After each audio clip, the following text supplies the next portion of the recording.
Myanmar go down, Reject go down, so 2 teams that had so GIDS is Dogma and Reject is shooting in his direction. Jimmy runs out of bullets and some, but will still be 骑马射箭 Tapi dia sempat masuk ke dalam, maka dia masih lagi.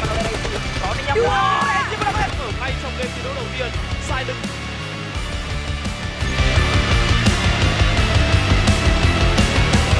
Shit. หลังต้นไม้มีหนึ่ง cái đi một sự khác Gua bakal berkonsen berlanjut.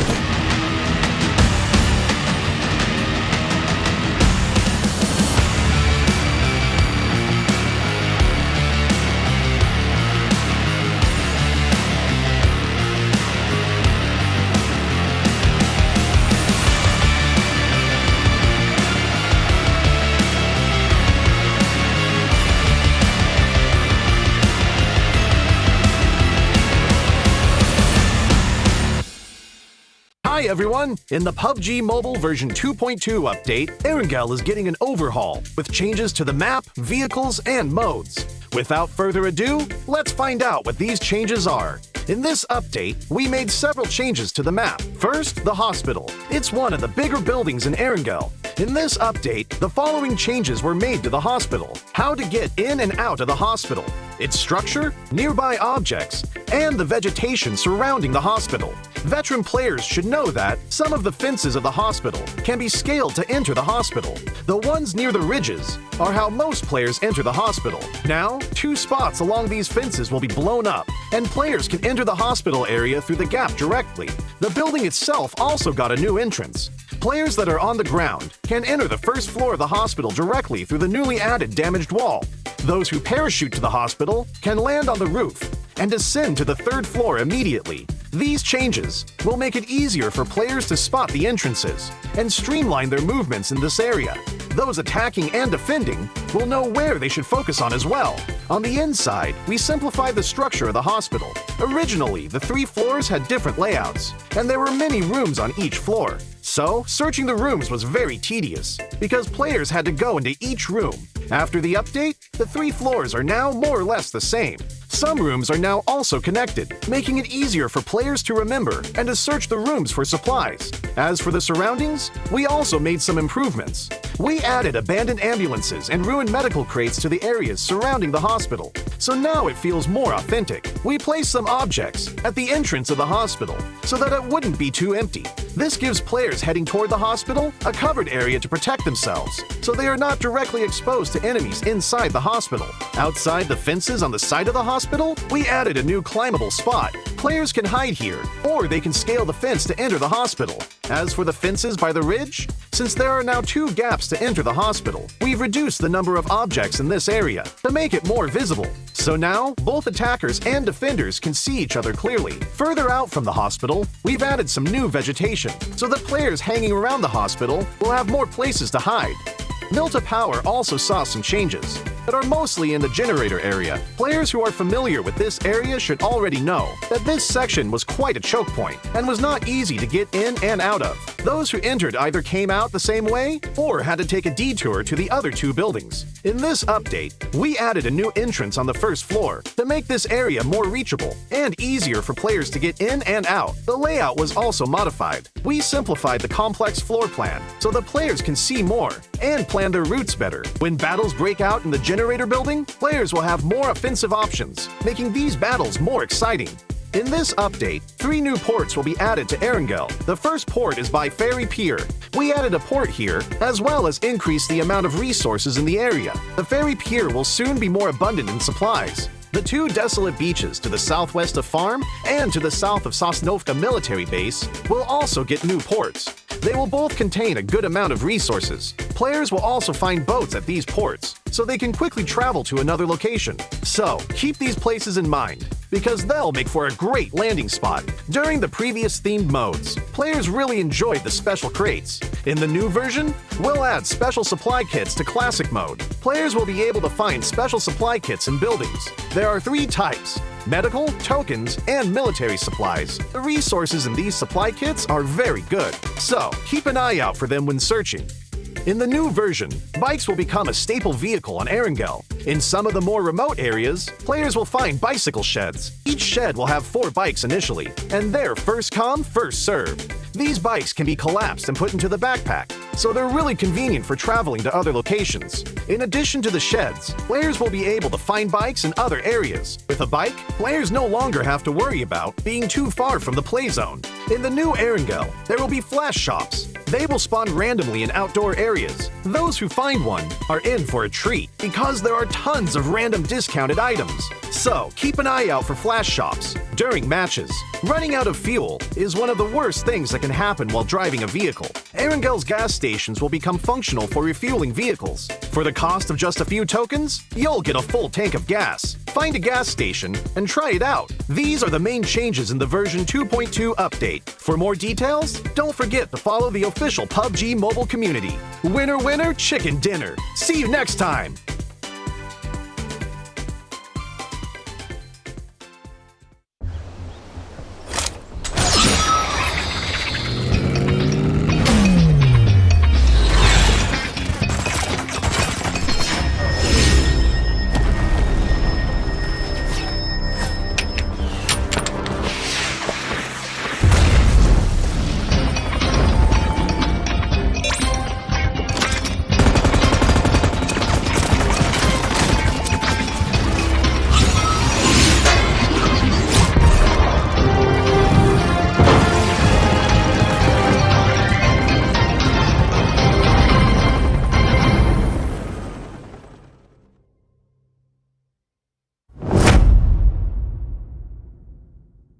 Greetings, PUBG Mobile players!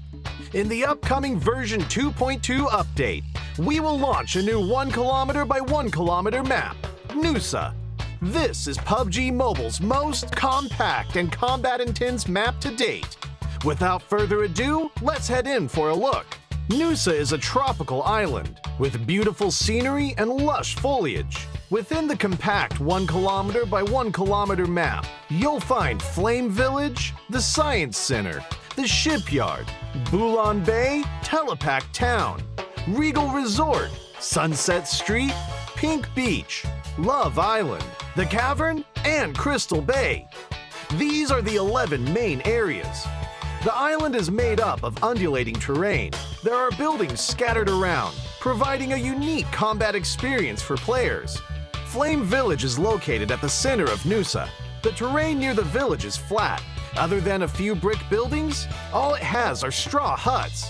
Hills surround the village, so players have to think about how to hide themselves in the valley.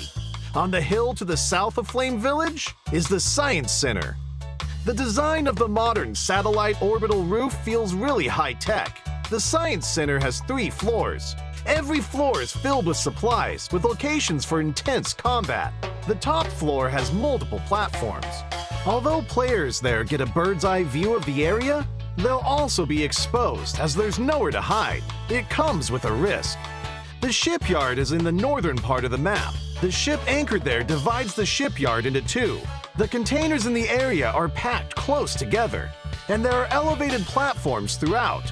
Surrounding containers will provide cover during combat in this area. There are a bunch of buildings around the beach to the west. This area is called Bulan Bay. The area is divided into 3 parts. The buildings here are simple wooden huts. The surrounding hills end in 2 cliffs by the beach. Players can gain a bird's-eye view of the entire terrain, observe enemy movement, as well as put pressure on those in buildings and on the beach. Telepac Town is on the east coast, and it's the largest area of the map. Not only are there lots of low-rise residential buildings here, but it's home to a high-rise apartment building as well. On the whole, it gives off a more metropolitan vibe. Players entering the high-rise apartment building will find an elevator. Through good use of this feature, players will be able to plan a nasty surprise for their enemies. Sunset Street and Regal Resort are located in the residential areas to the northeast and southwest of Nusa. Sunset Street is a long, narrow stretch of town. A road runs through it, and office buildings, residences, and banana trees line both sides of the street. It makes for a good combat stronghold. Regal Resort's vibe is more residential. There are roads connecting different parts of the area together. Buildings are spread out over a wide area, which is why you'll need to use them as cover when moving around. At the southernmost tip of Nusa is Pink Beach. From here, you can see the pink sand of Love Island in the distance. Wooden beach chairs line the beach. And there is also a giant hot air balloon and a romantic Ferris wheel. If you love the sunshine and the beach, this is the place for you. But it's a vast open area with no cover, so players must be on the lookout for surprise attacks. More areas and interesting strategies await your discovery. Besides these diverse backdrops that support a variety of gameplay styles, the Nusa map will receive a lot of new game content. First, let's look at the Super Recall mechanic. This will activate when a player is eliminated within a certain period after the match begins, as long as they have remaining teammates in the match. Before the first blue zone starts shrinking, players that are eliminated can return to the battleground via helicopter with a random weapon. This greatly increases the gaming experience. In addition, we've added the NS-2000 shotgun and tactical crossbow to the arsenal. The NS-2000 is accurate to close or medium range. Hip firing uses 12-gauge shotgun shells, while slugs are used when aiming down sights. Players can switch their firing mode based on the target's distance, status, or their own personal habits. The tactical crossbow can be loaded with ordinary bolts or flame bolts, but the flame bolt can set some structures on fire and destroy them. It's both practical and fun. During combat, the tactical crossbow is rather silent when firing, making it a great stealth option. It's great for sneak attacks. When it comes to moving between areas, we added a new two-person vehicle, the Quad. Its lightweight and flexible design allows it to traverse the undulating landscape quickly and with ease. And it's great at driving up inclines. Players can use it to easily move to a different area. Additionally, at various designated spots on Nusa, you'll find many zip lines for moving between areas. Players can approach one to quickly zipline to another area. It's important to note that zip lines are fragile and are easily destroyed. You may not be able to safely zipline to your destination, but if you happen to be holding a tactical crossbow, you'll be able to fix the rope and repair the zipline to quickly escape from danger. Besides that, there are also supply crates, beach balls, a swimming pool for recovering energy, water jars for hiding in, as well as many other interactive gameplay elements on the map. Have fun playing around with them all. Gather your friends and explore this new map together. It's here! The long-awaited new Nusa map is finally here! With a size of only 1 by 1 kilometer, Nusa is currently the smallest map in PUBG Mobile. It may be small, but it definitely offers a massive amount of content. Not only are there new firearms, what's more, there's also the highly interactive tactical crossbow. Setting huts on fire and repairing zip lines are not a problem. Speaking of map interactivity, Nusa is simply full of surprises. An elevator that lets you go to different levels of a building, a pool that restores your health, fast-moving zip lines, and crates in the wilderness can all better assist you in drawing up tactics to defeat enemies. Even if you get careless and get defeated, there's no need to let it get you down. Nusa's Super Recall will allow you to respawn once more. The small, fastest-paced map lets you rank up faster. Alright, I'll leave it to you to explore the rest of the content for yourself. Hope everyone ranks up and gets that chicken dinner. The new map officially launches on September 13th. Stay tuned.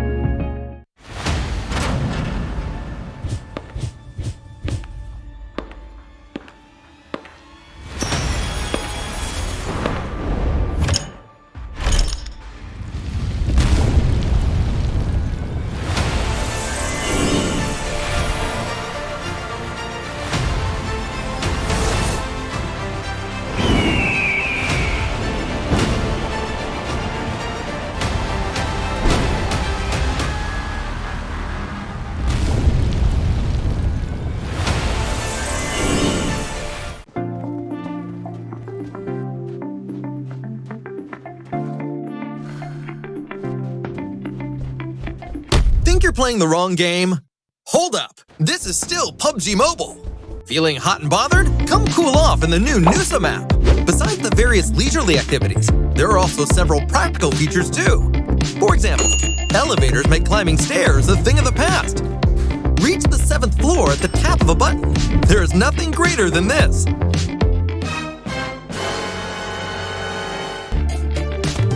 Don't forget to pay, or this might happen to you. Zip lines will also appear throughout the map. No need to run, just zip straight across. That's not all. There are new weapons and vehicles too. So that's the resort island Nusa. But Arangel has seen some improvements too. Guess what this is? It looks like a port, or maybe not. This is one of the ports on Arangel. A huge crane is visible in the distance, as well as a dazzling array of shipping containers. Compared to the previously vacant beach, it sure has become packed full of detail. There are still more map improvements for players to discover too.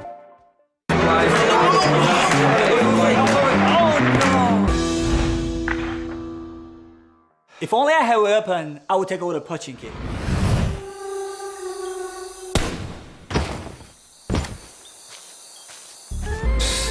That's nothing. I clearly took down the enemy. If we were to keep the score, it would definitely be higher than this.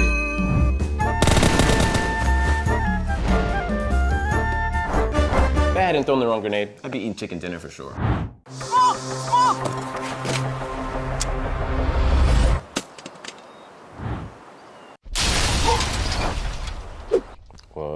What's wrong, guys? If you don't agree, let's play Ultimate Arena. Arguments don't matter. Ultimate Arena decides the victor. Don't go there, don't go there.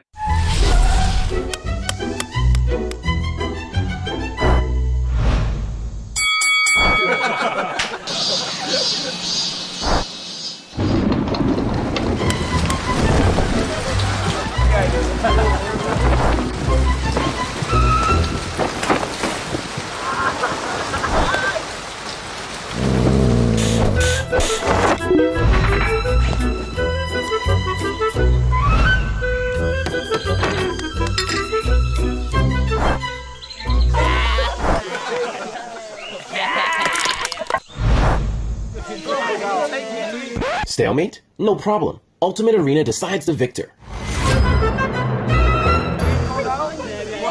Hey there everyone! PUBG Mobile 2.1 is officially here. In this update, we've introduced a new arena mode, Ultimate Arena. After entering the game, select Unranked Arena, and you'll see the Ultimate Arena mode. Choose between two maps, Erangel or Livik. Ultimate Arena is based on the conventional arena, with the addition of a final circle mechanic. Players from both sides will undergo 7 rounds back-to-back within a limited area, and the first team to win 4 rounds will be the ultimate winner. During the match, players can use their shop tokens to purchase weapons and equipment they require within a time limit at the beginning of each round. At the same time, random maps and weathers will rotate every round, and player movements will be restricted to certain areas within the map. For all participating players, this will be a new battle mode filled with excitement and challenge. In Ultimate Arena, familiarizing yourself with the Battlegrounds environment will greatly affect the outcome of a match. In Erangel, when you encounter a map with loads of houses, you can use the complex terrain as cover to approach opponents and catch them by surprise. Meanwhile, on a map with no cover and lots of hills, you'll need to make the most of the terrain height difference to avoid taking damage. As Livik has a relatively more hilly terrain, it's easy to get ambushed by the enemy when fighting alone. So work with your teammates and use cover such as trees to avoid taking damage. Weather is also an important factor that will affect the outcome of a match. The sound of rain and rainy weather will mask the enemy's footsteps as they move, making it hard for you to detect their movements accurately. Therefore, you'll always need to remain aware of your surroundings, stay vigilant, and make use of cover as much as possible. Of course, you can take advantage of rainy days to attack with throwables. As enemies are also hampered by the weather, they're less likely to be able to avoid sudden incoming throwables.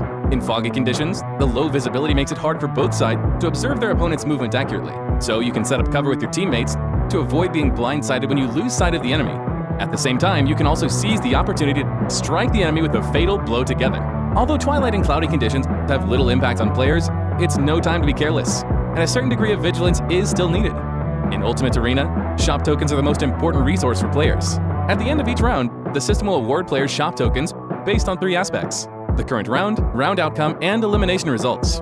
The amount of shop tokens obtained from rounds is fixed, but differs depending on the current round, from round 1 to 6. Regardless of the round outcome, players will obtain 900, 1800, 1950, 2100, 2250, and 2400 shop tokens respectively. Shop tokens obtained from the round outcome will vary depending on if the player won or lost the round. In each round, winners get a fixed 450 shop tokens, while defeated players get 300 shop tokens. However, when defeated players are on a losing streak, the losing streak reward mechanic will be triggered. A 2-round losing streak grants 900 shop tokens, while a 3-round losing streak grants 1,500 shop tokens. Losing 4 rounds means losing the entire match. If the player wins a round and breaks the losing streak shop token reward will no longer be in effect. If the player's team loses again in the subsequent round, then the previous losing streak does not continue. Players that lost the round will only get 300 shop tokens as a reward. Elimination results also impact the number of shop tokens players earn at the end of a round, with 100 shop tokens for every enemy eliminated. If a player gets the first elimination, they'll also get a bonus of 50 shop tokens. According to this rule, if a player enters a 2-round losing streak in round 3, eliminates 2 players and manages to get the first elimination, they'll obtain a total of 3,400 shop tokens at the end of the round. Meanwhile, a winning player who has eliminated 2 opponents will obtain a total of 2,600 shop tokens at the end of the round.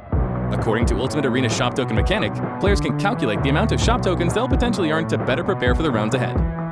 As it can be difficult for players to gain a shop token advantage from winning and losing rounds, how shop tokens are spent can mean a huge difference. At the start of a match, players are given a level 2 helmet, a level 2 armor, a P92, and 750 shop tokens. If you're confident in your own abilities, you can use a pistol to eliminate players and use the earned shop tokens to purchase a level 3 helmet and level 3 armor to improve your survivability. As for weapons, you can loot the equipment from your enemies to strengthen yourself. If you don't have enough shop tokens to purchase a weapon, you can also ask your teammates for help and pool your resources to create a super combat unit. You can also choose to spend all your shop tokens on weapons at the start. All weapons purchased in the match come with their own attachments. You can use your weapon's firepower to suppress the enemy and gain additional shop tokens from eliminations and wins to gradually fill the holes in your defense. Other than a variety of classic weapons, you can also purchase riot shields to provide cover for your team. When your team is on a map with less cover, riot shields can be extremely useful. In addition to knowing when to spend your shop tokens, choosing the right firearms is paramount as well.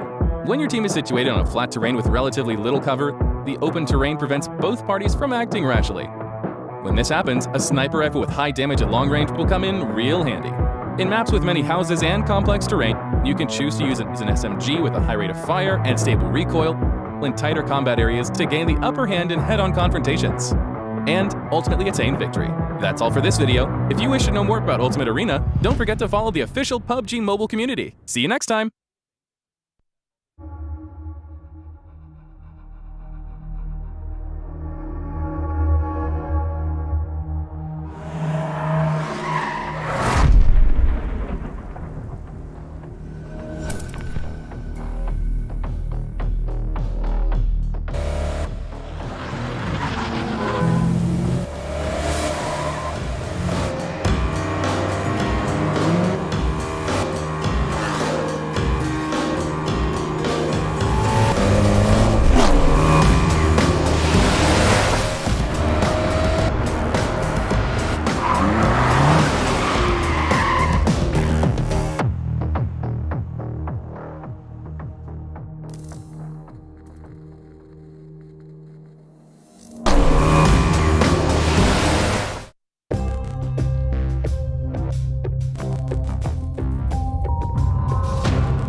Welcome back to day number 2. This is the PUBG Mobile Regional Clash brought to you by PUBG Corporation, Tencent Games, as well as Lightspeed and Quantum Studios. My name is Sir Cloud together with Choo Choo.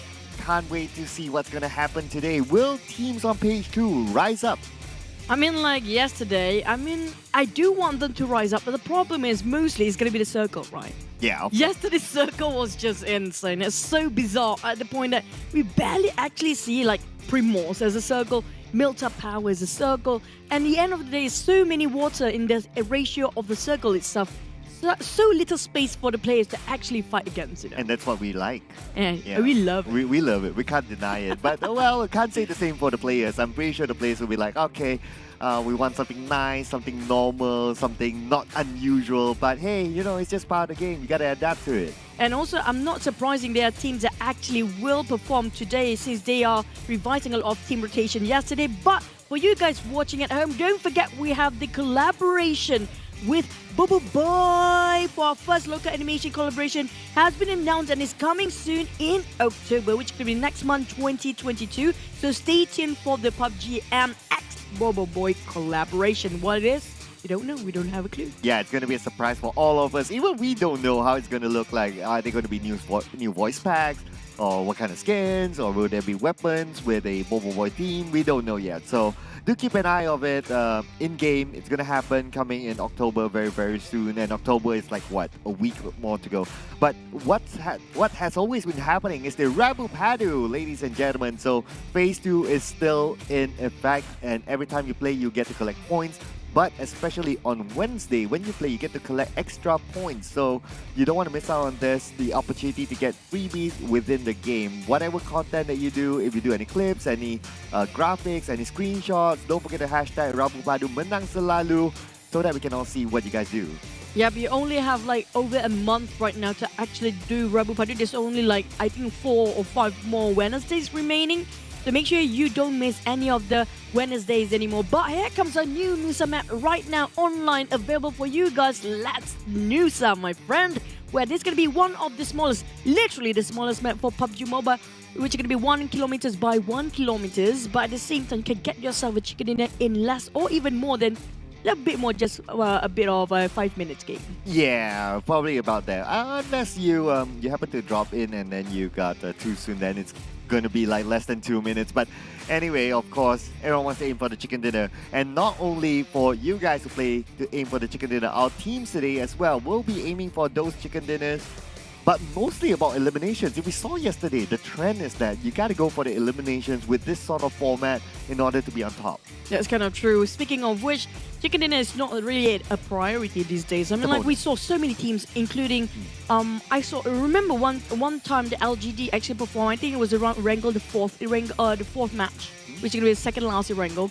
They got themselves like 14 eliminations, but they got their rank points in round 2 only. But here comes our so far for the tournament. Yesterday we're starting off, which is going to be 22nd of September, which was Thursday. Today is going to be Friday with 5 matches going on. But the point system will be very different this time. Only 10 points will be given for chicken dinner. Then we reward second place with 6 points. Then we deduct 1 point up to 7th and 8th place will get themselves 1 point only. But 9 to 16, now this is very punishing, by the way. 9 to 16 will gain nothing unless they gain themselves elimination points, which is going to be each elimination for 1. And not only the prize pool that they'll be going for throughout this tournament, but today a little bit special.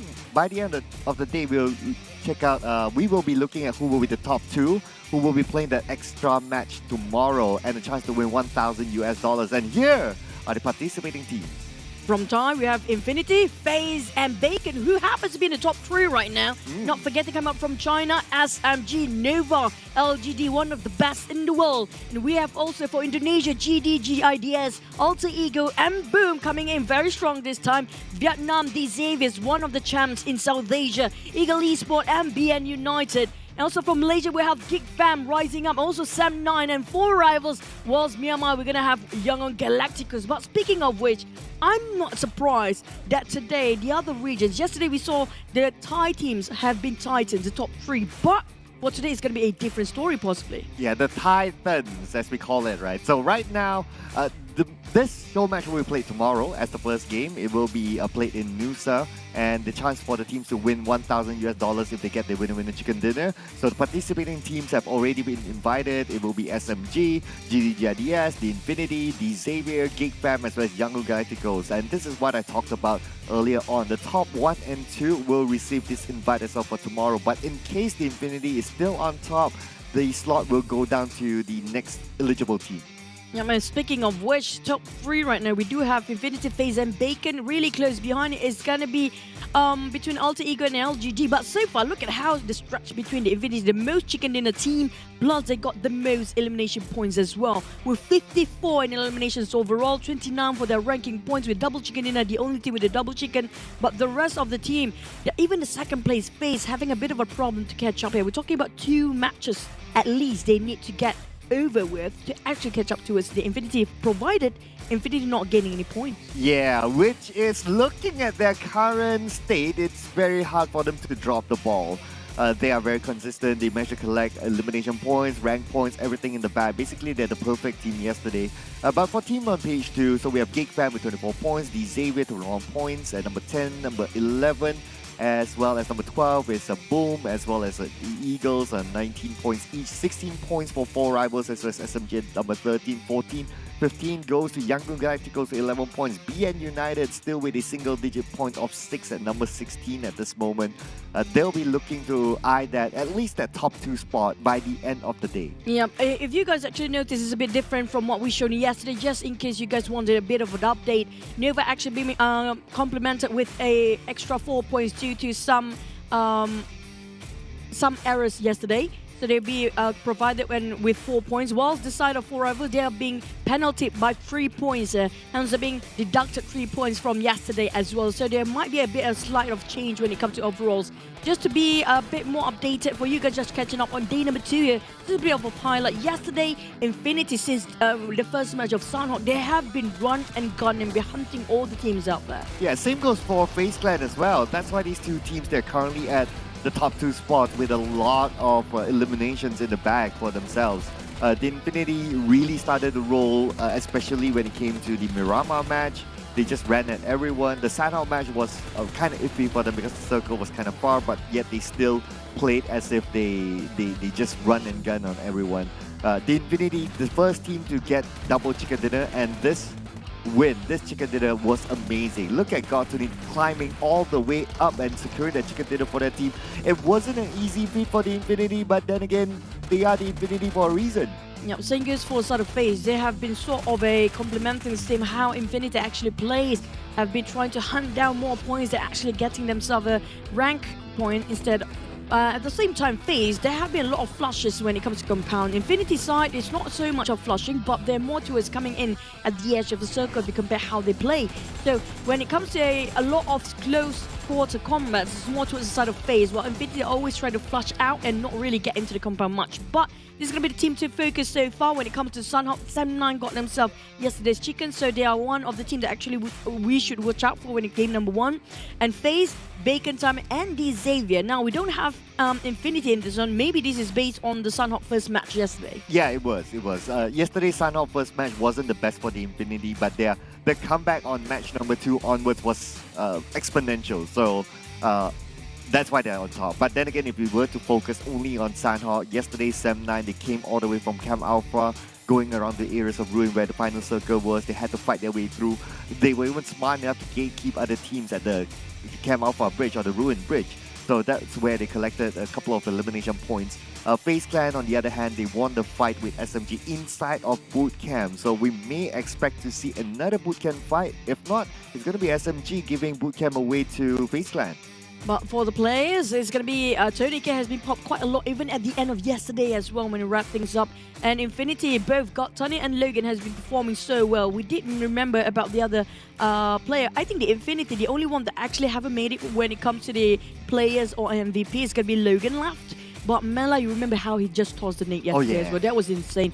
Mela, Infinity, one of the most fearless team out there. But for the side of FaZe, Tony K is one of the most important player aside from Vintoris. But today we're going to start it off just like how yesterday done. Sanhok, Miramar, and Triple Erangel to wrap up our day for day number 2. Yeah, and this schedule is according to +8 GMT. So if you're in a different time zone, just adjust your clock accordingly. And we'll be taking a little bit of an extended break because of the Maghrib period in Southeast Asia. So that will happen after the Miramar round. And then we will take a short break after the second Erangel. So it's going to be the same schedule as yesterday. So you can expect those certain break times to go grab your meal, grab your popcorn, come back and continue to enjoy the game. Because you don't want to miss out on all 5 of these matches today. It's going to be hard because of the top 2 spot to play the extra game tomorrow. That's kind of true, and also it's going to be free money in the back if they got themselves a Nusa map tomorrow. And speaking of which, tomorrow will be a lot more matches for these guys, so it's going to be extra with Nusa map. But you know, Nusa map is very small, so it's not that much, so much. But we still have a lot of things going on. Which one of it going to be the interview? So we're going to straight head into it.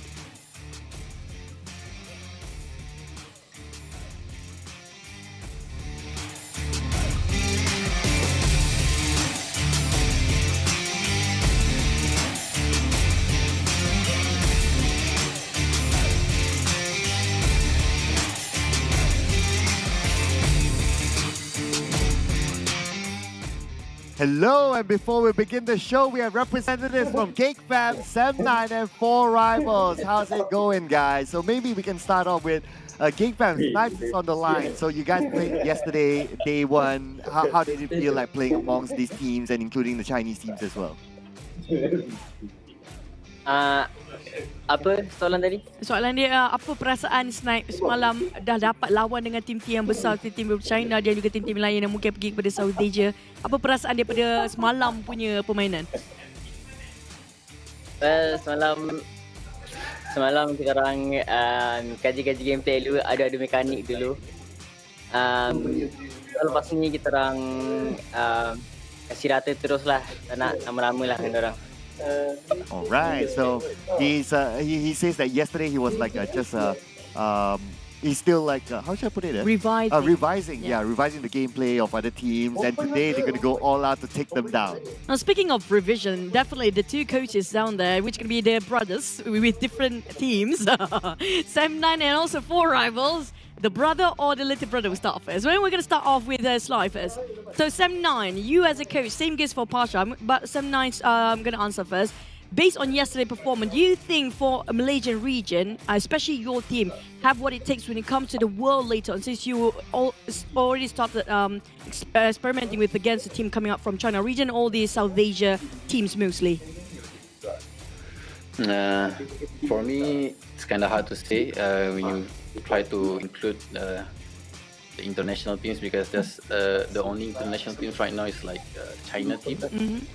So for now, all I can say or my input will be focused on just the C regions, because most of the teams competing right now for the regional clash is are C teams. So yeah, I think in the C region, as for the new players, such as even me, I think it all depends on our adaptation, because new players they are used to the local or their own region gameplay. It's a matter of how well can they adapt to playing with other teams comparing to the Malaysian teams. Now, Pasha, do you agree with that, or do you have your own take for this? I mean, playing with China, we have the chance to play with just China, and then yeah, it's something new for us. When it comes to cuts, there's a little bit of here and there, the changes, and of course, for my team, we trying to adapt with the new things that is being implemented inside the game, and hopefully today we will bounce back. And yeah, it's kind of different. You can say it's really different from C and also MYSG, because it's just like one region from China, and everything changes, it becomes a bit hectic. So it's interesting for me to play with. Okay, cool. Okay, so today's preparation, right? So Snipes representing Geek Fam, right? So how do you guys prepare, or how are you guys going to prepare for today? Hari ni kita orang just main dengan sistematik, main macam style Geek Fam. Sebab after all, tournament ni memang kita orang untuk kenal team masing-masing kan, kenal opponent. Opponent pun yang dari C kita orang dah selalu jumpa, yang China tu susah nak jumpa kan. So kali ni kita orang ambil peluang untuk study habis-habisan style dorang, and insyaAllah boleh menang. I'm curious, I want to add an additional question. What do you mean by style Geek Fam? What is style Geek Fam? You're literally asking their secret. Yeah, I want to know. Yeah. Style Geek Fam bergerak bawah tanah, meledak jadi roket. Style Geek Fam. Itulah, kita orang tiba-tiba circle dulu, lepas tu kita orang bulldozer je team kat depan tu. Bulldozer, I like the keyword. But for Sem9, we're starting off with Sly and going to wrap things up, and also for 4 Rivals. Now, Sem9, Sly, and also Pasha as a coach for 4 Rivals, what do you have to say for your team right now? For Sly DD first. For Sem9, I think we will stick to what I've been trying to implement even before I started coaching, even as players. You always have to adapt to the situation. If you get the chance to bulldoze the people in front of you, then you go for it. But if there's time where you need to, chill out, just shoot people from the back, then just chill. Pasha, how about for rivals? So there's nothing much for us to change because yesterday was only our first day, and today maybe we'll change a little bit of how we play. You might see how we play in season 3, I guess. So I'm trying to implement that. And then hope for the best. Finger crossed, inshallah. Inshallah. Alright, thank you so much coming up from Snipes, Geek Fam, Sam Nice Lie, and also for rivals. Pasha, you guys have been awesome. Good luck, all the best for the next couple of matches. Hope you guys learn a lot and have fun. See you guys in the match later on. So yeah, speaking of the interview just now, a lot of them actually having a bit of a problem when it comes to adapting to it. Even though it's one region, just adding into the entire of South Asia teams down there, it changes so much when it comes to dynamic, when they come to approach the games, how they go to the fights. But at the same time, how do they maintain being themselves? How they used to play, fighting against such a different dynamic entirely. Yeah, I know, right? Even though it's like only 3 teams that they're not used to seeing, it changes a lot about the gameplay. So yeah, it's a challenge for them, definitely. One day, if they want to go for the globals, they need to face off with them. But speaking about face off with them, yeah, they need to face off with these teams. So it's going to be vacant time for me and LGD for you. Yeah, I'm looking over at LGD yesterday's performance. Like, even though it's just a 1 round or 1 match thing, but I have a feeling they will really, rise up to the occasion today, and I have a feeling that they might turn things over. I'm not sure if that's going to happen or not, but yesterday's performance, they did show some sort of promising ending for day number 2. But for Bacon Time, I mean, like, they are in the top 3. Yeah, they are in the top 3. They are the only Thai team that have yet to get a chicken dinner. So if they were to get something, let it be today, because I'm sure among the Thai teams they'll be like, hey, we already got chicken dinner, you haven't, you got to get one for yourself just for the bragging rights, right? They're being left out by the Thais right now. Even they are from the Thai region, but they're still being left out when it comes to you know what? Who cares? They got themselves quite a number of eliminations still. Yeah. I mean, that is the trend for the Thais. They are, well, like what the Snipe said, right? Bulldozing. Yeah. That keyword. So that I think what Geek Fam is trying to do as well, and I do hope that the other teams adapt, is that just bulldoze. You got to learn from the best, and if that's the way to do it, that's the way they should do it. And one thing I want to actually see through today is going to be, well, some teams, including Infinity, Bacon Time, and also FaZe Clan, will actually change when it comes to their strategies and how they actually rotate, because yesterday's performance definitely will be studied by all the rest of the teams that are looking up to them today. So I have a feeling they will not having the same sort of approach when it comes to day number 2. They might actually change it up. The same goes for the other teams out there. Yeah, so even at the top as well, although they're at the top, they're like the Infinity or any of the Thai team, they cannot be complacent, right? And when you say complacent, they cannot be doing the same thing as well. They need to change with how other teams will be changing too. So means that adaptability, game by game, or even within the game as well, every minute, it means a lot if they want to keep their top 3 spots. But honestly, I'm loving this kind of new format where the player is being forced to fight, right? I love it so much. I wish we can actually have this in an upcoming season. I have a feeling it will be. I do have a feeling as well. And well, they haven't announced the format for PMPLC. So we don't know. We don't know. Maybe this is a good warming up for the teams actually, and maybe they sort of have an idea that this might be in the future, will be implemented in the future. But when it comes to elimination points, I'm not sure if we're gonna go to its how PL actually being PC actually being played, or will it be same 1 elimination point for each, like how we witnessed today on the Clash of our year. But speaking of which, so far thing has been really great. I mean, like, I remember once upon a time, the chicken dinner was 25 points back then. Oh yeah, and some, That was back, too much. way back then. Yeah, that was too much. That was like if you just aim for chicken dinners, you can camp and go all the way for chicken dinners. That's it.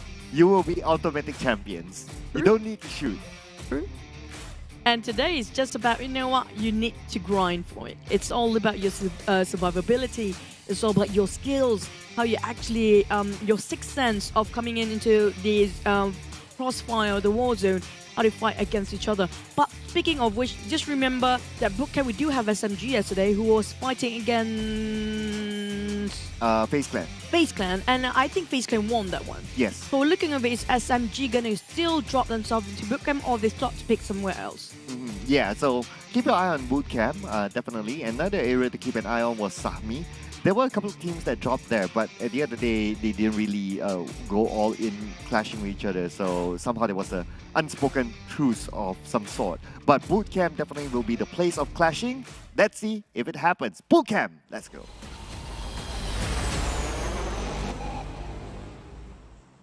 We are now in our first game of the day, Sunhawk, day number 2 of PMRC, our Clash of the Year between the regions. Definitely it's going to be starting off with Sunhawk first, but one more island that we actually should be focusing on is going to be Kemalva. That's going to be one of the most saturated island there is. I remember there's going to be 3 or 4 teams down there, and none of them actually fight each other yesterday. They didn't fought there. All of them actually survived and make it out into the center of the circle, but today the circle, how will they fare? Yeah, except for Alter Ego, yeah, because they were gate-capped by 7-9 yesterday at the bridge just above Ruins. So it depends on the circle, right? So if the circle was like yesterday, it was in the Ruins Island, then that definitely makes sense. But if it's going to be on the main peninsula, then it might not. But speaking about the bootcamp clash, looks like it's going to happen again. FaZe Clan SMG round 2. Let's go. FaZe, can they actually win this 2-0? It's going to be 1-1 for both teams. SMG having another go against FaZe, while Samia only will actually taken by Bacon Time, just like how yesterday's actually been done. And Pioneer do have Nova taking over it, with Kickstand taking over on the side of Ruin. But the main peninsula, or the main island here, we do have quite a number of teams taking over all over the place, and the circle has not popped yet. We're still waiting. This is one of the longest per circle to pop, but it's going to be definitely feels like might ended up right on top of Bootcamp. Yeah, currently the center of the circle. So that makes Bootcamp even more valuable. So both teams so far still 50-50. FaZe Clan, SMG maintaining all the full squad.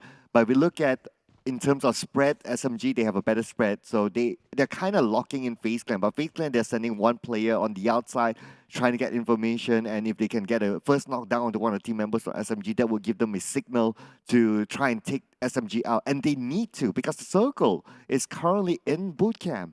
But at the same time, we saw how teams actually start to respect the territories of their enemy and their own, as not many teams actually clashes quite early on, except for the side of Bootcamp. But it feels like they kind of mark their invisible line in between, even though Bootcamp very small plays for the side of SMG and FaZe Clan. It taken them a bit more time to actually start the fight, but I have a feeling now, remember, really spotted out a couple of members coming up from FaZe. And remember, just need one pick coming up from FaZe Clan from that windows, and they start to shoot. But the thing is, FaZe being a bit more careful than they used to yesterday. Yeah, this time, I guess it's also because they're respecting their opponent, SMG. They played okay. It could have been better because they kind of like slipped down game by game. But they had like one game, I believe it was in Myanmar, which was pretty decent. So they still show that they are a team that they're able to take fights. Hence, FaZe Clan, they got to be careful with that fact. Both teams so far not letting go of Bootcamp just yet. But we also have Nova. Oh. Jimmy, overseeing 2 of these teams. Quite early for the side of Jimmy now. Scouting on top of a rooftop, waiting for the gunfires to shoot first on the side of FaZe and SMG. They definitely know that these 2 teams will actually have a go later on, but Jimmy's waiting for the right time to start to engage as well, being the third party. Now, you guys watching at home, if you happen to be in Malaysia, don't forget to actually join in PMCC 2022, where you can actually win yourself with over 40,000 ringgit Malaysia of prize pool, and you are eligible to join. Everyone eligible to join as long as you are a student who is actually 60 years old and above, okay? And also you actually have got a chance to actually qualify to the 2023 of PMPL. So registration is now open. Just check over for the PUBG Mobile official page for more information. Yeah, your chance to go pro, in other words. So do check it out. Hope to see you there, being one of the new faces or the new talent within PUBG Mobile. But speaking about new talent, Frozen is actually one of the newer players in Nova. Order, Paraboy, Jimmy has been around for a while, for a couple of seasons. In fact, them together, they are multiple global winners or world champions, in other words. Haven't been seeing King. I believe that he has been swapped in for Frozen at some point, probably this season. Or maybe they're trying out this lineup with a Frozen for now, for King. Maybe there will be a time that he actually popped out. We have no clue. Maybe a Nusa map, perhaps. Back towards the GDG IDS, taking out on LGD. One knockdown, but it just saying that there's quite a distance between them to finish off the players of LGD. So I think GDG IDS will not actually get the execution yet, but never mind. MVM finished off straight away. Boom's taking it with 1 point in the back. Oh, that's going to be first blood given to Booms and first point towards GDG IDS. The team that still can eye for the top 2 spot. Of course, they need to rank in those elimination points. If not, it's going to be given to Thailand. And we all know that Thailand's capable of doing that. And anyway, LGD, the team that you predicted, just saying. Just saying. Just saying. Just saying. But at the same time, it's like, you know, some teams are really good when it comes to not working as a whole. Like Infinity example, that's going to be one of it. But Geek fam starting to move against BN United for now. One knockdown. Still a distance between, but Vintor, this is really bold coming up from right in the face of 4 rivals, challenging them. It's 3v1 here. What are you thinking, Vintor? Wow. This is just too much for him to handle alone. I mean, like, there's nobody backing him up. Oh, his backup is a little bit too far, but Frankie may steal this one away. Vintores, let's see who it'll go to. Oh, Voki got it. So it's going to go to 4 rivals. Why? Frankie failed to steal it away. Why? I mean, like, they got themselves bootcamp affairs. I mean, like, why did Vintores left the rest of the team here? That's very questionable movement coming up for him to actually expose himself in the middle of the street. And he knows there's somebody there. He heard the footsteps just now. And Deceive is nearby too. I mean, that's giving away the position for Frankie. Just now he tried to steal it away. That kind of a track boom coming up from behind. Well, I'm not sure about FaZe. I have no clue how they actually tried to work things out for him. Oh, but the Xavier with information that Boom is inside of the compound right below them. And they know that if they want to catch up onto the top teams, they need to rank in those elimination points. Looks like they have eyes onto Boom, but Boom nicely spread out. Hexas tries to get one to the Xavier, and Lamborghini will be the one to go down. Hexas. That's a nice spray just now. Beautiful spray. Clip quite exactly where it needs to be. Yummy finish off Lamborghini straight away. One of the most key players coming up from the Xaviers. We haven't seen the best of the Xaviers yet by far. Yeah, we have not. We have not. So far, the Xavier currently at number 10. Not the Xavier that we have seen before. We've seen way, way better. But then again, 5 more games to go today. Anything can happen. They could still climb up to a top 3, top 2 finish. That's true. We're waiting. We're still waiting because sometimes they're a bit last-minute team coming up from the Xaviers. But boom, there it comes. Spot out on the Xaviers right across them. But there's so many structures in between. There's so many vegetations in between. Kind of hard for him to actually pinpoint where to shoot. But the circle just make sure that it's going to be really bootcamp this time. I mean, like, there's a possibility it's going to be in between the islands too, no? Between the Camp Alpha and the bootcamp island. It's going to be really tough for the players to decide which island to go right now since it's in the middle of a river as well. Yeah, this is one of the hardest circles to play with, actually. So, because the teams need to be prepared, whether it's going to be on the Camp Alpha Island or the main peninsula, or maybe even a small percentage possibility on the Ruins Island. So, if they're on the wrong side, they need to swim. And if you swim at the 4th or 5th phase of the circle, that's it. There'll be too many teams close by. There'll be a lot of teams close by, and it'll be easy to get gunned down if you're swimming. I mean, like, if it really ended up on ruins, I mean, like, just give up. There's no way you can make it out alive there. There's so little more space. It's hard, yeah. It's just little, so little. The spaces are just very limited. But in this case, Potato really kind of tried to potato himself into a rock. Max from BN United will gun him down the moment he picked himself out or try to run from the blue zone. But lucky enough, it's still the 2nd phase of the blue zone, which is going to shift over to the 3rd phase later on. He needs to move for Alter Ego. They need to climb up here. Oh, Potato, very exposed. It's going to be an easy knockdown for Max. I mean, for Alter Ego, they don't have much of a choice, right? Because they drop around the areas of Camp Alpha, and if they're late, naturally around this area, you would have teams overseeing you, especially on the Camp Alpha Mountain. So they're kind of locked in, and they don't have a choice. If not, they'll be taken out. They'll be taken out by the blue. That's kind of true. But Order, this is really a patient man.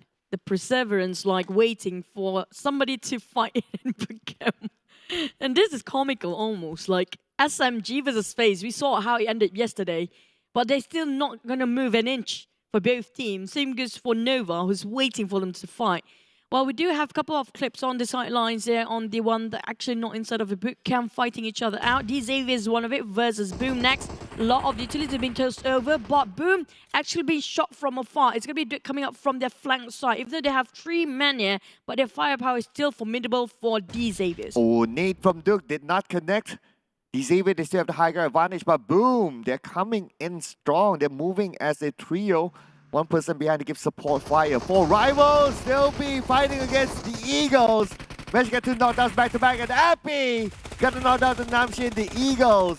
Looks like they won't be flying high this round. You're crashing into 4 rivals' compound. Every single compound you can actually take, there will be somebody else already reside in it first. But for Appy, he needs to find for the side of Eagles, who is left with 2 men. Same goes for the side of 4 rivals, though. It's going to be 2v2, even though they have a bit of a problem to crash in just now for Eagles. But Tuan, and also Tuan, and it's going to be 1 trading. 1 more. It's going to be Tuan for the last one, even though he got himself a DBS, but it's not going to be enough. Eagle Esports being eliminated first for first round today. But 2 points at least in the bag for the Eagles. That's equivalent to at least a top 10 finish if we were to take into account placement points. But anyway, 5 points dominating here for 4 rivals. The Eagles, 1 whole squad, 4 points, including Ventores from FaZe Clan. So that's how they got their 5 points. But looks like majority of the circle right now will be centered in the main peninsula. Again, boot camp is the hottest spot. I'm loving the fact that FaZe and SMG both are not fighting yet, waiting for the teams that actually come in a bit late, since they do know that they are in the center of a boot camp. But for the side of Geek fam, now fighting against the side of a different team entirely, which can be Bacon Time coming out from the back line. Well, they're kind of ham between Nova. They need to cross over regardless, because boot camp will be the next few circle. They will not be in it. They're really close to it, but the bridge is where they will meet up. It's going to be a death toll there, a death bridge, if they don't play it smart. Yeah, this is where the gatekeeping will start to happen. Teams that are forced to come into the main peninsula will face off against teams that will be the bridge trolls, as we call it. But now, speaking about trolling, the Xavier, oh no, Octa gets one of Frankie. It's going to be Boom taking down on the Xaviers there. The Xavier down to 2 men. Duke try to actually redeem for that last one. It's not going to be enough. Down to the last one. Rabies, can he make the call? Do he build? Can he build? Can he just run over and just disengage? It's okay to step down for a bit, because it's going to be the entirety of Boom right in front of him. There's one more team behind. Where would Rabies go? There's nowhere to go. Yeah, there's another team. There's going to be Yangon Galacticos. Oh no, Rabis is sandwiched between 2 teams now. 2 full squads, in fact, and that's not the news that he wants to hear. WT17 knows exactly where he is, but he can't find a good angle to take him down because Boom is coming in strong. Oh, YG playing it as camouflage for now. I don't think... never mind, Boom actually spotted him out.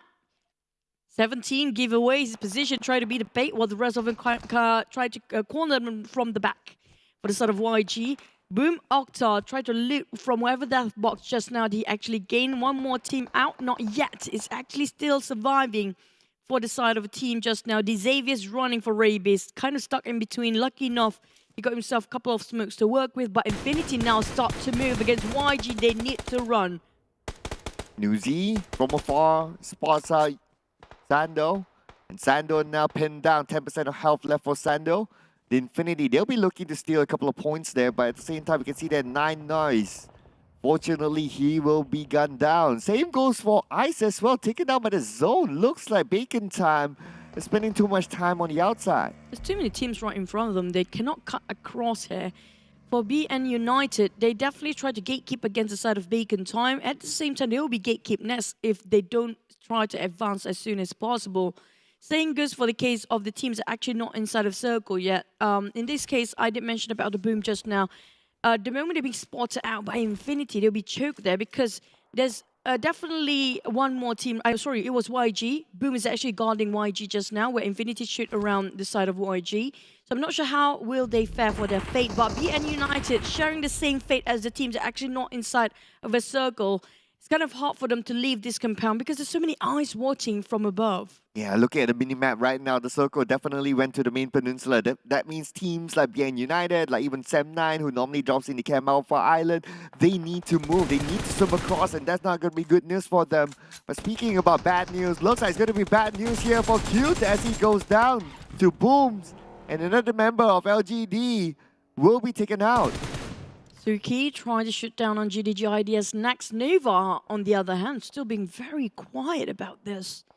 BNU taking on Geek Fam on the side of another map. But LGD, Suki, he heard about the footsteps coming off GDGIDS. But the thing is, where do he pick?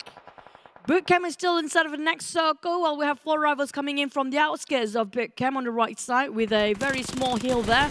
GDGIDS coming up behind the hill. The one that actually really interesting is going to be Nova versus LGD. Just look at the teams on the other side. We got Bacon Time, we got BN United, Renaure is stuck as well. Pawnbit still in the water, but not in the zone yet. The Infinity is going to come from the northern side. No one's going to challenge them, but they can take out Boom, or maybe the Xavier even if they choose to butt in. I have a feeling LGD really having a hard time here. Left with only Suki in the roster right now. The rest of the team are going back into the lobby. Geek Fam taking advantage. It's actually Gatekeep, Bacon Time, who tried to cross over. They'll be waiting at the coastline while Bacon Time managed to finish off one of BNU players. That's going to be the entire team eliminated. But they still have another problem. They need to cut across.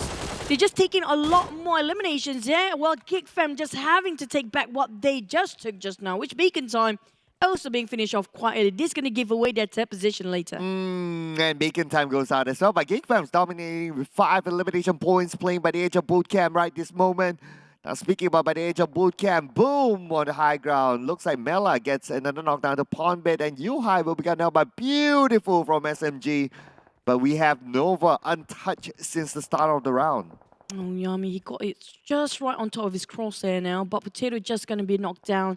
Going to be chipped off by the Blues and bit by bit.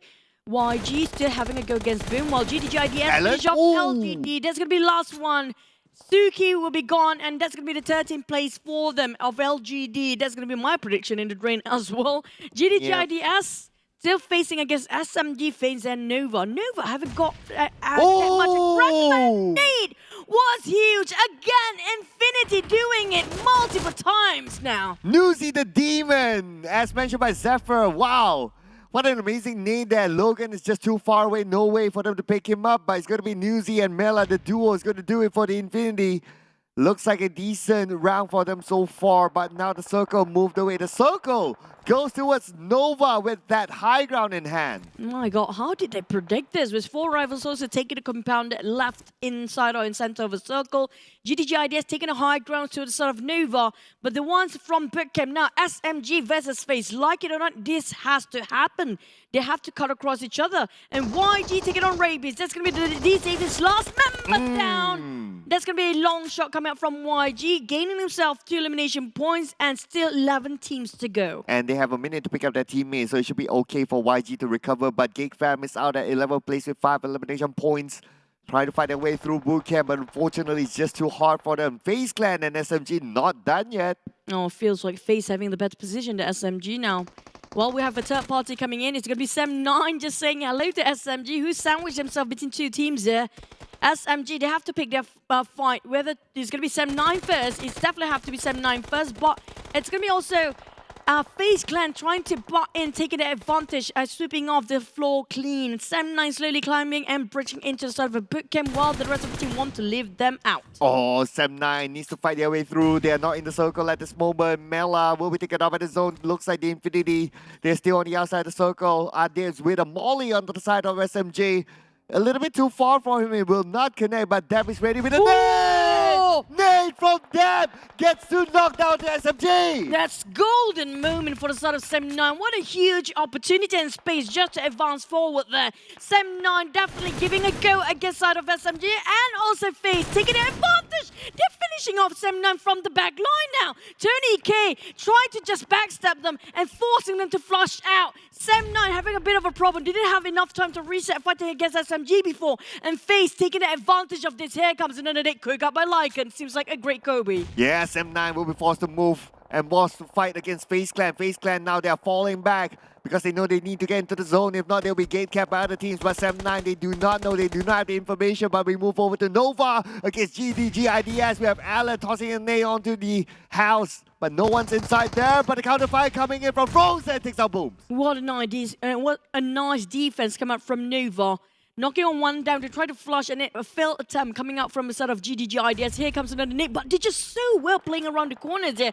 Frozen with a micro Uzi trying to spur out the players. Alan is right on the top of rooftop. Well, the other two are playing at the back line. Alan is trying to flush them out, but it's just really difficult when he's going it solo for the front line. And the bad news is that these two teams are not within the circle. They need to fight their way through, especially for GIDS going up against Nova. Booms finally goes down to Frozen. That's a point for Nova, but 7-9 and FaZe Clan not done yet in bootcamp. Hard trying to get one over FaZe Clan, but not able to connect those shots. Ember 5 knocks down Putra, but the counter fight coming from the other side. Looks like it's going to be all in for FaZe Clan, trying to take out 7-9, the last member, still alive. FaZe Clan, when it comes to CQC, they are superior about this. But 4 Rivals will actually be the third party from afar here, but Appy having a hard time to take the advantage to his side. It's not done for FaZe versus 7-9, but GIDS has been having a lot of fun fishing out in the water. Oh, Yangon Galacticos, 2 of them went down to GIDS. 1 of them went out to the zone, in fact. Paraboy gets 1 over life, and it's going to be FaZe Clan out. 5 elimination points now dominating for GIDS. 7-9 as well. Number 7, 2 elimination points for them. Nova, they're not stopping yet. Feels like Nova might actually get this in the bag. They might actually win this round. Now, FaZe already bowing out quite early with GIDS very consistent since yesterday. 4 Rivals are having 2 men to go. Same goes for YG. But the thing is, they're not being favored by the circle. And the one that actually inside is going to be YG spotting the man with Appy, the problem. And Paraboy, how did he shot that? I mean, like, we can't even see they were coming, but GIDS taking on 4 Rivals. There's so many teams having their eyes on 4 Rivals. They can't even breathe, being choked to death just now. Oh, 4 Rivals, they're ready to play the healing gate jumper with 16 first hits. The last we saw him, but Nova right now, they have to compound, they have to circle. That's why they need to deal with GIDS. And nade out to Alan from Jimmy. What a nade that was. Morton now trying to move into the circle, but being spotted out by GIDS. Thistle will try to take it over. Morton's behind to counterfire on the GIDS. And it looks like it's going to be GIDS out at number 4. 4 Rivals with 1 man left, and all he can do, actually, never mind, he's not having enough to heal anymore. YG with Marnet alongside Thando. This is the time for them to shine. Nova having 4 men. Can they 2v4? Marnet on the ground. It's going to be Nova taking away our first match of the day. Coming in strong. What a perseverance all the way. Been waiting for the right time to open fire. Nova in the house, ladies and gentlemen, with the first chicken dinner today. They are a team that's on the rise. They didn't start off well yesterday, but by the end of yesterday, they were on the uprise trend. And now, coming into day number 2, the first game, chicken dinner is in their hands. What did I tell you yesterday? I tell you guys, these guys, they are kings of comeback. They've done it before at PMGC. They can do it again in the PMRC. Yep, this is what they've been waiting for. They've been revising quite a number of times, quite a number of rounds yesterday. All they need to do is just show what they studied is well worth practicing in this round as well. It just shows that they are not really that aggressive, but they do have quite a trigger discipline since the start. I mean, like, between SMG versus FaZe, nobody start to fight yet until the last round, until the last few circle where FaZe and SMG have to go, and Nuba has been waiting there for the longest time. Oh, okay, Happy. It took him a while to shoot down Namshin. I think he was kind of reloading or trying to just compose himself with that surprise. But this was a crash in by Eagles that didn't really work out for them. They had the right referee with the DBS in hand, shotguns and all that, but it just didn't work out for them, unfortunately. 4 Rivals, they were prepared for that siege down from the Eagles. And I have to compliment also the Xavier's. Rabies solo-handedly survived the longest time, but 7-9 versus SMG, both of them lost this. And both of them lost to the side of Nova, who's been waiting on the outskirts the longest. And 4 Rivals, I mean, like, he got himself quite in the open. There's nowhere there not being discovered. But this one of the best nade. Point on for Jimmy with that angle. It's just so hard to predict that. Yeah, he definitely angled that to perfection there to get that elimination point. And now it's going to be Nova. With that chicken dinner, they only spent like, 2 seconds within the blue not because they got the circle till the end. It's because they moved very smartly. They went from the high ground just outside boot camp to the next high ground on the other side of boot camp. So they moved fast and they went straight into the circle without spending time in the blue. And if we look at their position was hard. It was hard for them to lose their position because they managed to also secure the entire compound, the entire area of where they're at. So they made a fortress out of themselves at both of their key checkpoints outside of boot camp. And also speaking of consistency, GIDS still make it up for the top 5. Even though they haven't landed themselves any chicken, even though they're not in the top 3, but they're always in the top 8 or the first page here. And 4 Rivals having a better performance than yesterday. Same goes for YG now.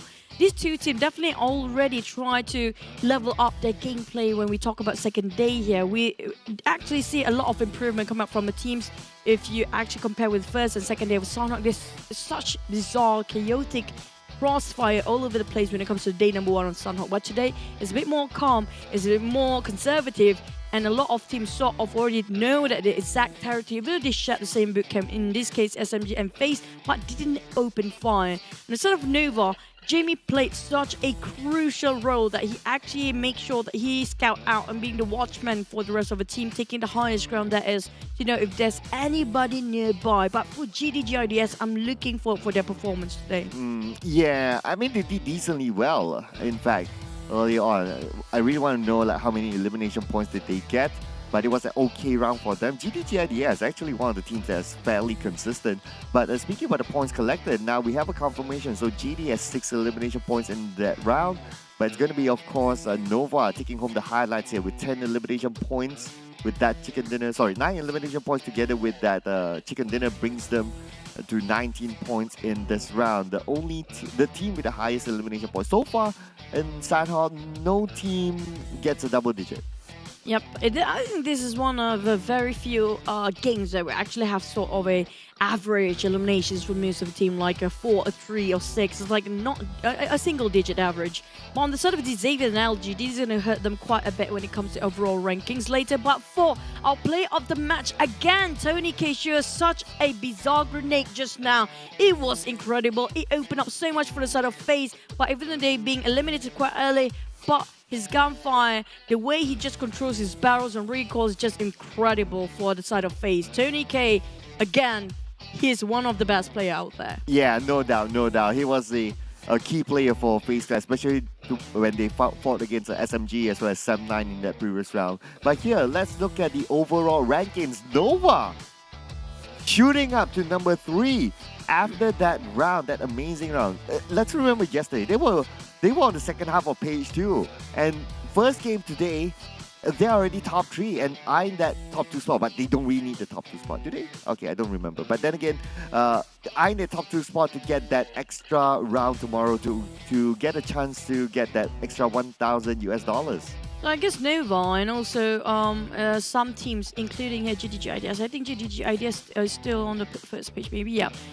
They sort of having same sort of momentum here, where they playing it just a bit more safe, a bit more in the middle range, not the best or not the lowest performance when it comes to day number 1, but when it comes to day number 2, they slowly step up their match here just to make sure that they're not showing all their trump card yet. In this case, I have a feeling that Nova has not pushed their full potential, but definitely coming up from 6th place up to the 3rd place within just 1 match. Also, Alter Ego kind of being pushed down, and a lot of teams being pushed, 2 teams actually being pushed down here. We saw how Bacon Time, they took too much time to actually cross over to a side of bootcamp because of why the circle is just, there's a river in between. It was a 3-island circle since the start. Yeah, that kind of circle is hard if you are not within the same island. So that's why teams from the Camp Alpha Island find it really, really tough. Gotta give it to Sam9 because they still managed to get onto the other side, but they had a really tough fight inside of boot camp, so they kind of stopped them there. If the boot camp teams moved away, they'll be fine. But unfortunately, that wasn't the case, and they did their best.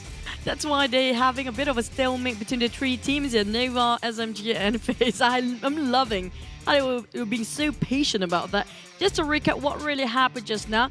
Since the first drop, okay, we mentioned yesterday SMG versus FaZe. SMG lost to FaZe yesterday, but since the last history, both teams feels like they're having a bit of a truce, not fighting each other. Well, Nova come out from the right side of bootcamp, now going towards the southern side slowly, try to go towards the coastline to fish out a lot of elimination and going back to the right side. And 4 Rivals kind of stuck in between, like this is way too open just now. How FaZe lost Victorious is a different story entirely. But for 4 rivals, they have no other way out. The moment they step out, it's going to be 3 to 4 teams directly just aiming down on them. Yeah, I know, right? Because of how the circle is, and because the circles kind of shift away from boot camp at some point, so that's why those high, whether it's a high ground, whether it's a compound just outside of boot camp, they will be occupied by other teams for sure, because that became a prime position the moment the circle went to number 5 or so. And that's when Nova, they were smart to take all those prime positions. The first one was the high ground just on the outside of boot camp. When they moved towards the right, they aimed to go towards the compound, which is what we see here as the final fight. So by doing that, basically they went from prime position to prime position, not letting any of those good spots go to other teams. Yeah, and that's why every time they actually shift over for side of Nova, they always make sure Jimmy is always on the highest point to actually be the watchman or see through everything that's going on to make sure everything being scouted by them. But you know what? For you guys watching at home, if you feel like you can take these guys down, why not join this tournament as well? As we are commencing our PMCC 2022 with over 40,000 ringgit Malaysia of prize pool. You can join in as long as you are 16 years and above. And also, this is your last chance to go to PMNC 2022 and where you have a chance to have a shot to qualify for 2023 PMPL. You know, there's a thing called online coaches, right? Yep. So for those who may feel that, oh, I'm a great online coach, this is for them to show themselves, to prove it, prove the point. Okay, they always say, oh, this player should play that way, this player should play that way. Okay, now this is your chance to prove it. Whatever that you say, whatever that you theorize, show it to all of us. 40,800 ringgit prize pool on the line, and of course a chance to move on to PMNC. And also, not just that, there's so many new things coming up soon. Definitely the new Ultimate set coming soon. Nobody has a clue what is this about, but just stay tuned for more information. Just make sure you follow all the pages of PUBG Mobile on any social media platform, because this is still a mystery. We do know it's something about a black hole possibly. Seems like everything's sucked into it, including the UAZ who's floating just now. But what doesn't suck is the new Nusa map, which is currently available now. So you can log on to the game, try it out. Per round is about 5 minutes, unless you went too soon. But then again, if you go all the way for chicken dinner, it's going to be about 5 minutes. It includes new weapons such as the tactical crossbow, as well as the NS2000 shotgun, and including new vehicles as well. The quad is available inside of this map. So do try it out. Let us know what you think, whether you like it or not, whether you don't like it. You know, just put in the comment section, because we want to know what you guys think. With feedback like that, we can always make more fun stuff in the future. Yeah, maybe even invent new maps. We did actually mention last time what kind of name we will be given to the new map. And apparently the new map is already available now. So it's going to be Nusa. Have you guys tried it? What happens if we actually play in a tournament if it's sort of a bigger Nusa version? But speaking of which, next one we're going to head over to Miramar. So yesterday's Miramar taken over by the Infinity. That's where they really get really good. Now, is it going to be the same story here? Yeah, I mean, yesterday's the Infinity inside Miramar, they were superb. It wasn't an easy circle for them, but they know how to pick those important checkpoints, and that became their key towards winning the Miramar round. But let's check out the team summary from the previous round. So it was Nova being compared with Yangon Galacticos. I mean, these two teams are being compared for a good reason. That's going to be the improvement coming out from yesterday progress to today. And up to date, YG as well, and they got their Marnet. I mean, Marnet really is a very good asset for the side of YG. He actually made so much plays. But side of Nova, finally they start to get into this tournament as well as the other teams. But speaking of next team to focus, it's going to be Infinity Baker Time, FaZe All the Tizer, and also SMG. I know, right? It's again Tiger Law, right? It is Miramar, and maps like this, you know, it's dependent on map knowledge, it's dependent on your firepower, your long range, your short range, everything will be tested. So we do see that these three teams here, the three Thai teams, they are really good with that. So expect them to put on a good show. But here it is, a little bit of a recap in case you just joined us. Nova, the first Chinese team to take home the chicken dinner. That's true, with 9 elimination points.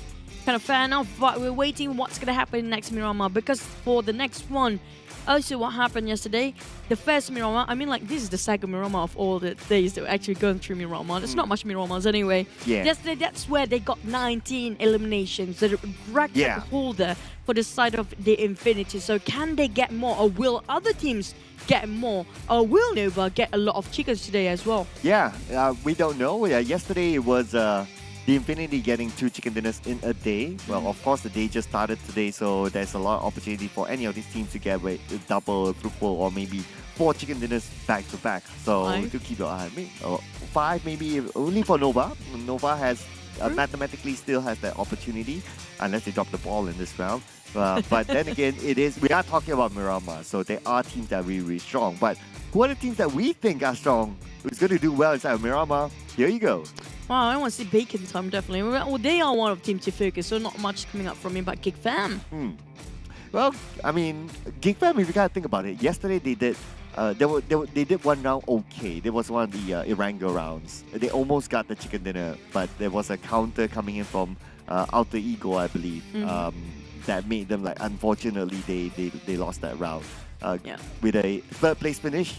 The second place finish was because of Appy being very sneaky. But anyway, because of that kind of performance, you can see that Geek Fam, they still have it. They still have that fire. They still have the opportunity to get a chicken dinner at some point.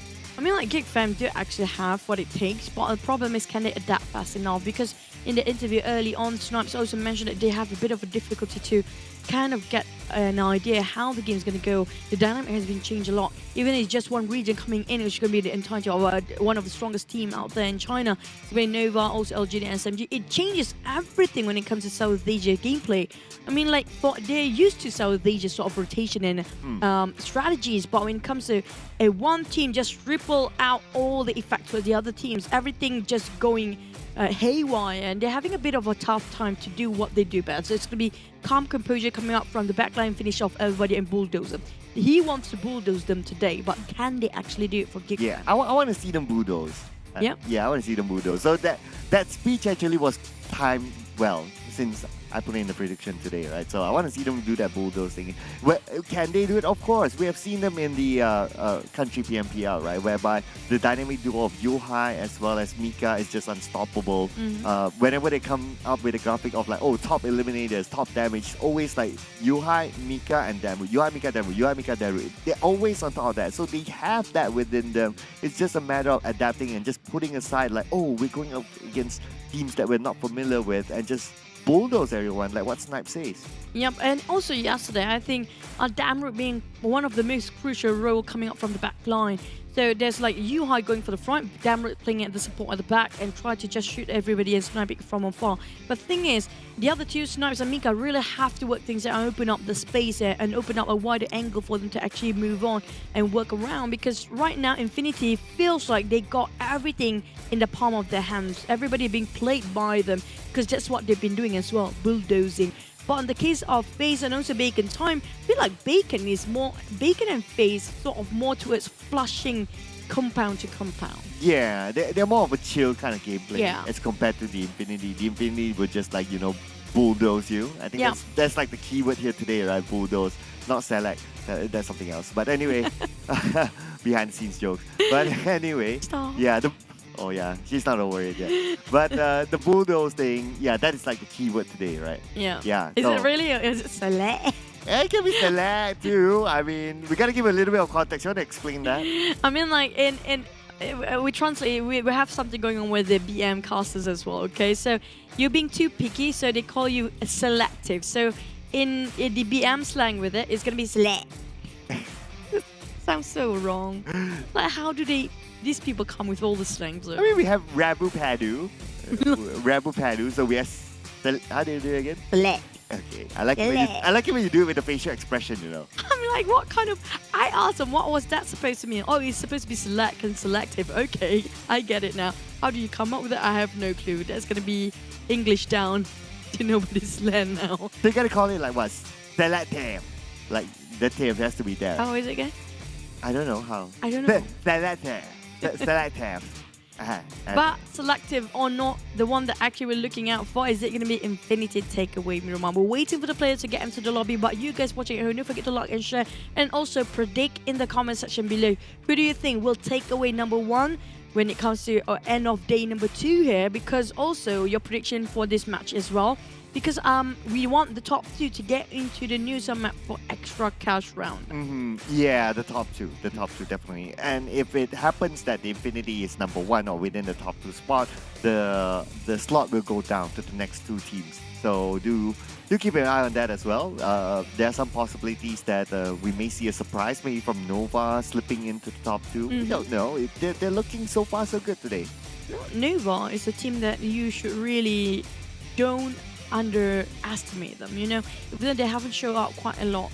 This is what's scary about the China region teams, where they make you feel like they're overconfident. You are overconfident and you are undermining them for a bit, and the next thing you know that they're overtaking you from you like literally playing a chess against them. They slowly like showing you like you are winning, but at the same time slowly they try to corner you and you haven't realized you're being checkmate in the end of the game. Yeah. They're that slow and that subtle when it comes to approaching the enemies. Yeah, they are very different.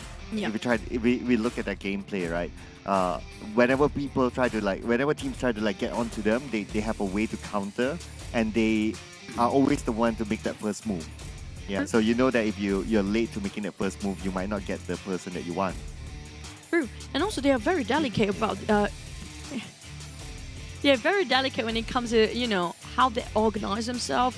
And then what I really respect most when it comes to these teams, yes, I mean, like, we are overestimating teams from regions that are coming up from China. But the thing is, even all the other teams out there from South Asia region, we really look out for them. There must be a reason to it. One of the main reasons, their discipline is just insane. You know, you saw how their trigger discipline just, they saw how FaZe and also SMG in bootcamp, the longest time, they saw every movement in it. But Jimmy just don't want to pull the trigger. Yeah, they have all the information based on where they were at early on. So they definitely know when to pull the trigger, when not to pull the trigger, when just to look and see what's happening. And they don't really need to like, oh, okay, we want to force ourselves to get those elimination points. They don't need to. And they know when to do that. In fact, if we kind of think about it, they didn't really like, okay, we want to try and tap, we want to try and get that good angle, try to move left and right just to see where the opponents are at. No, they just said, okay, someone's there, let the fight happen, observe the elimination feed, and make your decision from there. So when they see that the elimination feed is not running, that means they know that 2 teams is still locked in inside. So that's where they find that it's not worthwhile for them to like charge in, because you'll be facing with 2 other teams if you're in the wrong angle. I mean, like, we did mention about a lot of things about regarding the chicken as your priority, or is it going to be the elimination? In this case, more towards eliminations. And just now, the moment they saw the circle is on the side all the way, you know what? They're not going to just jeopardize everything just for the sake of the greediness they have in them. But also the teams that I want to look out for is going to be coming up from Vietnam region as well as Indonesia, because we do know they have been very consistent.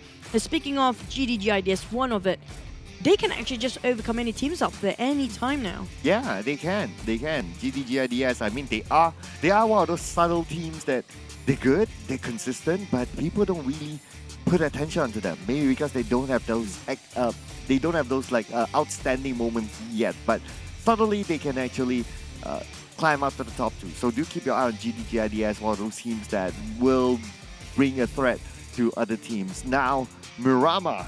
My goodness, this will be the round. Only one Miramar will be played. Let's see what's going to happen here. The round that the Thai teams do really, really well, especially the Infinity 19 eliminations, the record to beat. Let's go, Miramar.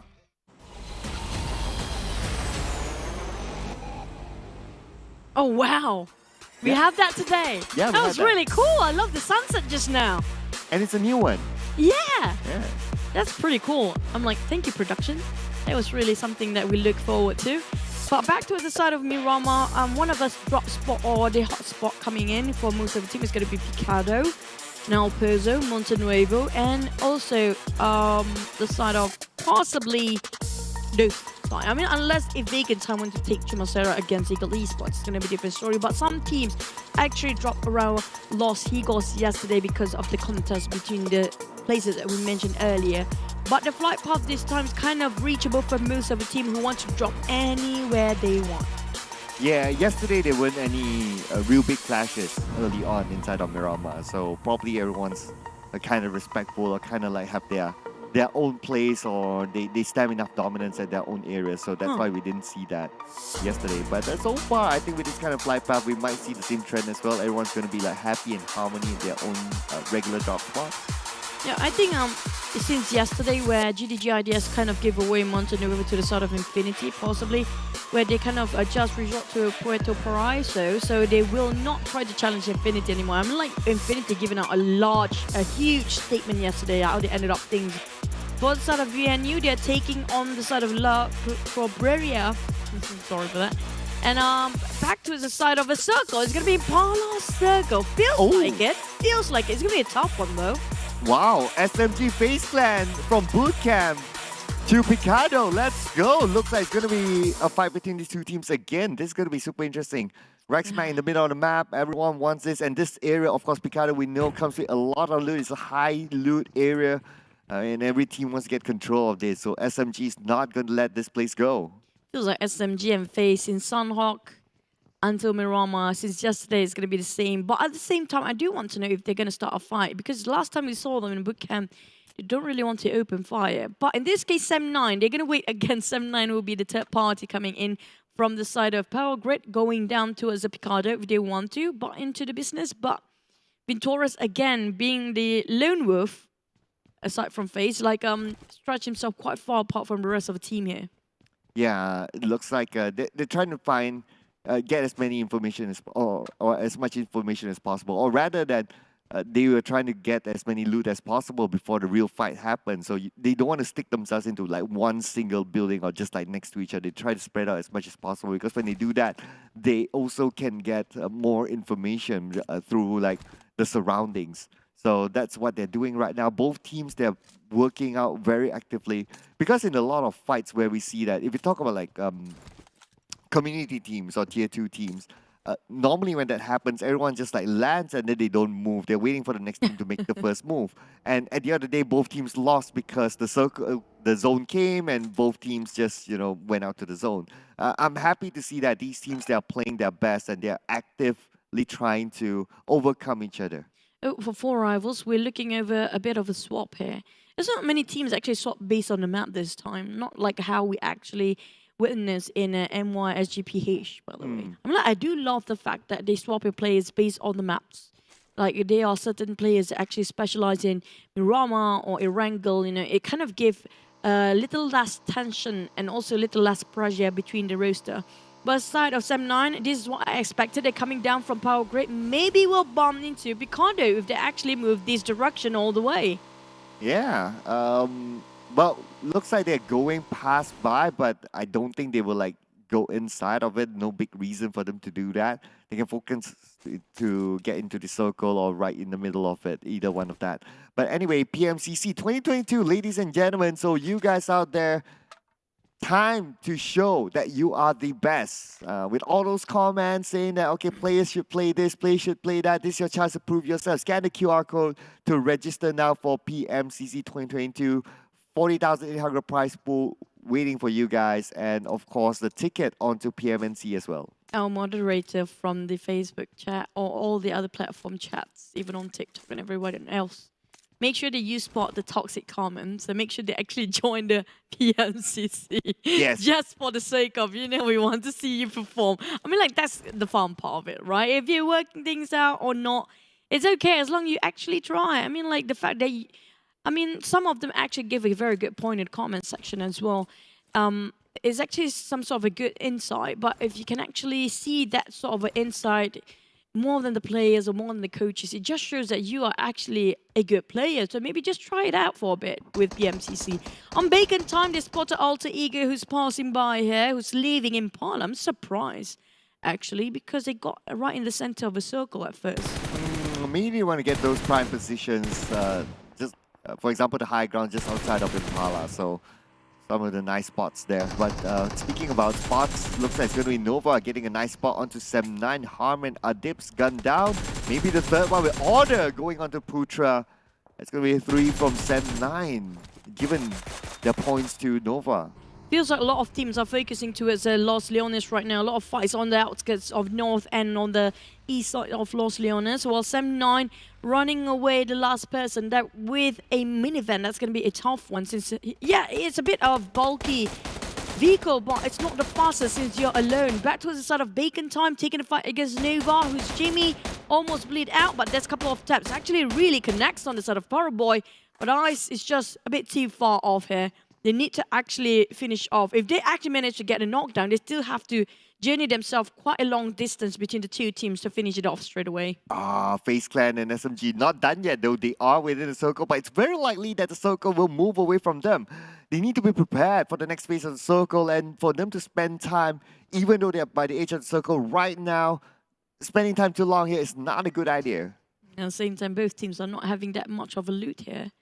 Some of them don't even have an helmet.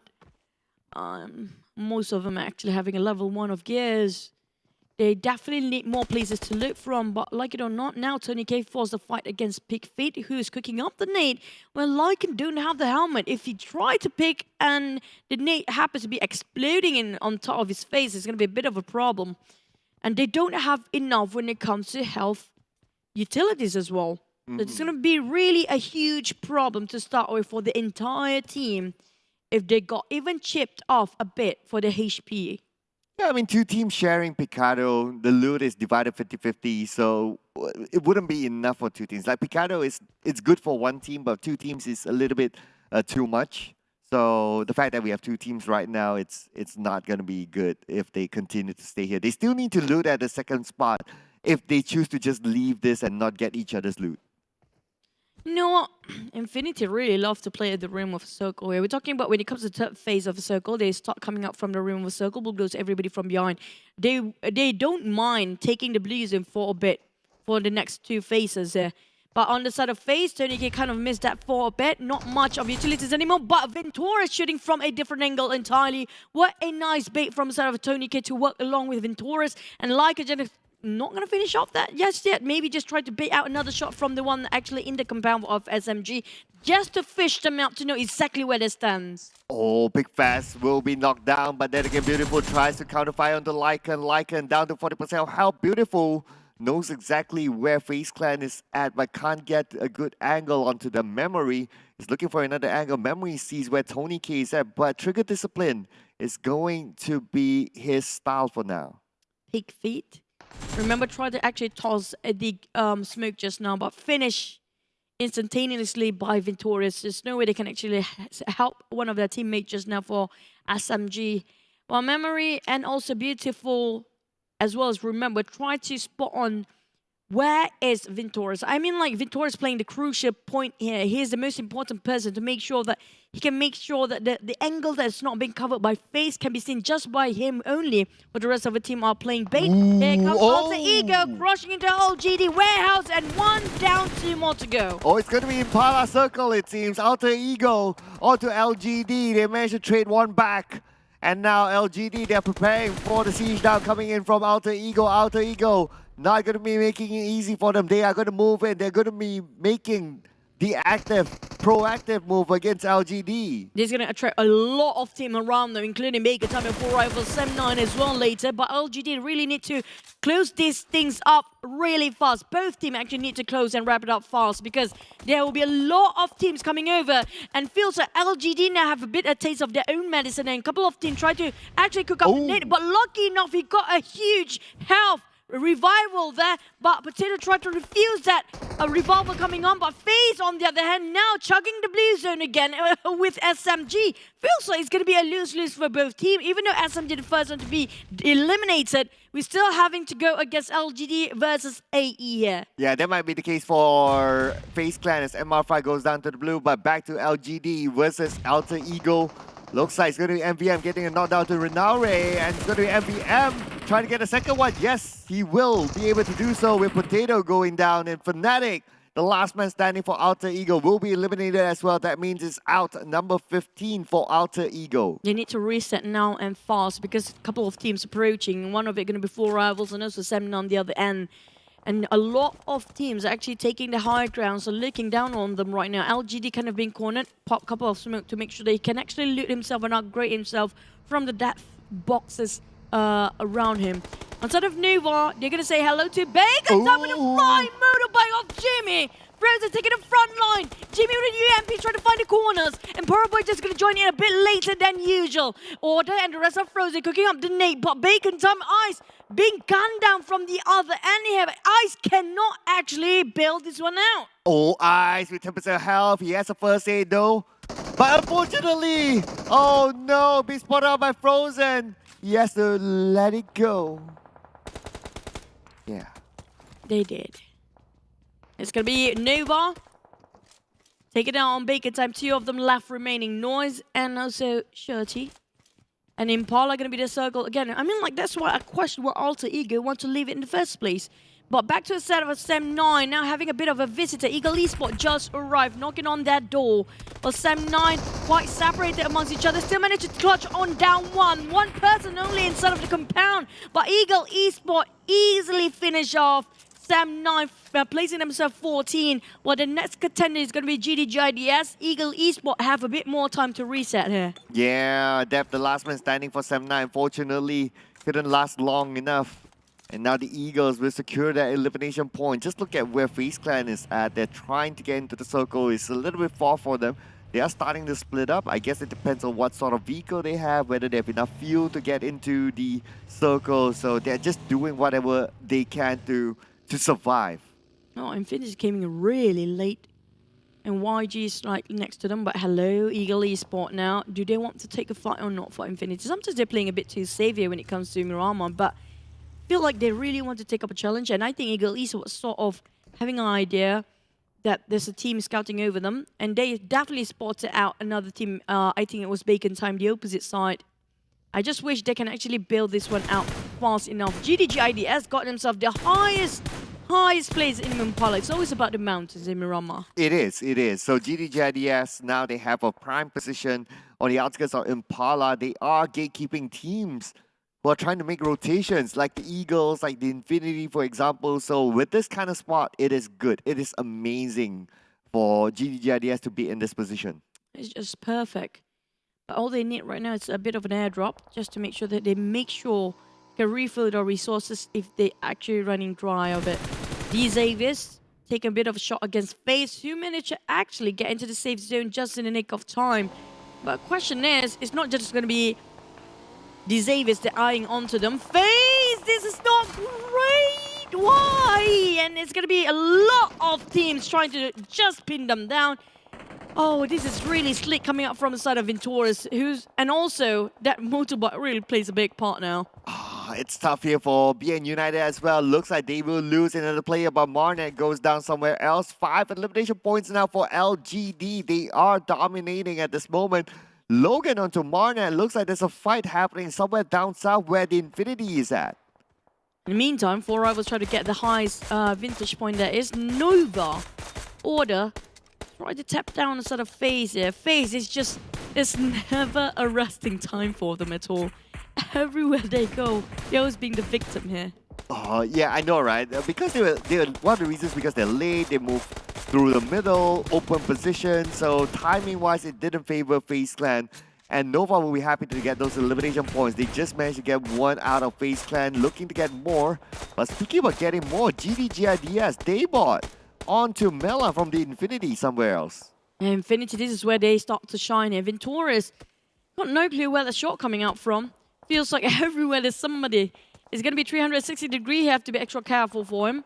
But there's still a couple of first aid and band-aids to work with. MR5 and Tony K got themselves barricaded by the side of this vehicle. Infinity, on the other hand, open up the smoke, take a fight, and have to cut across again Eagle Esports, who start to build this one. But GIDS is the biggest problem for them. Oh, yeah, it's going to be tough for them. But now, we look at a team that we haven't seen yet today or in this round. It's going to be Geek Fam. They're moving from the northern side, coming into the circle. But 4 Rivals have the high ground advantage. They know exactly where Geek Fam is at. At the same time, we can see that Lamborghini gets a knockdown to MR5. Looks like MR5, FaZe Clan, they're not in a good position.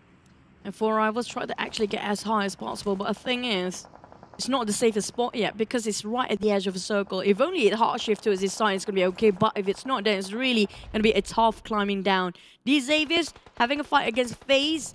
While FaZe only clouded himself a couple of smokes there, and hopefully it's just going to temporarily evade the vision coming up from these Xavier. But here comes a high toss nade from these guys. Tony K got pinned down by Lambo, and this time these Xaviers want to show what they're made of, taking out on Victorious down, and that's it for FaZe. Haven't got themselves anything. I mean, like, they got themselves a couple of nations, but it's not going to be enough to maintain the top 3 here. Yeah, it's going to be tough now considering that Nova is still in this with a full squad and they're doing very well. Nova already has 7 elimination points and they're looking to rank him more with this kind of position. They can just come back anytime for Nova. Here comes Order cooking up the net. Well, Geek fam just maintaining their territory with 4 rivals back-to-back here, but they just one corner away from each other. 4 rivals being taken down by these Xaviers who's trying to climb up. In the meantime, Geek fam is spinning them down also for 4 rivals. There's nowhere for them to run or hide. Voki and Pamburu try to salvage what they have left, but these Xaviers, being the top party, make it so hard for 4 rivals. 4 rivals. The good news is that they're currently in the circle, but the bad news is that all eyes onto them. Parabol tries to get one to Frankie. Frankie has a vehicle that's currently exploded, used as a barricade. Duke still onto 4 rivals, but looks like no big improvements yet, no big moves yet coming in from these 2 teams. It's going to be a fish eat fish world out there, with Nova eyeing out the Xaviers looking over to 4 rivals trying to take down on Geek fam, fighting against them. Managed to actually revive, while the others, they just barely can make it into the circle. In this case, the Xavier now taking a fight against YG. They're a bit greedy now, going against all the teams that can actually see everything that move, they'll shoot it down. Nova checking down on YG as well. Oh no, YG. Feels like they are in the FaZe boat right now. Yeah. It is very tough for YG at this moment. Parabol has a good angle onto them. A good angle. He has a compound. It's perfect moment for Nova against YG. But now, remove the Geek fam versus 4 rivals. 4 rivals seems to have upper hand against Geek fam, but Geek fam Mika is not going to make it easy for 4 rivals to finish them off just yet. But at the same time, the zone is going to put pressure onto Geek fam and 4 rivals. Feels like Boom actually quite spread out between themselves, but the one in Geek fam versus 4 rivals. And it feels like 4 rivals actually won that, even though they're kind of being in the handicap a bit before. It was a 2v3 at first, but they managed to turn things around. On the side of Nova, they now eyeing out towards these Xaviers. Now, they will be the gatekeepers on the side of the west circle here. It's going to be southwest. YG with the Mini 14 tried to take the advantage against these Xavier as well, but Nova really pinning so hard to the side of these Xaviers. Well, it looks like Parabol passed on the bait towards Jimmy. Now Jimmy has eyes on the Xavier, but Bacon time is here to steal away those eliminations. And it's going to be Shirley getting one for himself out of Frankie, but one more player left inside the shack, and they move in, and Bacon time gets those elimination points. But all that, Jimmy managed to steal a couple of them away. But now they're in the shack where everybody just dig their own grave there. Lucky enough, Bacon time, not all of them actually in the same place. Noise is quite far off, and Shirley is going to be a bit hard to be revived here by the side of Noise. YG, on the other hand, 1 second actually being saved. The fact that Nova changes their target in the last minute. GIDS getting themselves the best place ever, the prime spot, the vintage point, where they can see through everything, just steal away all the eliminations from afar. But 1 second, still managed to finish off Bacon time. 1 sec. I mean, like, 1 sec's really far though. Yeah, somehow we managed to get one onto Bacon time. Bacon time out at this moment. But the Infinity going up against Boom. Hexas with the long range shot to Nusi. Nusi finished off by Hexas. There's going to be another point in the back for Boom. But the Infinity, they still have other 3 players still active. Mela and Logan, they are playing the gatekeeping role against Boom. Where did the Infinity coming out from? They were really late into the party, so they taking the prime spot out of Boom's and GIDS hand. It's going to be 2 teams going against Infinity at the same time. Boom on the other side, while GIDS hamming down on the other. Logan kind of stuck in between, being knocked out with 1 nade coming up from Octa of Boom. And now can Snizzle steal it away? Snizzle wants to toss 1 Molotov and just steal it down, but he's a bit too contemplating and just a bit too hesitant about taking the steals away. Boom spotted out the rest of Infinity, while Boom, that's going to be a really brutal way to go for Logan. That is a splat there coming in But then again, we have Okta being gunned down by Snissel from the high ground. Mela didn't manage to steal it away. I think so, waiting for the elimination feed to come up. But then again, the Infinity not only have Boom to deal with, but they have GIDS as well. Alan is coming in from the flanks. Alan maybe the one to backstab in the Infinity. He has eyes onto them. Alan is ready with N4. Oh, Alan just snipe it away. Mela have no clue. The rest of Infinity still with a 90 degrees climb. I mean, like, come on, just shoot it down. Alan, finally, that's going to be a free one with one vehicle for free. Sunny is down on the ground, left with only Mela. Now, Mela, does he have enough grenades to actually toss over, since he's the only person left for Infinity and they're being surrounded by GIDS and Boom. In the meantime, look at how the spread come out from GIDS, but the problem is they still got the high ground, but it's not too much in the center either. They have the high ground, but then again, Boom is around them, so they need to be aware of that. Now, Mela is on the outside of the circle. The circle is inside of the Impala City. This kind of circle, we don't see it all the time. And look who's in it. We have Nova. And Nova or the rest of them have been camping here the longest time. Parbo is really low right now. Eagle Esports tried to take the fight against YG at first, but the one they should focus is going to be the one actually across them. Nova having the entire team really strong there. YG have no place to go. Looks like 4 rivals, they are in trouble. The long range coming from Chua on the side of GIDS, but nice counter fight coming in from Daemon. Takes down Chua. But Namshi should be able to pick up his teammates without trouble. They are in the circle at this moment inside of Impala. It should be all right for them. They can create this as their fortress for now. Trying to defend as long as possible with their eyes out, looking out for YG. GIDS still taking their high ground there versus Boom. Mela still climbing it slowly from behind now. That's going to be a tricky one. He's going to be backstabbing a lot of people. YG taking out on Paraboy, but try to finish it off. It's going to be a different problem entirely. Oh, look at this, Nova. Look at that area. Look at their compound. Look at their squad. They're still a full squad. They're trying to pin out Yangon Galacticos from coming across, but at the same time, we saw that 4 rivals. They somehow managed to get across the road into the compound area of Impala. That could save them a couple of placement points. Capone playing solo against the entire team of LGD, set for QCC, has been actually eliminated quite early on. Boom still taking the high grounds, now dominating over that side. Nova still working out with their compounds. The same goes for LGD. Every corner of compound will be taken by someone. And GIDS still have 3 members with last member Alan on the high ground. Now, how can he climb down except for jumping down? I mean, like, it's going to be really painful for him to actually just jump down like that. Yeah, it doesn't look like he has a vehicle, so not too sure what his backup plan is going to be like. Let's see if we can find a way down, or he still has a little bit of the circle to play with. Maybe just by the edge of it. Now, BN United, Capone, the last man standing. No circle for him, but he should be able to slip in. Nobody seems to give any attention on this side. Everyone's assuming that the behind is clear. But Capone, that could give him an opportunity to go up in terms of placements.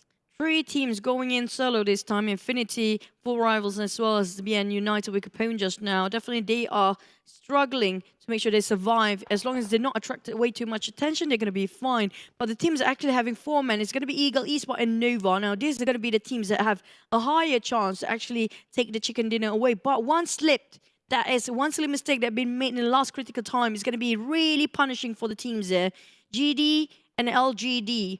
Now, both teams are quite far from each other, but the circle will shrink even furthermore. The next circle will pop. It depends on whoever's being favored by the circle.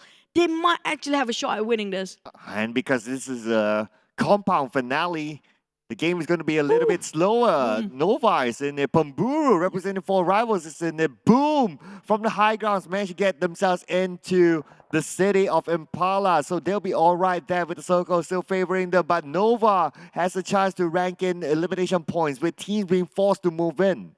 They don't have that luxury gears as much. I mean, like a lot of level 1 and level 2, since they've been camping here the longest time there is. I mean, like they don't really try to loot quite too much.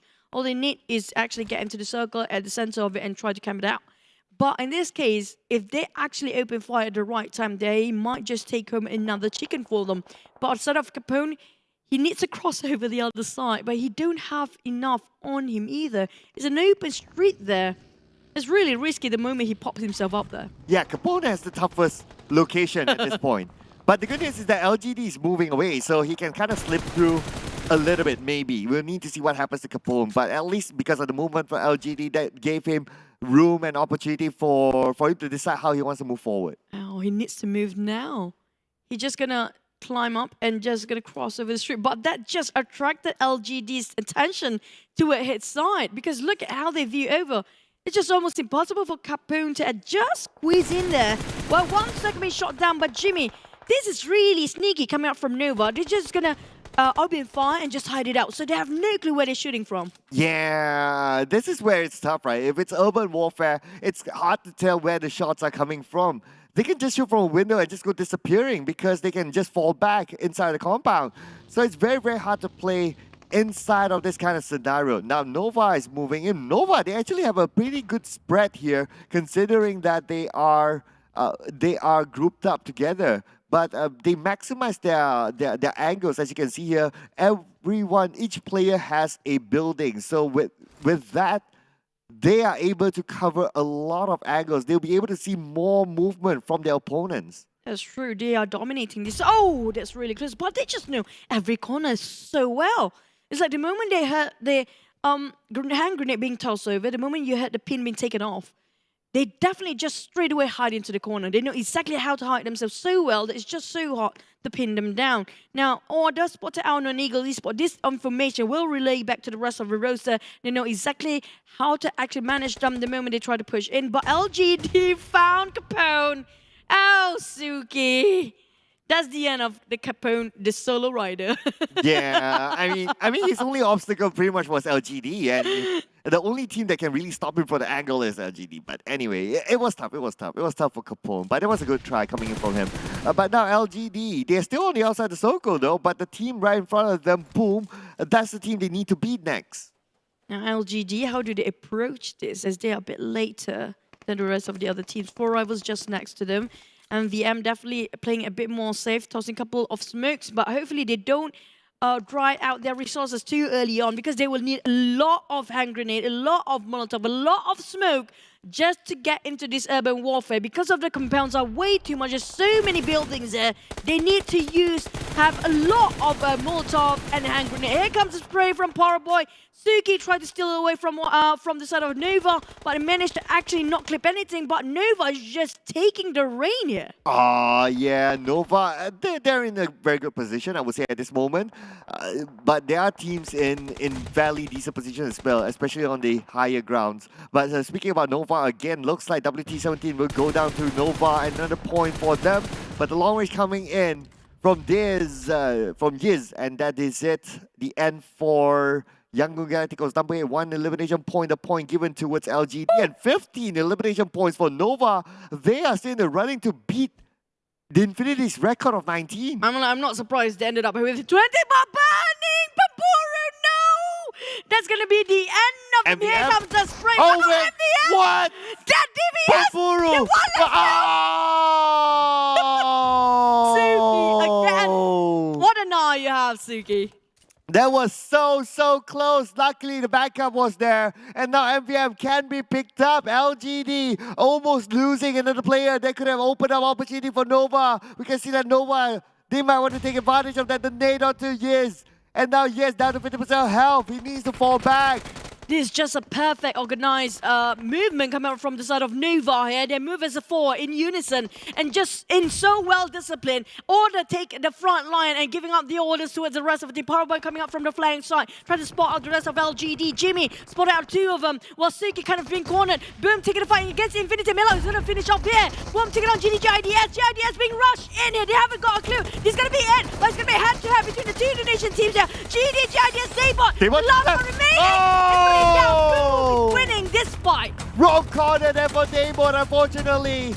That gives them number 5 with 1 elimination point, but now she's starting to move in. Now she's with the Eagles. Now she's moving on down. We have Boo Boo Hoo still alive, but he'll be gone down as well. The Eagles, they're flying in. Tuanzi, 1v1. Can Tuanzi do it? Tuanzi did it. And that is going to be another team eliminated. It's going to be Nova next, wiping off the floor clean against the side of LGD. Jimmy tried to run into every corner possible, making sure that they cannot run or hide. Jimmy! It's going to be Nova winning. They lost 2 men along the process. Now, to Eagle Esports, they got themselves 4 men. It's 2v4 now. Can they finish things off for Eagles? If Nova takes out every one of Eagles, they will get the record of 20 eliminations, but it's going to be a hard beat right now. 2v4 is the game at this moment. Namshi gets out Jimmy, frozen the last man standing, frozen gets one of the Chua. But on top, we have backup for the rest of the Eagles. So looks like it's going to be the Eagles netting this chicken dinner. But then again, Nova securing at least 16 eliminations in Miramar. I mean, like, that's a huge one. It seems like they were very close to getting a back-to-back chicken dinner. I'm not surprised if they actually do that for tomorrow, but for Eagle Esports, welcome to PMRC. Finally, the teams coming up from Vietnam has been awakened. Finally, there's somebody trying to push themselves up there, and in Eagle Esports, they've been patiently waiting from the sidelines, and they, you know what, they don't have that much elimination, but they did secure enough to actually survive and got Nova down on their knees in the end. Yeah, they're the first Vietnamese team to get the chicken dinner, so congratulations to Eagle Esports. Definitely wasn't easy. I mean, they had to fight against big teams, but their timing, their precision of when to go in, when to take out teams is just great. It's just on point. It's just amazing coming from Eagle Esports. They were on point, but Nova, my goodness, despite not getting the chicken dinner, I think they would have gotten more points than Eagles. I agree. And also, it has been such a great movement from most of the team, especially Nova. You saw how they just really move in unison. It's just so synchronized when they tried to get into the fight just now. Very carefully calculated. But outside of 4 rivals versus Geek fam, I mean, like, a lot of them been falling off the chart here because they tried to get into the top high ground. But Infinity came in very late. One of the main reasons they're kind of being obliterated quite early. Bacon Time, they just sort of having a bit of a problem with that shack. You know, the moment you get into the shack where everybody dies, you're the one that's going to be trapped next.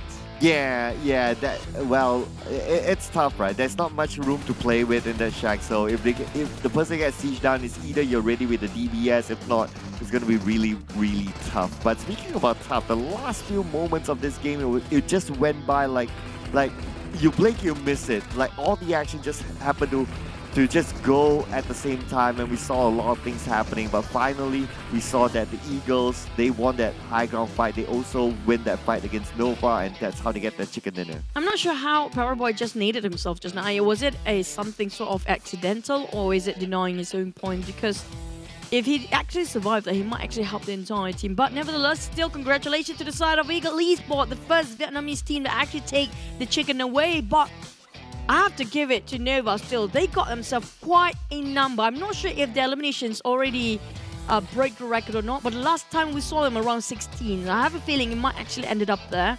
No, still not breaking Infinity's 19 eliminations here. Yeah, definitely not. Because for them to break, they need to win against Eagle Esports. Then they will get 20 at some point.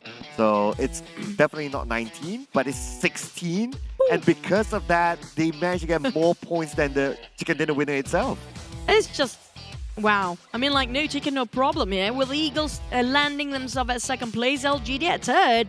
Well, we have Boom raising, just getting better than yesterday's as well at 12 points.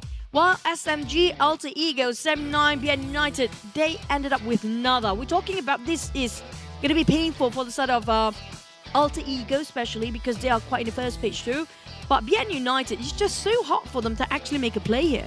Yeah, no points for them in this round. But okay, the man of the match for round number 2 today is going to be Order. To me, like what I said yesterday, right? Like, if it's not, he's just behind Paraboy. Like, in terms, he is behind Paraboy's shadow. If not because of Paraboy being like the multiple MVP at the global stage, this guy is definitely it. To me, Order is just one of a kind. Order just now, he paved the way towards the enemy team. The way he lead off to the fight in the front line was just incredible. I mean, like, it was really bleak. Infinity still taken at the #1 spot. The second and third place, in the other hand, swap over. This is going to be Nova within just 2 matches. Climb up from 6th place or 5th place earlier. up to the second place within a blink. That's just how scary they are. And just 1 point shy from the side of FaZe. LGD doing the same thing as well. They swap up with bacon time. Now it's going to be Thai and China alternating between the top 5 here. And it's only like, what, 27 points difference between Nova and the Infinity with 3 more games to go. It is still mathematically possible for them to catch up on to the Infinity. But of course, that also depends on how many points the Infinity gather from the balance 3 rounds. But anyway, Nova, yesterday they were almost nowhere. They were somewhere to page 2. But now look at them. 2 rounds, immediately number 2. That's the reason why this team's really looking out for them, because you know what?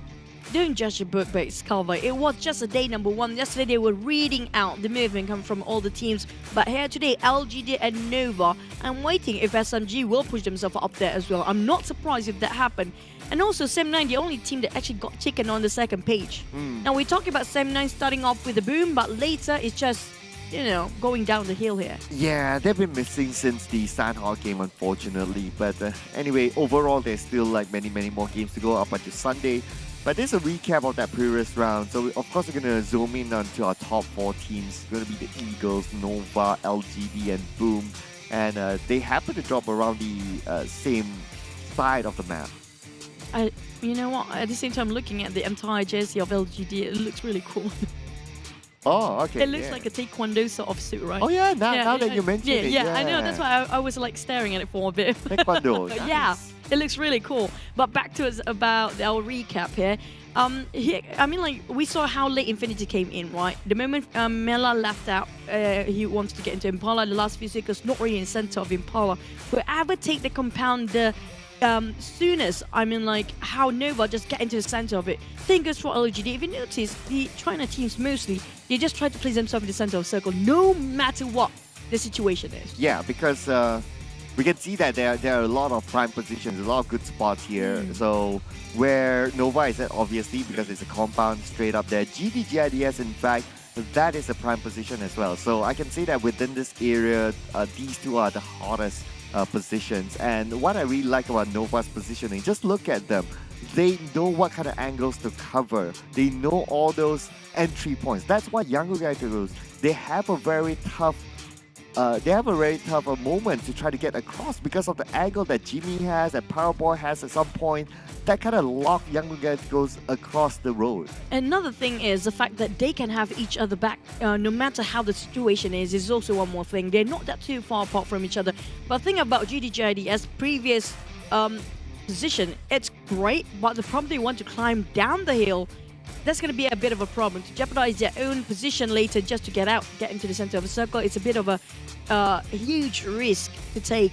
But on the side of Eagle Esports, you know, if only they actually spread out towards the side of the other building next to them, they can actually play as well as Nova, actually. But they didn't do that. Yeah, but at the end of the day, well, it was the Eagles also taking advantage, right? Because like Nova was kind of busy on their side as well. So Eagle was like, okay, your fight just finished. We just come in and, you know, clean up everything else. So if it was a 50-50 fight, then the story could have been different.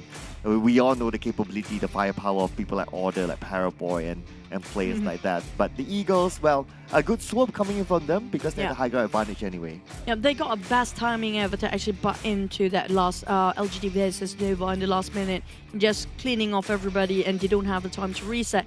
But at the same time, there's so many things that we can actually learn coming up from, even though the rest of South Asia kind of familiar with each other's playstyle, but we get to learn a different gameplay entirely from the region of China. So we saw how they are synchronizing towards how to get in closing certain compound, how they spread out, how they're so confident, and how they back themselves each other. But next one, we still have a lot more. It's going to be Erangel. We're going to head the break for a bit. See you guys in Erangel after this.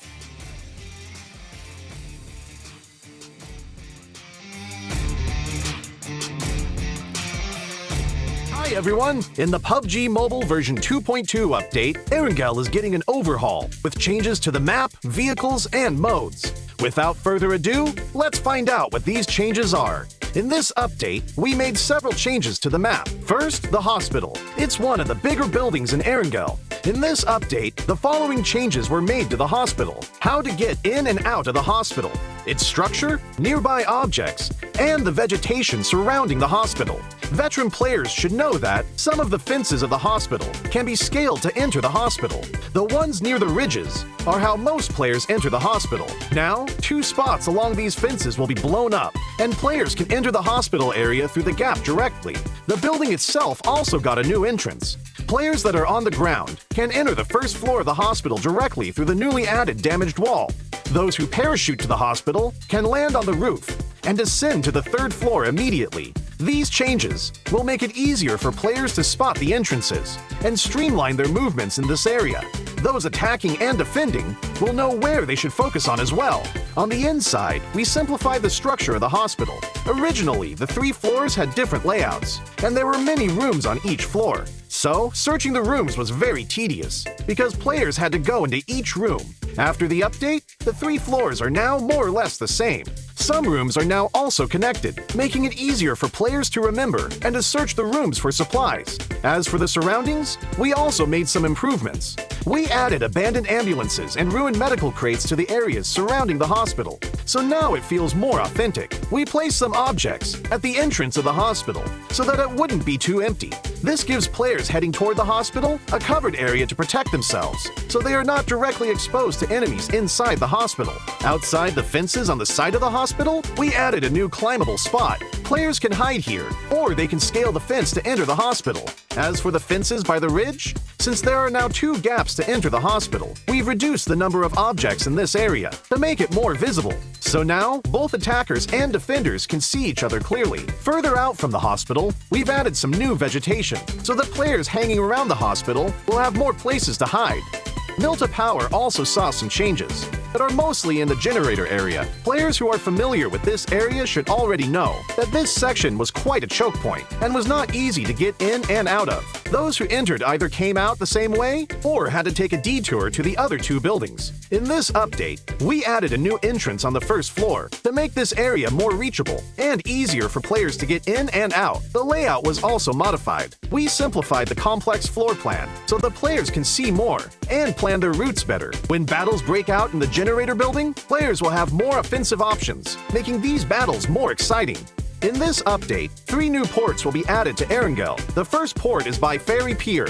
We added a port here, as well as increased the amount of resources in the area. The Ferry Pier will soon be more abundant in supplies. The 2 desolate beaches to the southwest of Farm and to the south of Sosnovka military base will also get new ports. They will both contain a good amount of resources. Players will also find boats at these ports, so they can quickly travel to another location. So, keep these places in mind, because they'll make for a great landing spot. During the previous themed modes, players really enjoyed the special crates. In the new version, we'll add special supply kits to classic mode. Players will be able to find special supply kits in buildings. There are 3 types: medical, tokens, and military supplies. The resources in these supply kits are very good, so keep an eye out for them when searching. In the new version, bikes will become a staple vehicle on Erangel. In some of the more remote areas, players will find bicycle sheds. Each shed will have 4 bikes initially, and they're first come, first served. These bikes can be collapsed and put into the backpack, so they're really convenient for traveling to other locations. In addition to the sheds, players will be able to find bikes in other areas. With a bike, players no longer have to worry about being too far from the play zone. In the new Erangel, there will be flash shops. They will spawn randomly in outdoor areas. Those who find one are in for a treat because there are tons of random discounted items. So keep an eye out for flash shops during matches. Running out of fuel is one of the worst things that can happen while driving a vehicle. Erangel's gas stations will become functional for refueling vehicles. For the cost of just a few tokens, you'll get a full tank of gas. Find a gas station and try it out. These are the main changes in the version 2.2 update. For more details, don't forget to follow the official PUBG Mobile community. Winner, winner, chicken dinner. See you next time.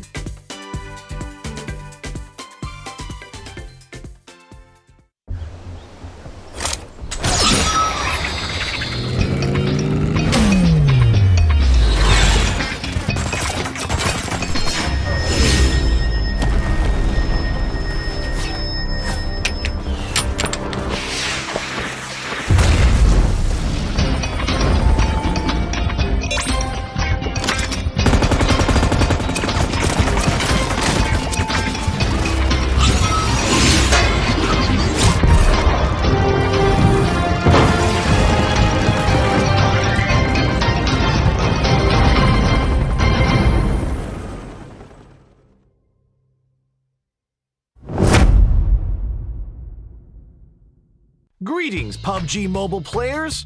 In the upcoming version 2.2 update, we will launch a new 1 kilometer by 1 kilometer map, Nusa. This is PUBG Mobile's most compact and combat-intense map to date. Without further ado, let's head in for a look. Nusa is a tropical island with beautiful scenery and lush foliage. Within the compact 1 kilometer by 1 kilometer map, you'll find Flame Village, the Science Center, the Shipyard, Bulan Bay, Telepac Town, Regal Resort, Sunset Street, Pink Beach, Love Island, the Cavern, and Crystal Bay. These are the 11 main areas. The island is made up of undulating terrain. There are buildings scattered around, providing a unique combat experience for players. Flame Village is located at the center of Nusa. The terrain near the village is flat. Other than a few brick buildings, all it has are straw huts. Hills surround the village, so players have to think about how to hide themselves in the valley. On the hill to the south of Flame Village is the Science Center. The design of the modern satellite orbital roof feels really high-tech. The Science Center has 3 floors. Every floor is filled with supplies, with locations for intense combat. The top floor has multiple platforms. Although players there get a bird's-eye view of the area, they'll also be exposed as there's nowhere to hide. It comes with a risk. The shipyard is in the northern part of the map. The ship anchored there divides the shipyard into 2. The containers in the area are packed close together, and there are elevated platforms throughout. Surrounding containers will provide cover during combat in this area. There are a bunch of buildings around the beach to the west. This area is called Bulan Bay. The area is divided into 3 parts. The buildings here are simple wooden huts.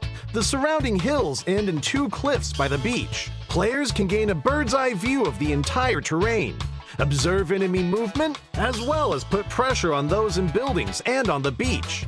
Telepac Town is on the east coast, and it's the largest area of the map. Not only are there lots of low-rise residential buildings here, but it's home to a high-rise apartment building as well. On the whole, it gives off a more metropolitan vibe.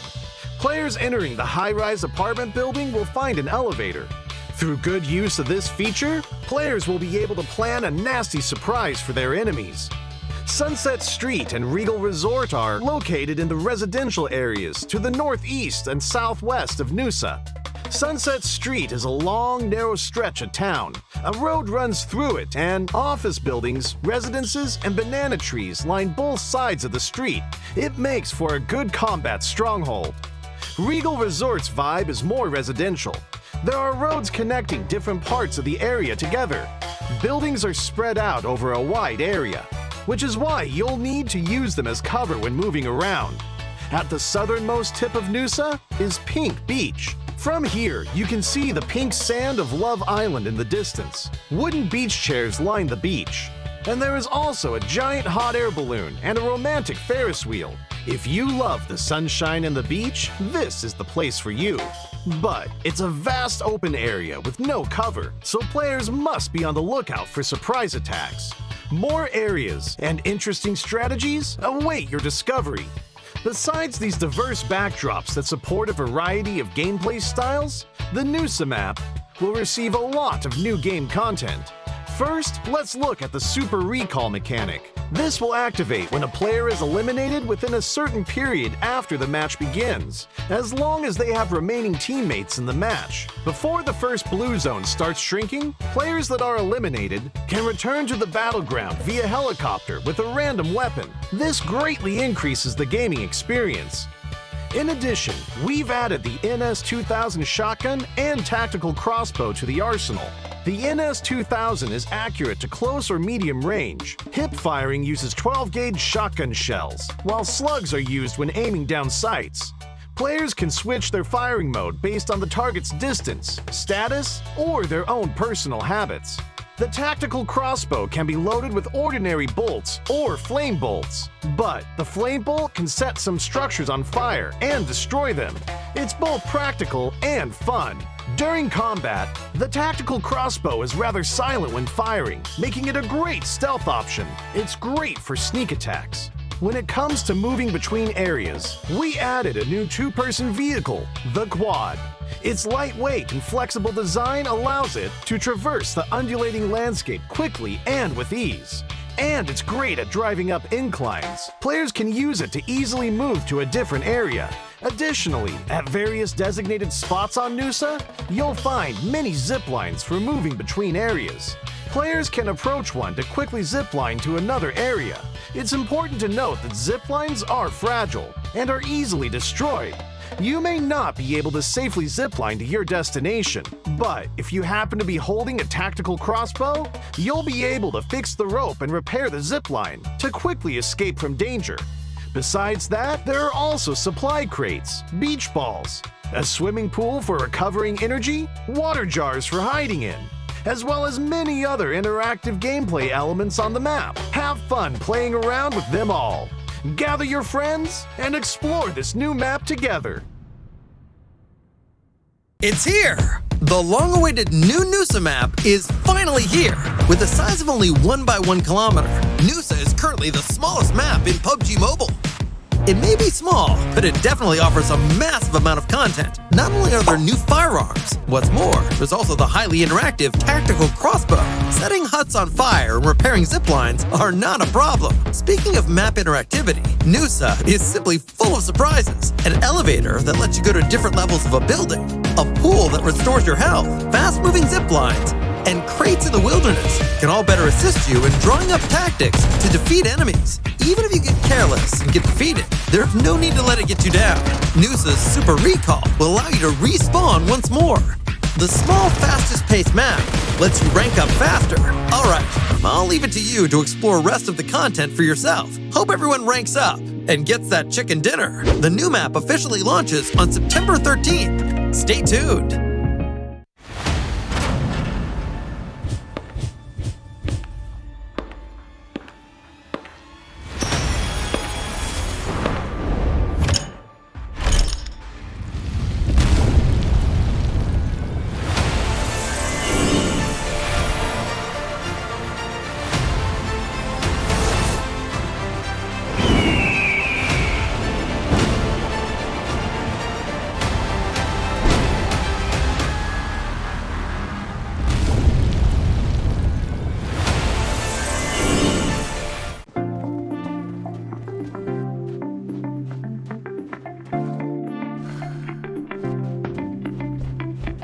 Think you're playing the wrong game?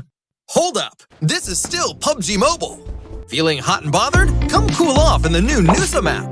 Besides the various leisurely activities, there are also several practical features too. For example, elevators make climbing stairs a thing of the past. Reach the 7th floor at the tap of a button. There is nothing greater than this.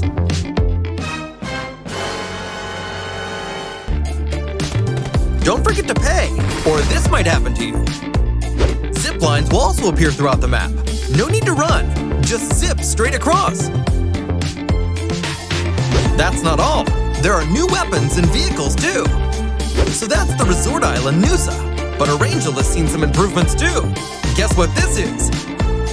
It looks like a port, or maybe not. This is one of the ports on Arangel. A huge crane is visible in the distance, as well as a dazzling array of shipping containers. Compared to the previously vacant beach, it sure has become packed full of detail. There are still more map improvements for players to discover too.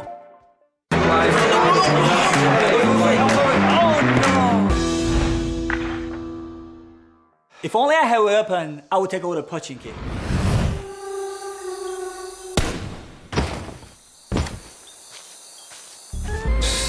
That's nothing. I clearly took down the enemy. If we were to keep the score, we'd definitely be higher than me.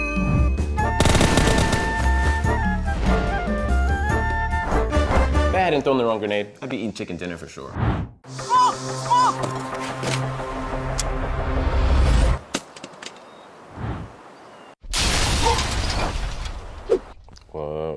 What's wrong, guys?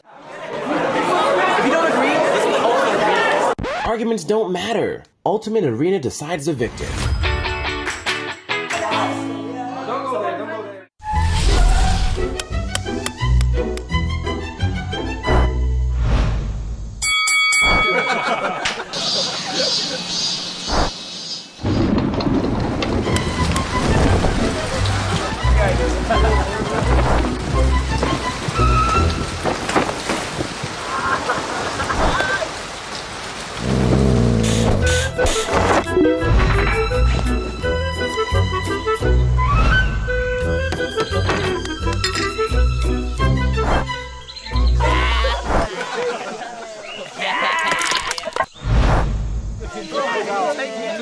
Stalemate? No problem. Ultimate Arena decides the victor. Hey there everyone! PUBG Mobile 2.1 is officially here. In this update, we've introduced a new arena mode, Ultimate Arena. After entering the game, select Unranked Arena, and you'll see the Ultimate Arena mode. Choose between two maps, Erangel or Livik. Ultimate Arena is based on the conventional arena, with the addition of a final circle mechanic. Players from both sides will undergo 7 rounds back-to-back within a limited area, and the first team to win 4 rounds will be the ultimate winner. During the match, players can use their shop tokens to purchase weapons and equipment they require within a time limit at the beginning of each round. At the same time, random maps and weathers will rotate every round, and player movements will be restricted to certain areas within the map. For all participating players, this will be a new battle mode filled with excitement and challenge. In Ultimate Arena, familiarizing yourself with the Battlegrounds environment will greatly affect the outcome of a match.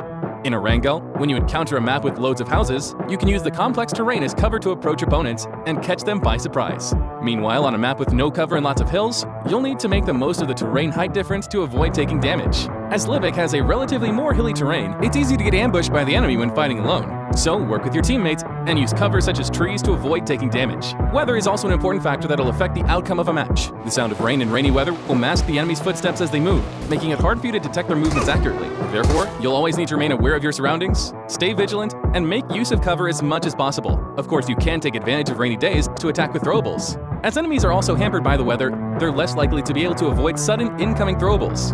In foggy conditions, the low visibility makes it hard for both sides to observe their opponent's movement accurately. So you can set up cover with your teammates to avoid being blindsided when you lose sight of the enemy. At the same time, you can also seize the opportunity to strike the enemy with a fatal blow together.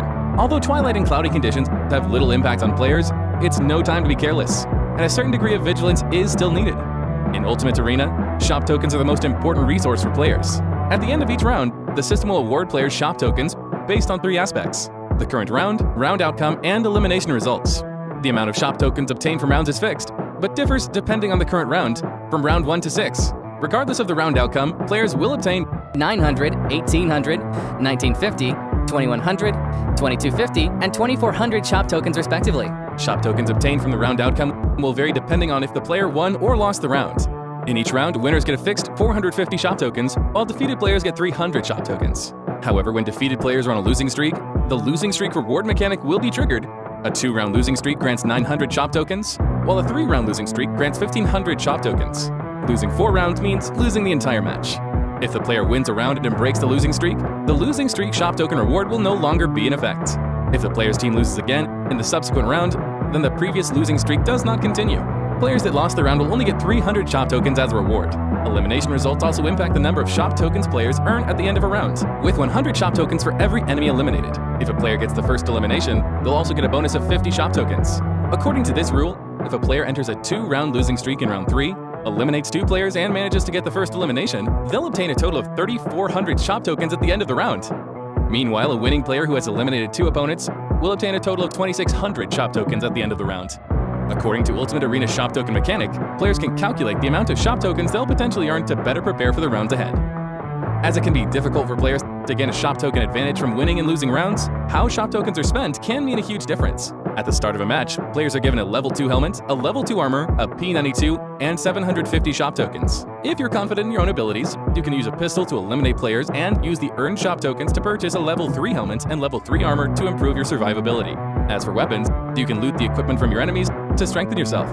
If you don't have enough shop tokens to purchase a weapon, you can also ask your teammates for help and pool your resources to create a super combat unit. You can also choose to spend all your shop tokens on weapons at the start. All weapons purchased in the match come with their own attachments.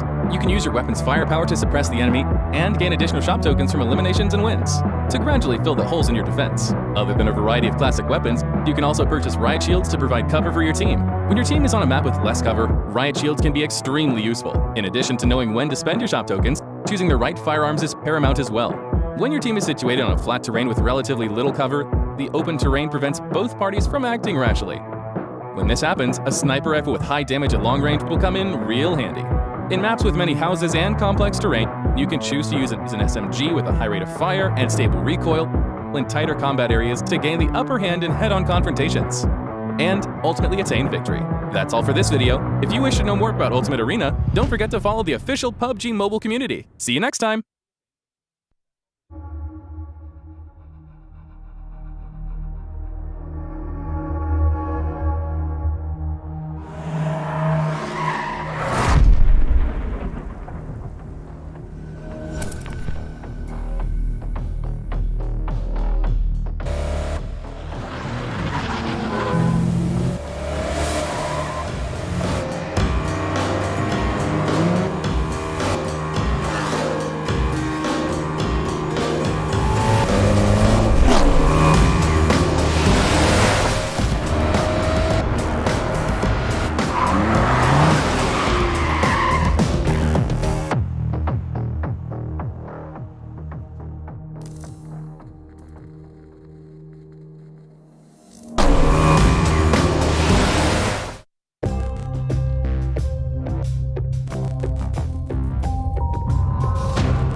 Assalamualaikum, welcome back, ladies and gents, to the PMRC, which is going to be PUBG Mobile Region Clash of the Year, which is brought to you by Tencent Games, PUBG Corporation, Lightspeed, and Quantum Studios. We'll be your casters here today. I'm Chicho, and this is Sir Cloud.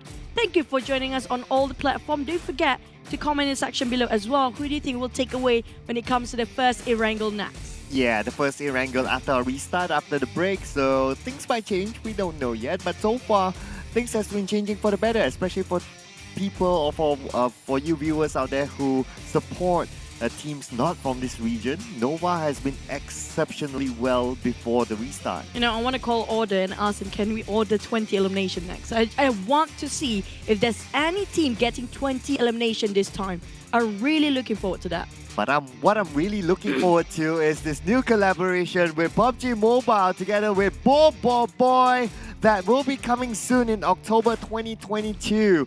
Of course, we have no idea what's it going to be like. Are they going to be like new voice packs, or are they going to be like new skins and related to weapons, or maybe a whole suit altogether?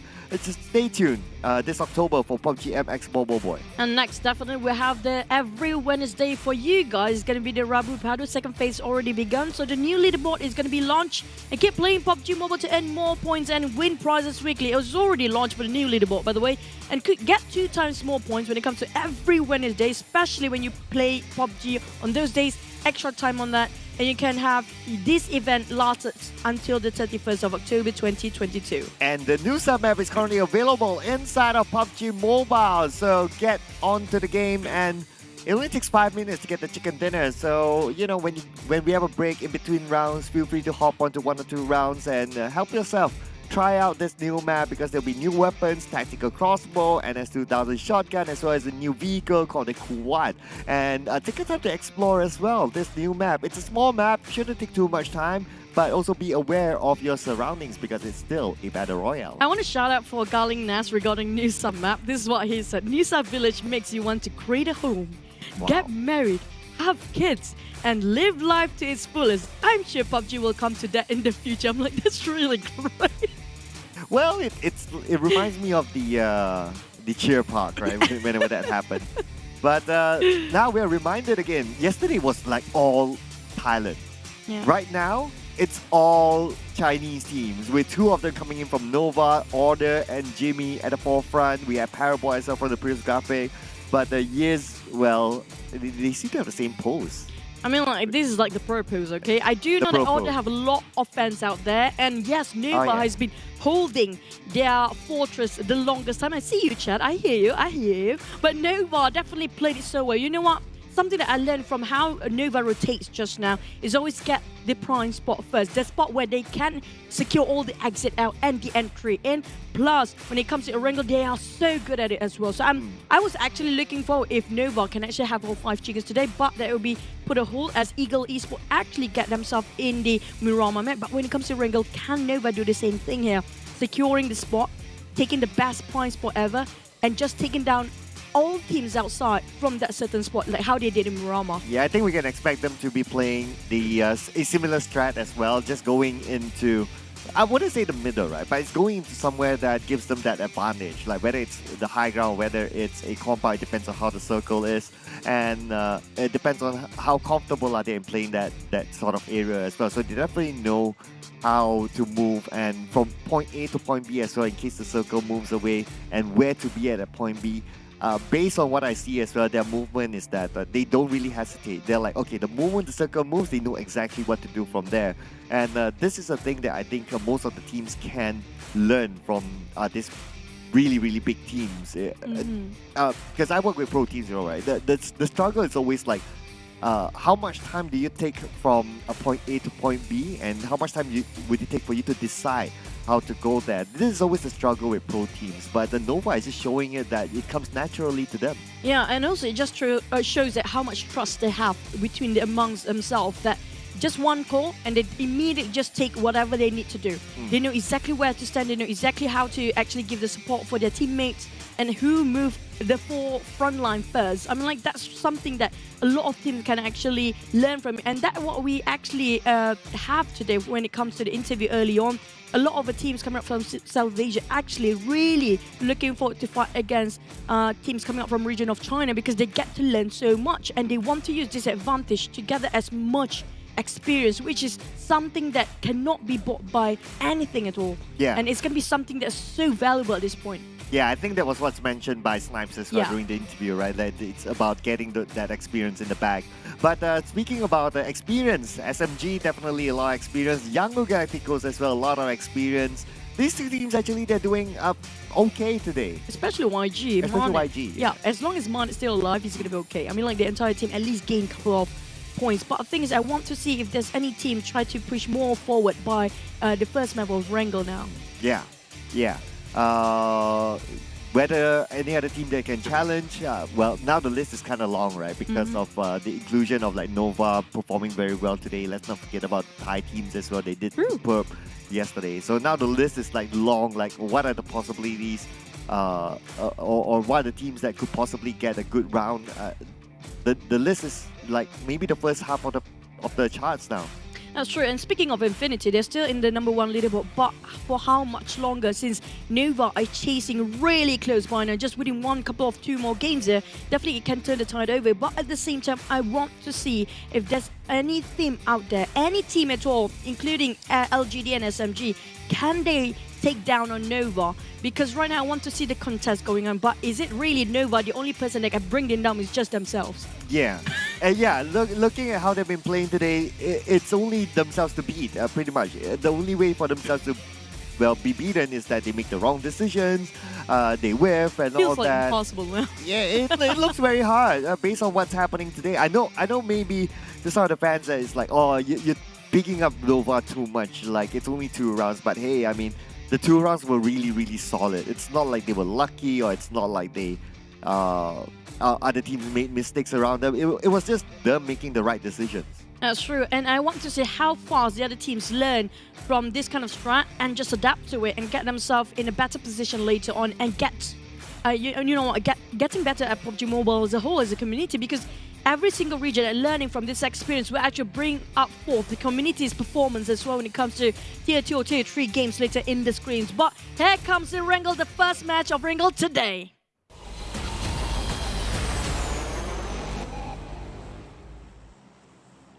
Erangel. So it's going to be the first Erangel for today. Let's go. We're going to play 3 Erangels back to back.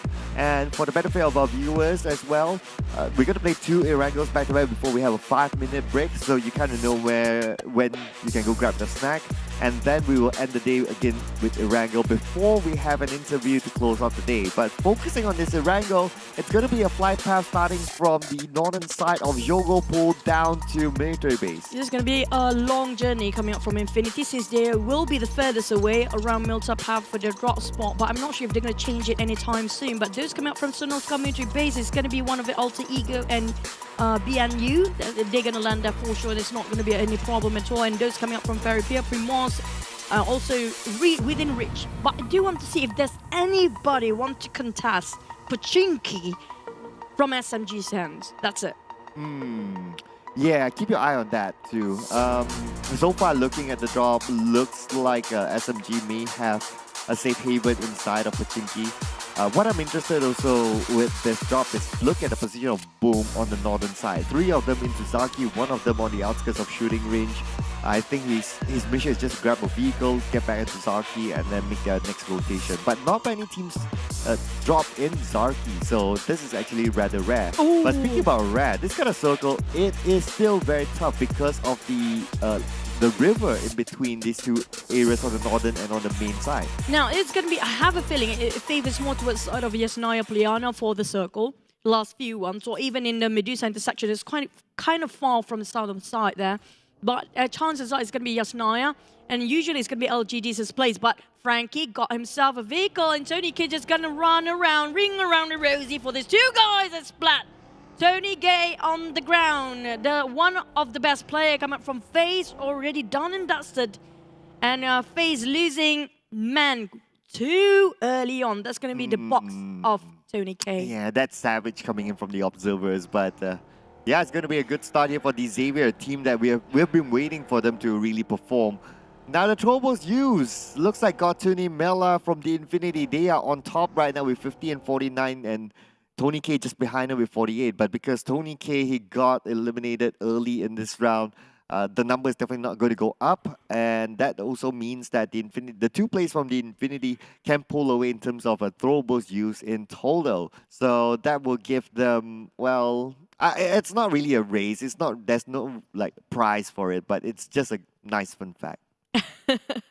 Well, a fact that we can actually have fun with. That's why I call fun fact. Back to his alter ego. They're showing with BN United, if I'm not mistaken, on Sonovskar military base.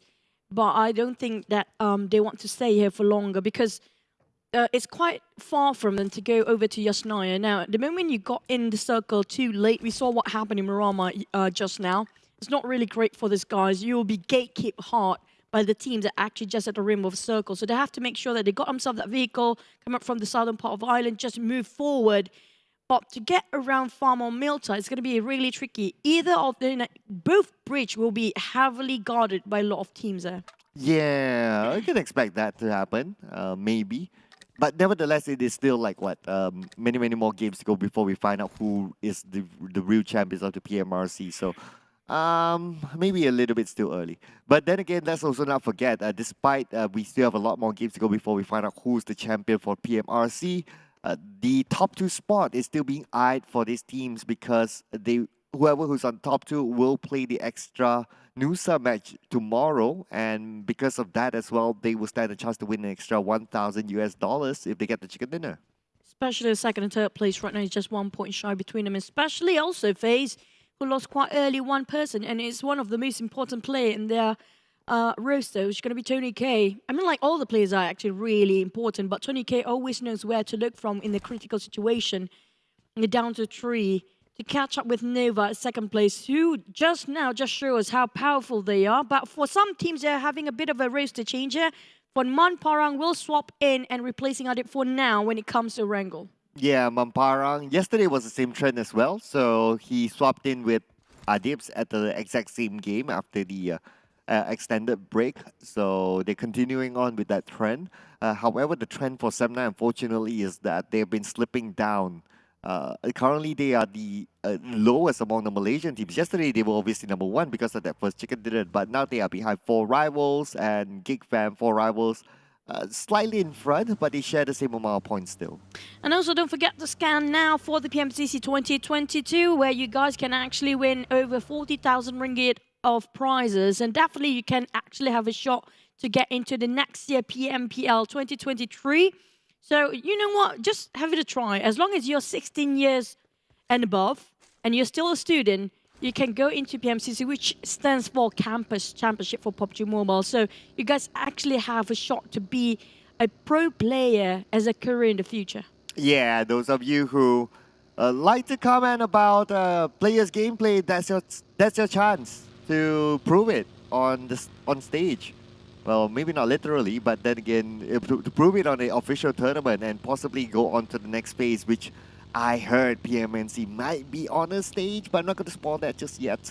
But then again, yeah, basically, it's your chance. Go do it, guys. Yeah, I'm waiting for a Nova 2.0 team, you know? The team that can actually match or be better than Nova. But for now, Nova feels like kings, but BNU fighting BAC, which is going to be Bacon time. Capone again, the solo player for the team with a micro Uzi. Swap over to shotgun, but finished off by Noise easily. Not even breaking a sweat coming up from Noise there. Bacon time. I mean, like, I'm not sure what BN United were thinking, especially for Capone. He got the entire team to work with, but he just prefer going solo here. Yeah, and a little bit of a miscalculation there. If he was doing his scouting work, he didn't really scout it well, if you ask me. Like, I think there was not enough information gathered before he made that decision to crash in. He could have like spent a little bit more time just to like, okay, just see what's happening there before going in. But well, at the end of the day, it is what it is, and PUBG Mobile is a very punishing game. You just need to make those little small mistakes, and at the end of the day, the punishment is waiting in the lobby for the next game. I mean, like, if he's scouting, why didn't he use any vehicles just now? That's one of the main question I have in my mind, where he can actually just hop into a motorbike or something and just pass over, like, just ride it over the place and make sure that he circles, like how the other players actually do. But maybe he have something else in mind just now. Maybe he was thinking that that place was vacant possibly, but for 4 Rivals, they do know there's Eagle Esports player here. They're going in for the charge. And now Fit is the only player trying to defend this. Singers for Chua now helping his friend, but will be a bit too late now. Definitely it gives away his position, and Vuki just couldn't quicking up the nade. The rest of Eagle Esports quite too far for them to actually giving Hannah. It feels like they were not giving any help at this point. It's a bit too late. Namchi coming up from the back line now. This is tricky. Yeah, he is going in for the flank, so this is a very smart move coming in from Namshin because he positioned himself not only at the back of his opponent, but he has the high ground advantage as well. So they have a lot of information against 4 Rivals. Now, the two at the forefront, Chua as well as FIDMT, they just need to not get a knockdown. But then again, the moment I spoke, that's where Voki managed to get a knockdown onto him. And Chua left to fend for himself, 50-50 right now between Chua and Appy, but Appy has the upper hand. And now Appy is going to be bringing 2 down. Last member, which is going to be Eagle Esports Namshin at the back line. Now, feels like they will just build this one out. They want to go for a retreat. It's just too deep for them to actually dive in again. And Tuan also doing the same thing. They are parting ways with their teammates being knocked down just now. For Namshin, he's just going to run as far as he can, just try to regroup with his teammate, which is going to be Tuan, and just going to reassess the situation for now, since they're losing 2 men quite too early on. Yeah, now with this kind of scenario, unfortunately, the Eagles will need to play for placement points from getting the chicken dinner. Now it's just going to play passive for them. But then again, WT17, wow, just driving by onto 4 Rivals, getting the knockdown onto Voki, and look at the circle. It's all the way up on the areas of Starburst, so it's going to be tricky to play in this area because of the amount of elevation. But Nova, they are not stopping yet. They're trying to just salvage whatever they can, and one of their members being knocked out is going to be Jimmy. They're IGL here, but the rest of Nova, you know what? Whoever can be IGL for Nova's side, they can just easily pick up Jimmy again, and they're just how strong they are when it comes to taking back their compound. But at the same time, Bacon Time really challenging, is really close to knock down here, and they're just going to shoot from afar. Shirty make it so hard for the side of Nova to have a reset, and one more team shooting up from afar as well. We're being hammed into 2 teams there for the side of Nova. Venturis on the other end coming from FaZe Clan, making sure they're being cornered in a very small shack. For the side of Nova, it's kind of really hard to get out from there. Yeah, Nova is currently trying to reset as soon as possible. A couple of smokes that popped up, but Shirty knows that his position's been compromised. Not going to be worth it for him to continue on because he's all alone, and that gave opportunity to Nova to reset.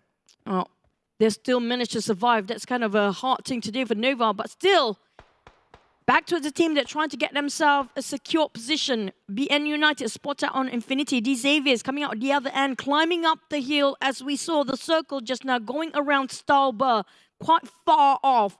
LGD spotted out 4 Rivals. Oh, left, right, center. LGD just cleaning off the Malaysian team. 4 Rivals, nowhere to be found, and will be the first one out. At least they take home 2 elimination points in this round, not empty-handed. LGD, on the other hand, managed to get 2 out of 4 Rivals, so that's going to be the first 2 points there for LGD. But they need to be aware about other teams starting to make that rotation. Speaking about rotation, Sem9's coming in from the top, just on the right side of Severny into the circle. Taking their sweet time to just park their cars here for the side of Sem9. Things not working out quite well for them, though they got themselves, the only Malaysian team got themselves a chicken. They place quite far down there. They need to redeem themselves. Dap spotted out on Boom. Boom quite separated between each other. Hexar spotted out by the side of Sem9.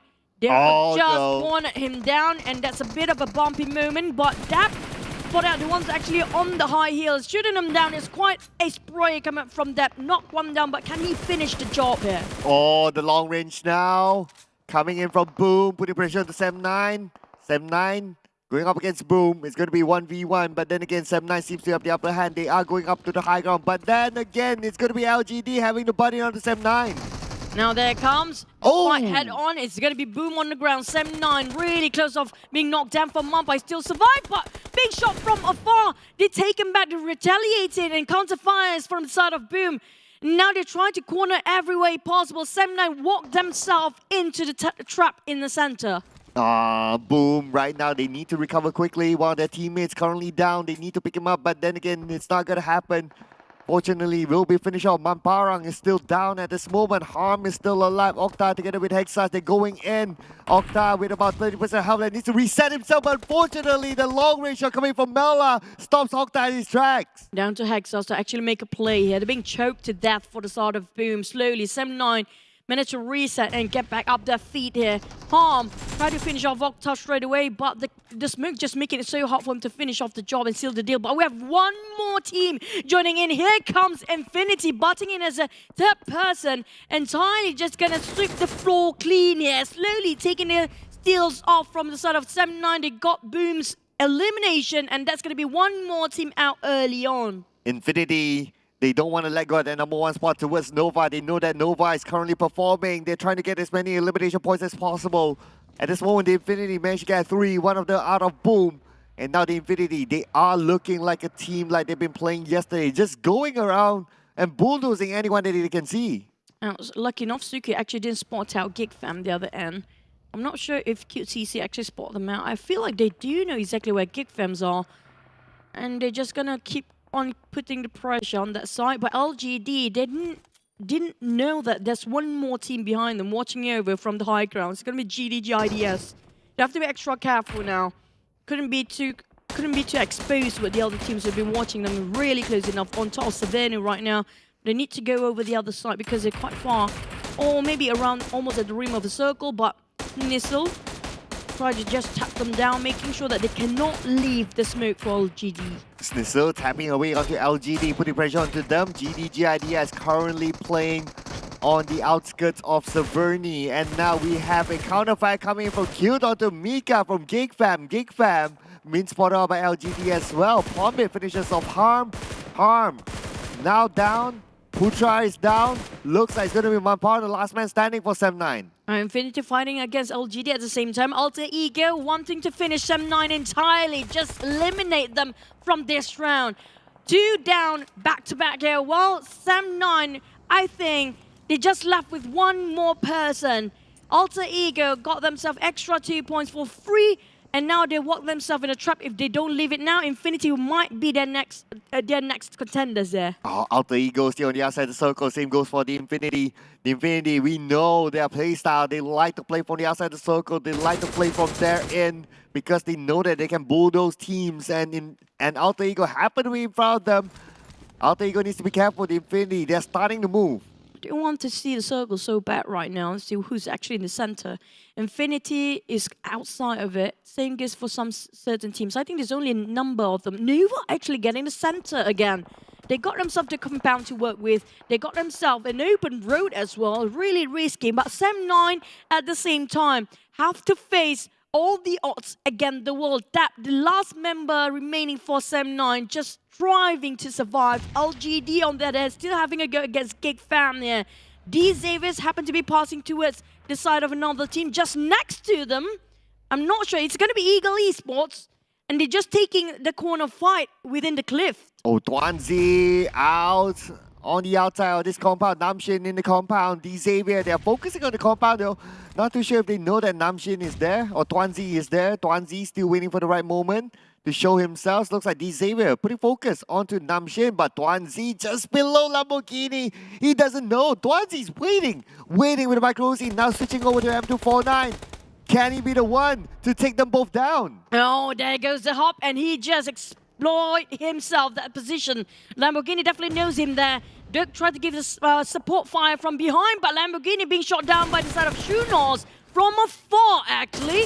And they're just going to finish him off straight away, but couldn't because there's so many vegetations in between blocking his vision to where the fight's going on for the Xaviers. BNU now going to push into it, the rest of the team, and now they're going to butt into Eagle Esports versus the Xaviers. It's going to be 3-4. Ooh, silence. Oh no, that will give you a little bit of a damage and a little bit of a time to reset, but unfortunately time's not on his side and he immediately goes down.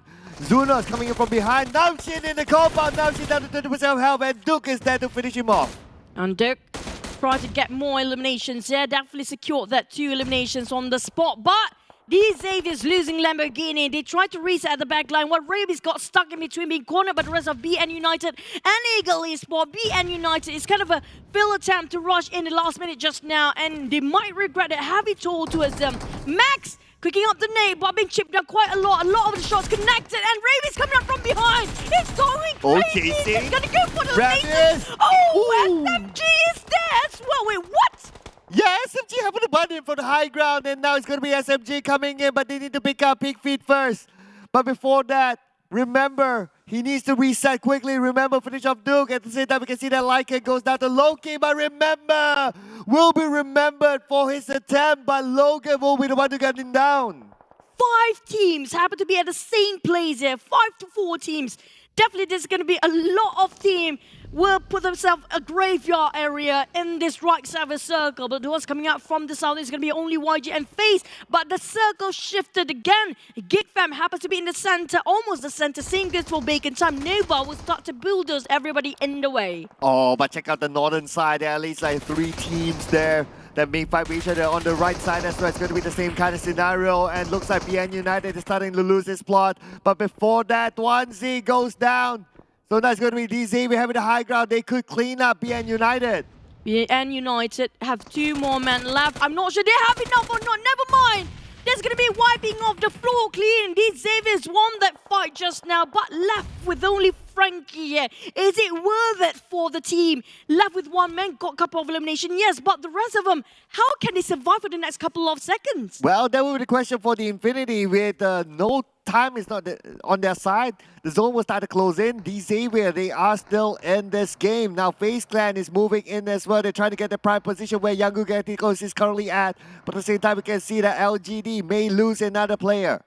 Now, Alter Ego moving to the side of LGD. A good explosion in between that, chipping quite a number. Infinity now taking the fight for the other side. Alter Ego, now they can actually just butt in on everybody's business here for Infinity. YG taking it on FaZe, Ventora's on his knees. LGD still not managed to pick up on YZZZ. And Fnatic over there almost shredded his best and being knocked down by Infinity here. Being such a nuisance, a hindrance for the rest of the teams out there. Oh, and GDZ has just got eliminated at 12 place, 1 elimination point. LGD is still in this, but they're fighting against Alter Ego. And now LGD, 1 player left, but then again, Alter Ego has something to say about that. LGD out at number 11. Now, Infinity have a lot to say as well. They got themselves 9 eliminations right now, showing off they're so good at Wrangle. Now want to take a fight against Alter Ego. Geek Fam have Damroot the other side, but Geek Fam have still 4 men well alive, but the high ground always taken by Infinity, but they're not right in the center of the circle. Now, Potato slowly being close by the side of Infinity. Gottini and Miller trying to put the pressure on that side, while the rest of the team, Logan going to be the supporting fire from the flank. Spots it out on Alter Ego, Fnatic on the ground, and now that's left. Potato try to revive him, but do they have enough smoke now? Oh, they need to do this quickly now. Time is not on their side. The zone is starting to close in. Going to put pressure onto the Infinity. At the same time, we can see that Pyroboy gets 1 for himself. Geek Fam, Mika is still alive, but Yuhai is currently down. Needs to be picked up. Mika having eyes onto Nova. That's right below them. Nuzi with the long range. Nice! Coming in from Nuzi onto 9 Noise. Bacon Time having a bit of a problem here, while Infinity slowly just creeping in and just making sure that everybody's down. Everything that moved, they will shoot at Micah or Mika. I have been shot down from afar. 10 elimination, unstoppable for the side of Infinity. While Alter Ego still having a go against Geek Fam. Infinity is taking the advantage on the other end. Alter Ego have to switch their attention toward the left side because right now Infinity is just having the rain here. And Mika will be finished off that. Gives 5 elimination points towards Alter Ego. They're currently dominating this. Now Geek Fam, they need to reset quickly because Nova is just right around the corner. But at the same time, the next circle will reveal. So Jamie is coming in. Jamie at the forefront against Geek Fam. With a Scott Earl, swap over with the smoke, try to build the bridge so he can actually enter towards the side of Geek Fam, slowly try to cook up the nade here. But took a bit too long for Snipes, already needed Jimmy first, and now can they actually save it? Nova coming in with the rest of the roster, try to help Jimmy on the front line, but Damroot spots it out, the other two of Nova, having a bit problems to actually rush in, and Damroot being the crucial player, again shooting from the flank. But Alter Ego is going to shoot from afar as well, putting pressure onto Geek Fam. But at the same time, they need to be aware of the Infinity just right on top of them. Alter Ego down to the last 2 men, played by the rim of the blue. At the same time, Alter Ego, left, right, left, right, left, right. Look at the spread coming in from the Infinity, but Geek Fam onto God 30, Damroot is the one. And now Infinity kind of stuck between Alter Ego, but I'm not sure what happened to Snipes. He just made it himself, maybe, possibly. But Alter Ego take the advantage and take down on UI on his knees. Well, on the side of Damroot, there's nothing much he can help from this sort of standpoint. We have one more team coming from behind. It's going to be Alter Ego in between. Damroot! Oh, so close to Damroot! Damroot! Oh! The knock coming in from Renauri onto Damroot. That means that Geek Fam is out at number 8, 3 elimination point. Order is starting to go in onto Alter Ego now. Now that Geek Fam is not around. And it's going to be the Infinity taking out Alter Ego. My God, what a view just now. Back to the side of Nova. They tried to fight themselves into it. They're down to only Order and Paraboy. Now, this is the two best players that we have on the side of Nova. Definitely try one of the best combo out there. But on the side of Infinity, they are not stopping at all. They got themselves to elimination with 3 men, even though they lost Logan a bit earlier. But also Nova trying to eliminate a lot of players and try to dominate the elimination points as well. Oh, Bacon Time still a full squad together with Yangon Galacticos. In fact, the Infinity playing as a trio, Nova as a duo, FaZe Clan as a trio. So looking at the numbers right now, Bacon Time as well as Yangon Galacticos, they have a good chance of securing the chicken dinner. But then again, Yangon Galacticos, they need to be aware. Multiple teams around them. They're currently sandwiched between at least 2 teams. Oh no, FaZe Clan don't have enough utilities to actually drag this match anymore. We're talking about with a lot of band-aids, only a couple of nades. Even MR5 don't have any first aid. Bandit's not going to work well when it comes to 6 or 7 face of the circle. It's just not going to work. But for Order and Paraboy, duo or not, look how bold these guys go. They're just going to open up the smoke and move forward, while Infinity slowly waiting for them to start the fire first, because they will be the third party again. Nova just next to Yangon Galacticos. 2v4 may happen. Nova is trying to find a good angle. They currently should be in the circle, but then again, the teams just in front of them, they need to be aware of. Paraboy together with Order, the duo is going to do it for Nova till the end. I'm not sure how much YG actually do have on their side though. We don't see a lot of actions coming out from YG. But on the side of Infinity, they don't have hand grenades anymore. No more smokes for Mela, especially Nix. He's really needed this time. And they're just hogging over the slope of the hill. Spotted out Order's head just now running around the corner. But FaZe just gonna play as low as possible. Like, these guys don't have enough. Nova, they did spot out Nova. The Infinity, maybe they saw, maybe they didn't, not too sure. But FaZe Clan still playing by the rim of the circle. Yangon Galacticos playing by the rim of it as well. Everyone's playing the patient game at this moment. Yangon Galacticos, they know they have a full squad. They're trying to cover as much ground as possible. They're trying to spread out just to see if they can gather as much information as possible for them to make their next decision. At the moment, the circle pops, everybody start to move. Their Bacon Time straight away take a vehicle and make a bit of a rotation in the front to make sure there's nobody there. Nobody seems to be spraying over him for now. So they need to get into the circle. But the thing is, it's an open field right in front of them. It's an open street as well. Almside got clipped quite a bit, but lucky enough they got themselves first aid to work with. But instead of FaZe, they don't have anything. They can't even peek right now. Shirley still on the outside of the circle. Now the blue will put pressure onto teams on the outside, including Bacon Time. Bacon Time playing a 2-2 formation, but where will they go in? How will they go in? They need to deal with at least one of the teams. Maybe the Infinity they need to give focus onto. Got Tuni putting pressure onto Ice. Ice immediately turns away. And Bacon caught in between Mela, knocked down on Ice. Amstel trying to finish off the job, but Mela just making sure it's almost impossible for Bacon to move forward there. United entry towards the circle, and 17 finish off one of our Bacon players. Same goes for Nusa. He got himself a killing for Nusa as well. And Bacon left with the last player here, and it's really hard for him to actually survive. Nova start to move against Infinity as well. Almost getting one to Mela. Mela down to 30% health. Paraboy gets the high ground advantage at this moment against the Infinity. Paraboy at the forefront, Order at the behind. But Order needs to deal with Yangon Galacticos as well as FaZe Clan. But it's going to be number 5-4, Bacon Time. Paraboy got down by Mela. It's going to be Infinity retaliating on the other side. Mela tried to go for the flank side, and Nuzi going in at the same time. That's the only last person. Order. Can he clutch this? Infinity's on rampage with 15 eliminations. Nuzi caught that side on Order. Order, where can you run? He never runs. He takes a fight. He's going to go for the challenge. But that's dead. And that's a run for Nova. They plays at 4th. Infinity down to 2. But YG still have a 4. 4. And Infinity, they still stand a chance to break their own record at number 16 now. As in 16 eliminations, they still have a chance to get more than 20 eliminations, but let's see what's going to happen there as MR5 goes in onto Loki, jumping around MR5, not pulling the trigger yet. WT17 spraying onto the other side. They're currently in the circle, but the team that's not in the circle looks like it's going to be FaZe Clan. A lot of Molotov and also grenade on the side of YG. They can use it at their disposal here.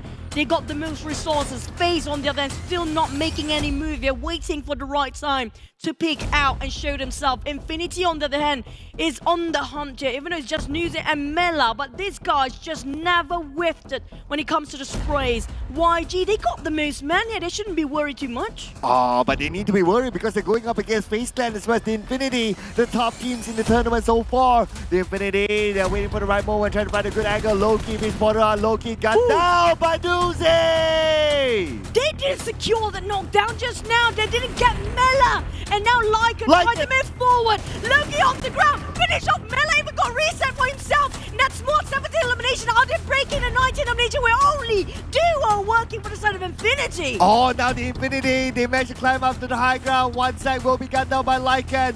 This could be it for Yangon Galacticos if they're continuing to be sandwiched by two teams, two Thai teams in fact. Barnet waiting behind, WT70 at the forefront, all of them currently in the circle. It's gonna be 2v2v2. They had 4 before for YG. They had the upper hand. They lost it. They lost the chance there. Marnet with a mini 14, 2 grenade, couple of first aids. Can he spot FaZe first now? That's going to be 2 eliminations secured by him. Seems like he knows the right angle, but is it enough distance to toss out that hand grenade just now? Clipped quite a bit on MR5 and the rest of FaZe, but at the same time giving away YG's position. WT17 now knows exactly where FaZe Clan is at. Look at where the Infinity are at as well. They are on the other side of the road. Nobody's going to give attention onto them for now. As MR5 tosses his nade onto WT17, they will not connect. FaZe Clan still playing as a duo. Yangon Galacticos as well. The Infinity as well. 2v2v2. I'm not sure if Lycan managed to actually loot out a couple of first aids. You know, he actually did. He got himself first aids.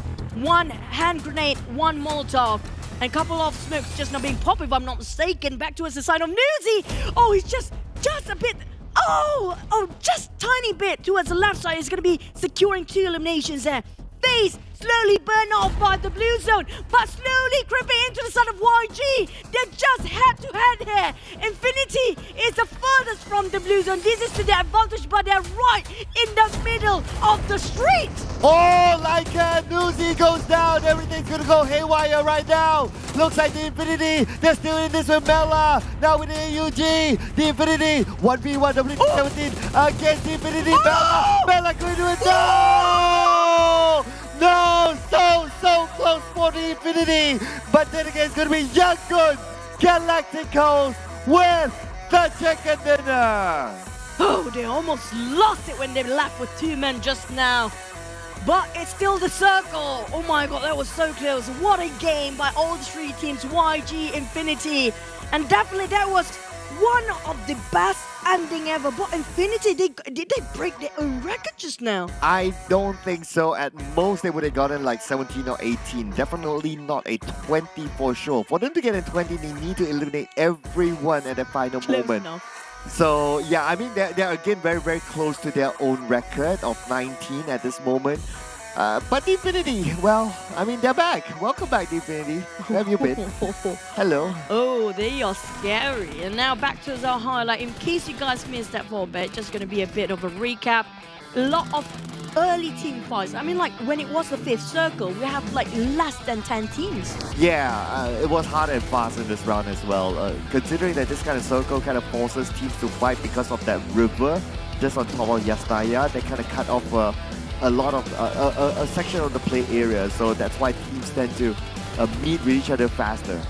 And it's just really hard to actually call out the spot that what you really want, because the circle is really hard shifting all the way here just now. When it comes to the 5th circle, we're down to just 8 teams there. And look at how the teams just really struggle to get themselves the best point of view. It's just so hard because there's always somebody else behind your back. But Infinity, with just Mela and Nusi and just all the way as a duo. Yeah, it was insane. Yeah, it is crazy. I mean, if you talk about the Infinity, like what I see yesterday, each individual is like a full squad by itself. And even if they play as a duo, it's not a problem for them. Just look at Nusa, he's at the forefront. Nobody's able to stop him, and he's like a one-man army. It feels bad for FaZe. They don't have enough utilities. They don't have that much for first aid. They just manage to last minute looting those death boxes around them. And the circle happened to be, you know, the Blues happened to be shrinking on their side first. Just so hard for them to get themselves in a better placement. But nevertheless, congratulations on the side of YG. Their first ever chicken dinner. And it's going to be coming up from the side of Myanmar. The only team coming out from representative of Myanmar finally got themselves the chicken that they need. But Infinity, FaZe and Nova, these teams slowly really grinding so hard that it's almost impossible to call out who's getting the top 2 here. Yeah, with that kind of amount of troubles as well, they will definitely place themselves up very, very high in terms of the amount of troubles used. Considering that Tony K got eliminated fairly early. But even with the early elimination for Tony K for FaZe Clan, they still managed to climb themselves up to a top 3 finish. So gotta give it to FaZe Clan as well. Yeah, that's true. That's really true. I mean, like, it was really hard for them to fight against a whole team of YG at first. There's also FaZe the other end. And there's so many alter egos in between. But 24 points with 18 elimination, closing off. Last time the highest, they got 19. They just pulling off the record of all the games here. I mean, like, so far, it's still in the hands of Infinity for the best record. But on the side of YG, not too shabby with 6 elimination points, with the chicken dinner plays himself at second. Yeah, so 2 teams at least managed to get like a double digit in terms of total points collected. Yangon Galacticos, the first team, well, they are the only team representing Myanmar, so they managed to get a chicken dinner, so good. Congratulations. That means that all countries, as of now, managed to get at least 1 chicken dinner in this tournament. Yeah, that's kind of true. I mean, like, we did have Sam 9 for Malaysia. Infinity many times. Yeah, too many. Too many times for ties. Alter Ego for Indonesia, FaZe again. And then now we have Nova finally starting to get chickens a lot today. But you know what? This is one of the best players. I personally, of all Infinity players, I prefer Mela of all everybody else. Because one, he knows where to definitely toss around a grenade. Every single time his nades are just golden. Yeah, I love Mela as well. But I have a different reason why I love Mela. Because when I met him during the C thing, I was like, hey, Mela, I want to buy a jersey, you know, can you sell one to me? They did bring some stocks. Yeah, they did bring some stocks. It wasn't for sale. And then he was like, oh, I'm not going to sell it to you. I'm going to give it to you. Oh, that's so nice. Yeah, I was like, whoa, okay, thanks, man. Now hey, so shout out to the Infinity. Boy. Well, I'm also saying that I'm a big fanboy of the Infinity. I mean, like, that's a big reason too. Infinity just cracked themselves a triple-digit points just now, 117. That's quite far. Beside of Nova and FaZe, who almost really close to each other, 75 and 72 on their respective second and third place. But this is where the gap kind of opens up, right? 4th and 5th place, it's just 2 points shy, but there's 20 points all whatsoever, and like 18 points in between. But look at the first placement, the gap though. Yeah, it's 40, let's see, my math is running, 42 point gap between Infinity and Nova. If you compare it with the 16th place now, how far is it? Well, we need to add another one at BN United right now. Yeah, that's easy to count. It's 107 points difference between them and BN United. So that will take a lot of games for BN United to catch up. A lot. I mean, like, even the first page of the 8th place was 40-ish, and the first place is 100 and something. That's like around 60 points of difference. More than 60 points of a difference between first and the 8th place. Imagine that for the first page. Yep. I know, right? I know, right? They're just like way far off right now. And also, the chicken dinner is 10 points only. Yeah. So for teams to really catch up, it's super hard. Like how many times you can get like 15, 16, 17 eliminations? Even in a regular format, it's hard. What else in this kind of format with this sort of teams? It is superbly hard. And also, since the start for the side of Infinity, it's kind of hard for them to reach around Military Power. So they still found themselves a couple of vehicles to just drive into Military Power. The usual drop spot came in a bit late while FaZe actually take Yasnaya. At first, everybody thought it's going to be Yasnaya, but a lot of them kind of being choked in around Ross Hawk. At first, And then that's where everybody put it a halt for now. There's so many teams. You know what? Infinity, they are not going through all the kerfuffle that going on top of Rosshok here. They just making sure they take all the pathway that can actually negate themselves from the team fight, so they don't waste too much of their resources. Just look at the position for the Infinity. Like, they focus on trying to get to the high ground, which is up on top of Stauber, and then they come back down. It's a lot easier. I know that Yangon Galacticos actually got the chicken dinner, but we're talking so much about the Infinity. But we gotta give it to like how they move from that area down. They know which are the prime positions, and in Stauber, of course, the higher you go, the better. I know. I just hope YG actually spread. Like, they actually did spread, but they're just too hesitant to make a move here. One of the main reasons because they saw Bacon Time right across them in front of the compound, and they don't have that much compound to work with, except for a couple of vegetations. But looking up for them that they don't have to actually work themselves into the compound, since the circle hot shift to the outside of the building itself and right into the open area of the street. And I think 70 definitely knows about FaZe. Same goes for Monet. If you look at how they're actually looking over the side of FaZe. Now the problem is Infinity on the other hand might have to give them pressure. That's how YG just kind of being separated when it comes to their objective in the last minute there. Yeah, so that's that for that round.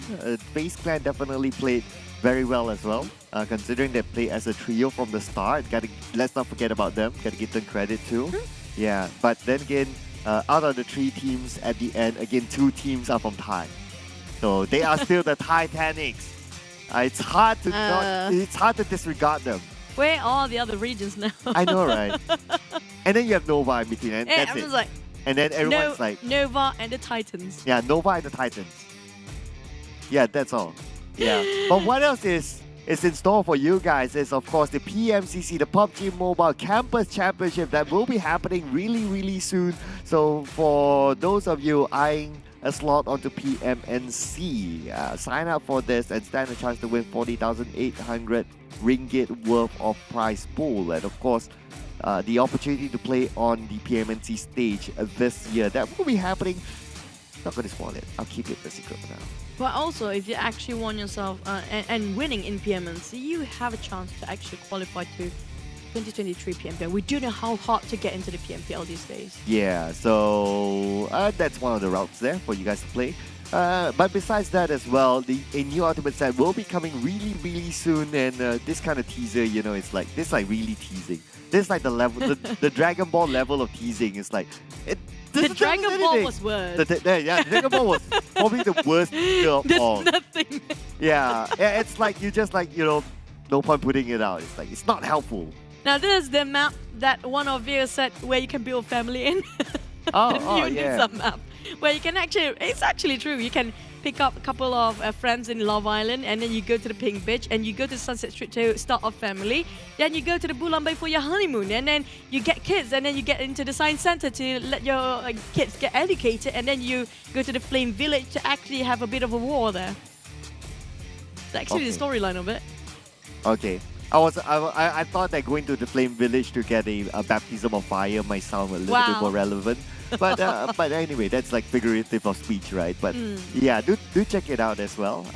And let us know where you can have kids and send them inside of Nusa. Isn't that the storyline? Oh yeah, it was still in the story. Okay. Yeah. Okay. I was phasing towards the end of the storyline.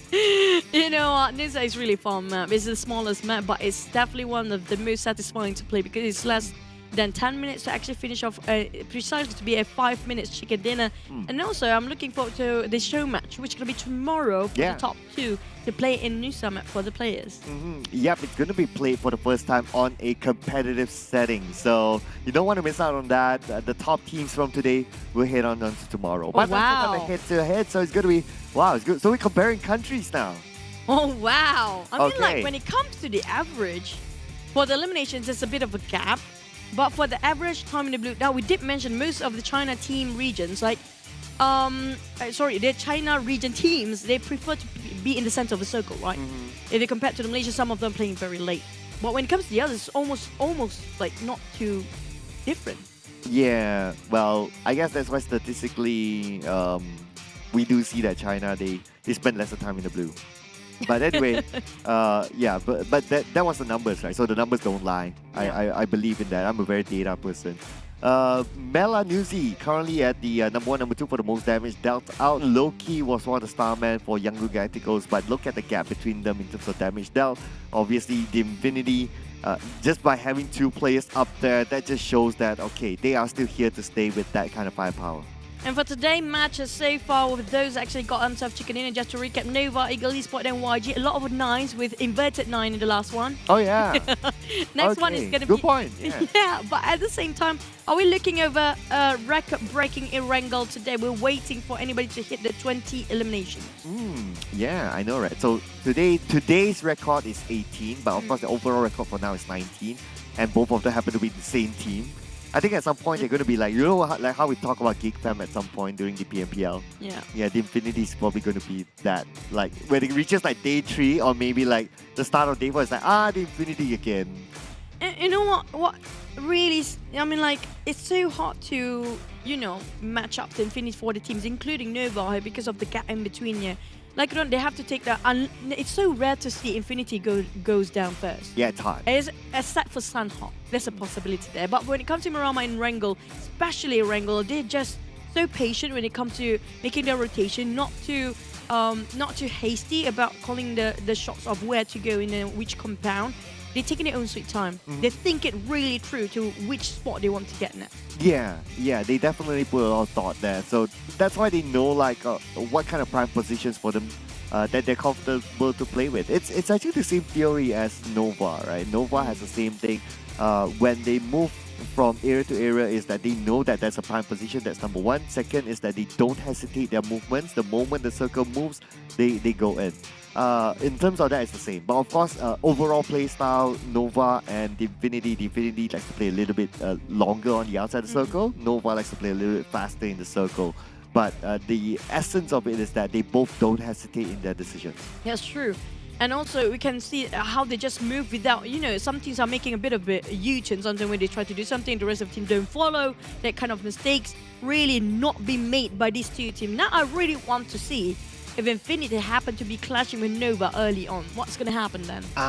Yeah, that will be interesting. So far, we haven't seen like a real head-to-head between the both of them, right? So, yeah, hopefully we'll be able to see that. Can we get that for the next head-to-head, though? Well...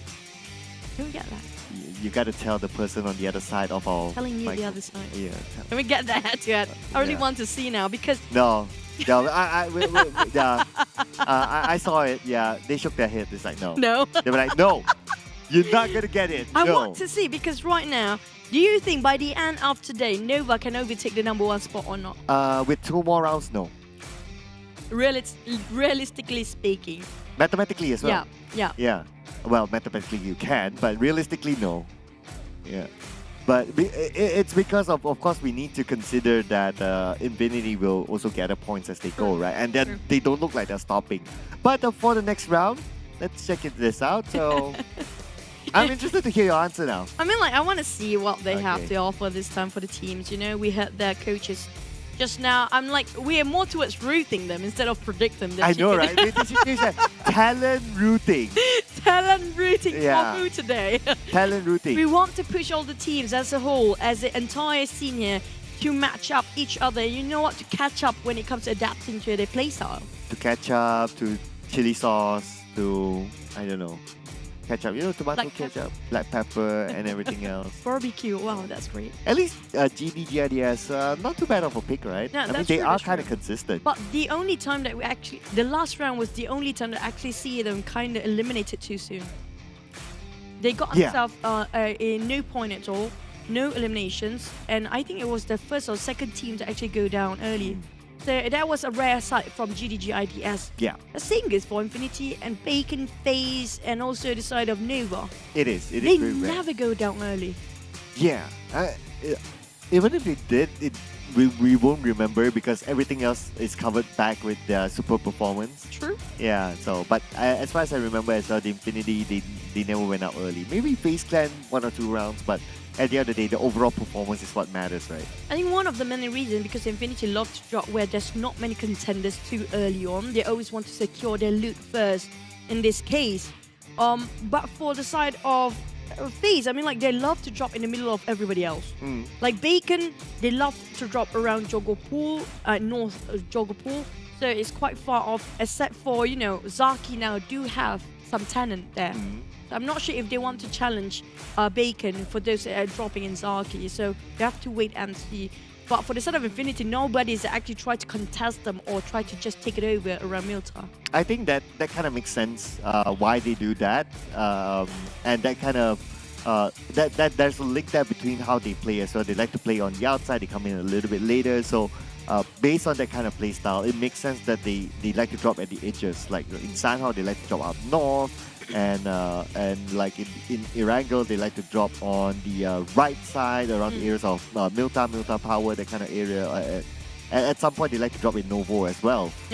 So it fits their play style wherever they drop. So it's not like, okay, you must always drop in the middle. Like if that kind of play style works for you like to play it a little bit late, it's okay to drop at the side. And the risk of actually going out early is easier, is lesser. But of course, the risk of going up by the zone is higher because you need to chase the circle. So there's a trade-off there. But they really, because they know that their play style is as such, they're comfortable with it. So hence their setup is that way. And like in the end of the day, when you drop from your flight path, the first primary objective, the foremost that you should be doing is just loot up yourself, right? If you don't have anything to work with, how can you actually fight if there's a rush coming out? So that's going to be one of the main objectives they actually plant in their mind for the sort of Infinity. Same goes for Nova. Then the second part, which is going to be where's the best spot. Do you want to take the fight now or later? Do you want to get more eliminations? Do you want to jeopardize the entire team's survivability, or you're willing to risk it? There's not many teams that are willing to risk it. One of them is actually FaZe, Yeah. We can see that from the multiple rounds where they clash with SMG. Yeah. It doesn't matter for them, right? Like, yes, they win most of the rounds, but it's still not fun to be clashing very, very early, especially with a team like SMG. But they still like, okay, let's stay true to our play style. Let's just go down there. And plus, technically they do have the upper hand against SMG. So the ball is on SMG's court to like whether they want to drop it or whether they still want to go in for a FaZe clan.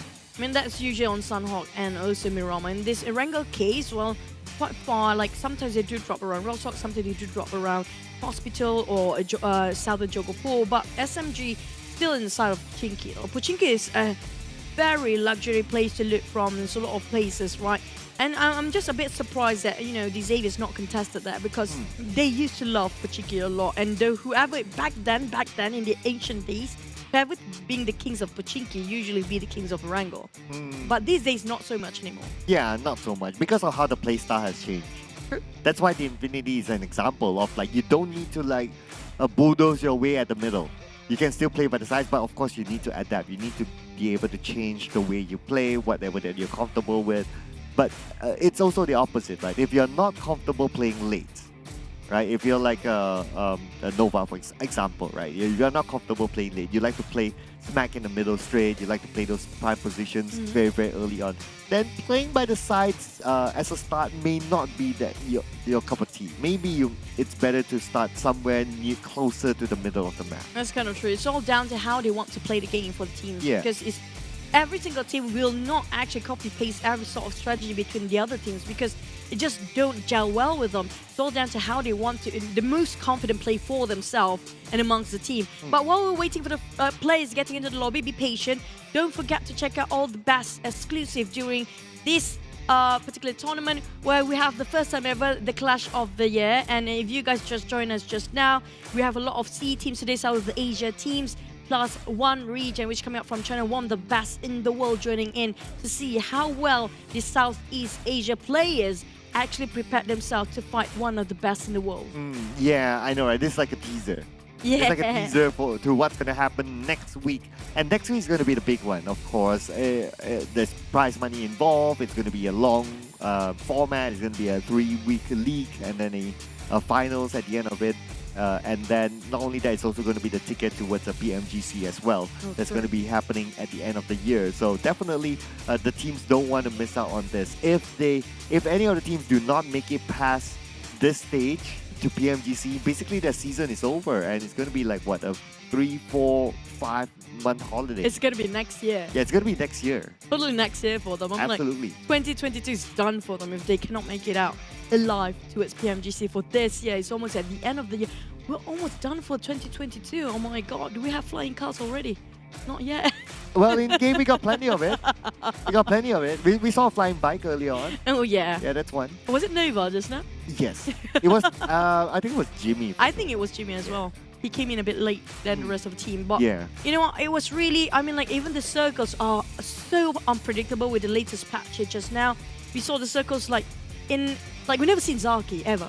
We've never seen Zaki ever. Nowadays we've seen a lot, when it comes to Erangel, a lot of Stalber, a lot of Impala. I mean, like you see, yesterday we had a couple of Impala, including today.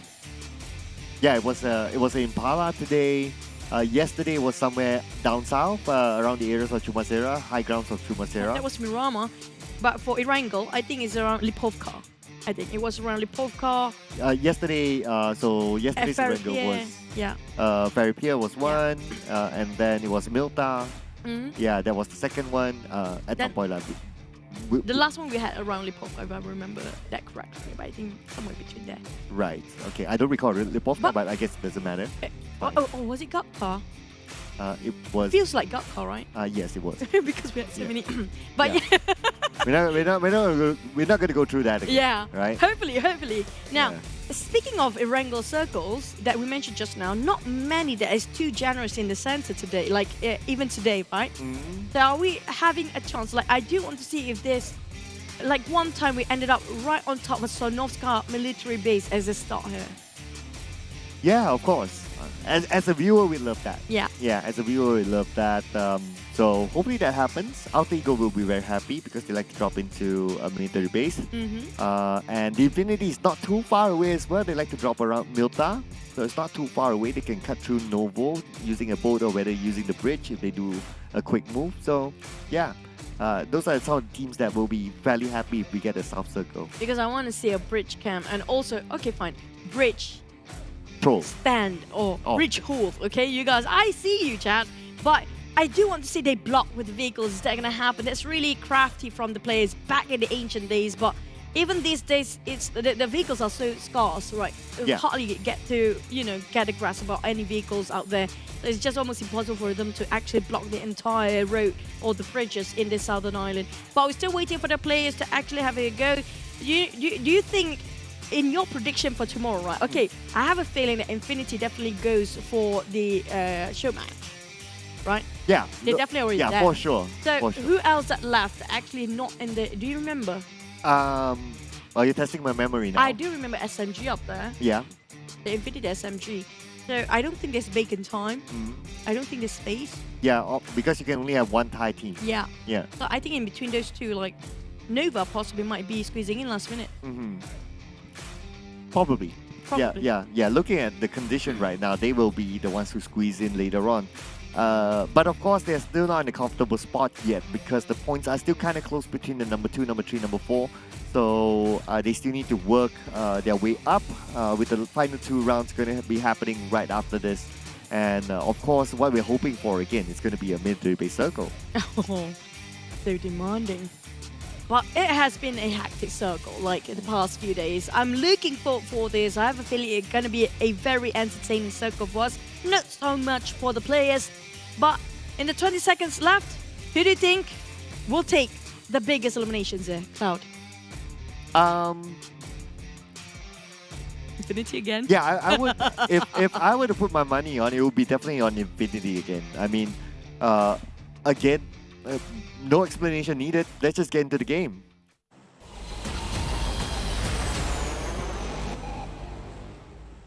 The blue skies of Erangel. Here we go again, coming up from the right side, eastern side of a flight path, cutting across towards the west.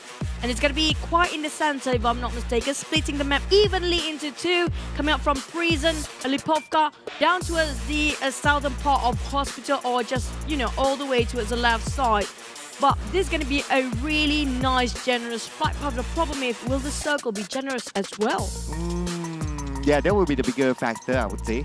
as compared to this spot. But this spot obviously is pretty nice. Everyone can go to their regular drop spot. But going to Zaki is going to be a bit tough though. So not too sure if there's going to be a Zaki land again for Boom this time, or are they going to change their plans? I would expect them to do so, considering that there's still a lot of room to play. But keep your eye on the areas of Rozok, School. There seem to be two teams going there. FaZe Clan together with the Eagles, in case they do bump into each other, especially while grabbing vehicles. That may be the only clash for now. Everything else is left on the left side of the map, whether anything happens. Feels like a regular day for most of the teams here. Dropping the same spot where they used to be, but for the side of 7-9. Now, that's definitely going to be just dropping around farming. But there goes the...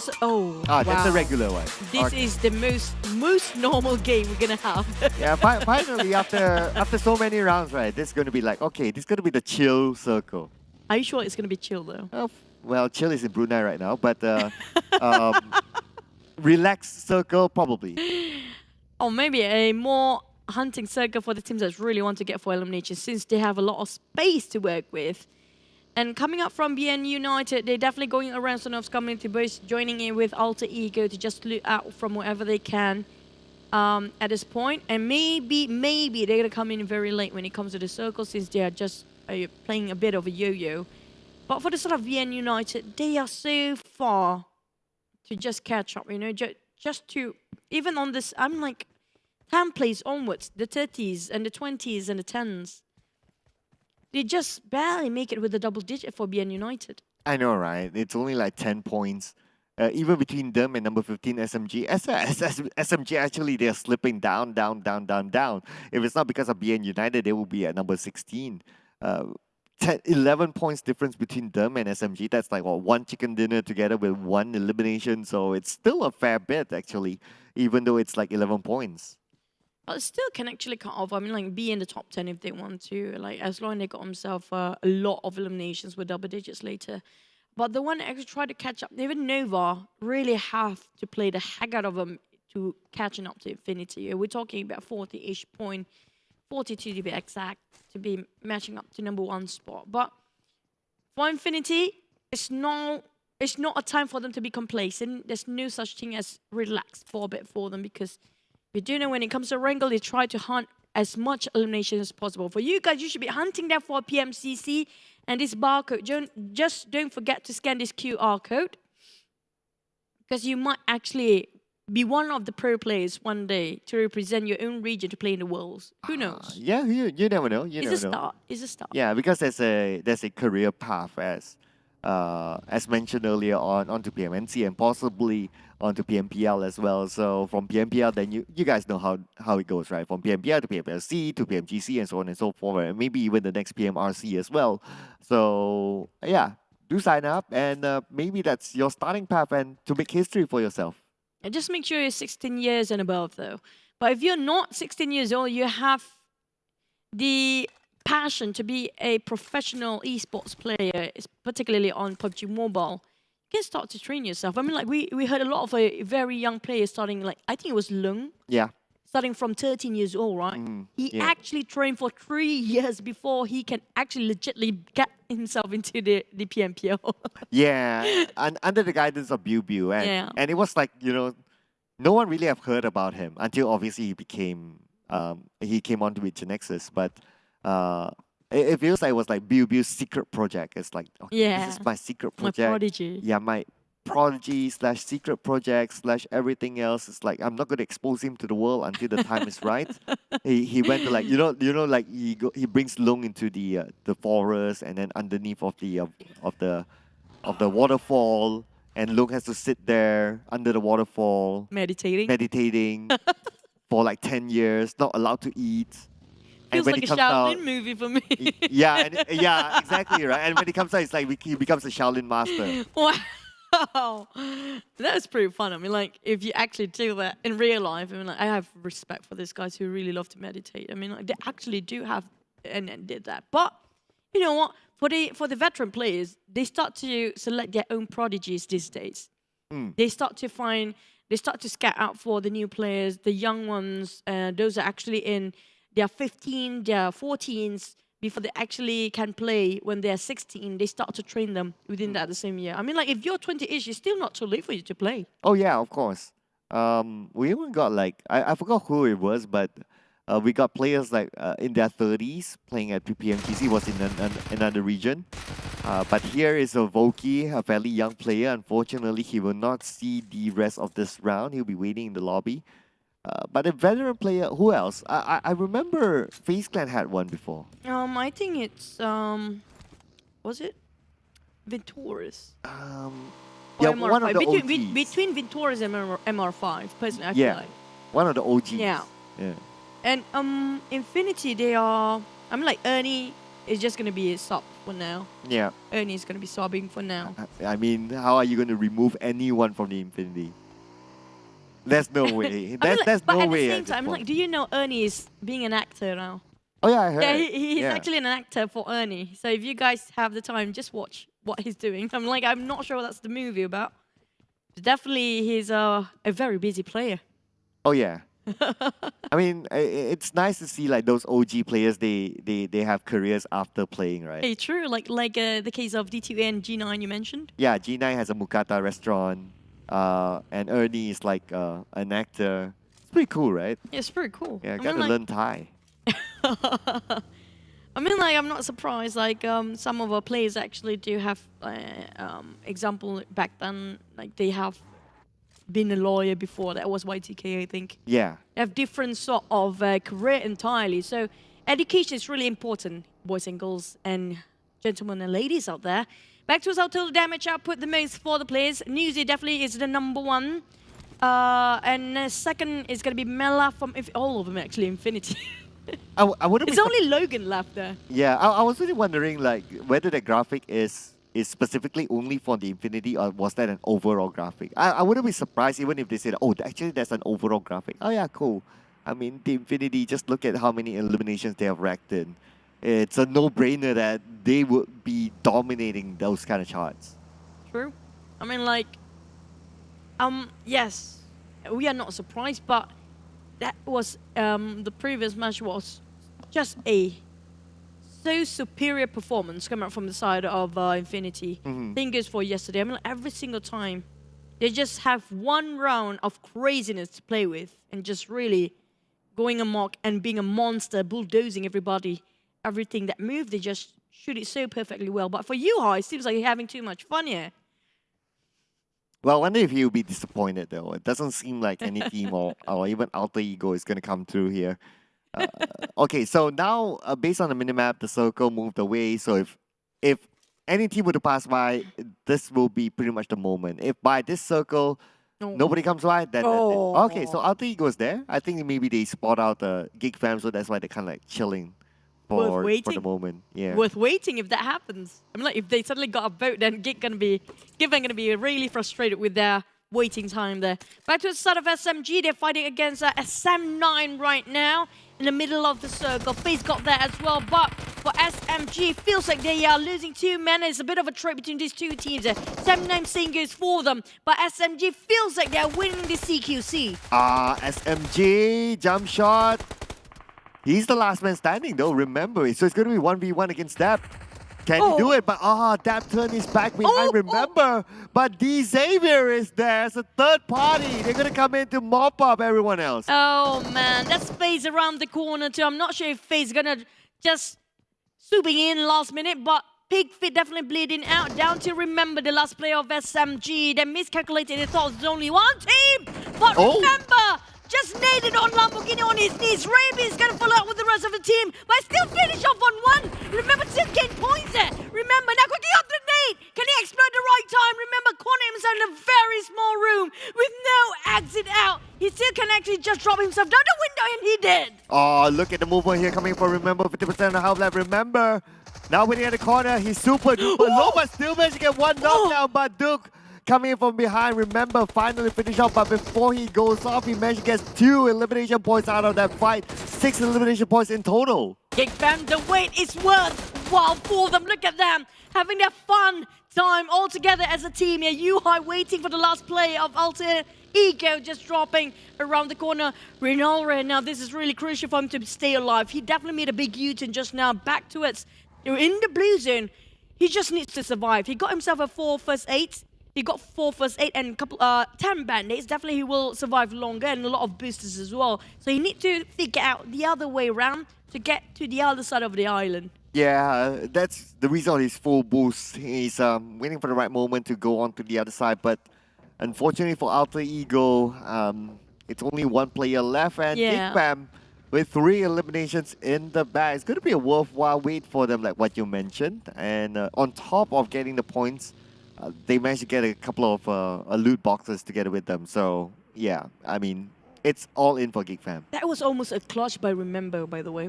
He will not be forgotten so soon. Like, that was a really great clutch. 1v3. You mean the Remember? Yeah, SMG. It was incredible. It was just one more person. That's it.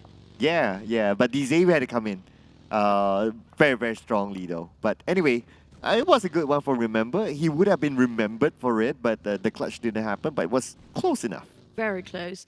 On the other side, we have a Boom versus Bacon. So Armstall actually just gonna scout it out for the rest of the team. The others are waiting in the compound to make sure that they have more information before they make a move. Boom start to migrate towards the side of Rosshawk. On the upper hand, it's gonna be where the circle actually go. I mean, like, it's not like on top of Pachinki, but the Pachinki is still inside of it. So it's maybe comprised of inside of a Mount Galka, which I just mentioned and happened to be there. Bacon Time take the high grounds, and YG will be punished if they don't try to fight back. Oh, Nine Noise have eyes over Yangon Galacticos. They just got that chicken dinner before this. Don't want to be the team to go out early, but looks like the circle doesn't favor the mountains of Gaka. Bacon Time needs to move, and I believe Yangon Galacticos needs to do the same. On top of ruins now. For 4 rivals spotted out on Boom with very high ground. Watching out April. 4 rivals just spotted out all 4 members of Boom just now. Appy is quite far off from April. There's a penguin now. Loving the penguin, by the way. Yeah, that's his name is called Pengu. Pengu, yeah. Yeah. He's from the what's the anime again? I forgot. It's Pingu. Yeah. Pingu. Yeah, Pingu. Pingu, right? Yeah. Okay, what's the anime called again? This one is... Oh, that was so many seasons away. It was from that anime. I forgot. Yeah, I forgot what's it called. We love that Pengu. It's Pengu. Pingu is a different animation. I got it right. Yeah, you got it right. Thank you. And now I remember because we actually mentioned it during our cast that time. Yeah. Evangelion, yeah, there you go. Yeah, there you go. Now Bacon Time, make a move against FaZe.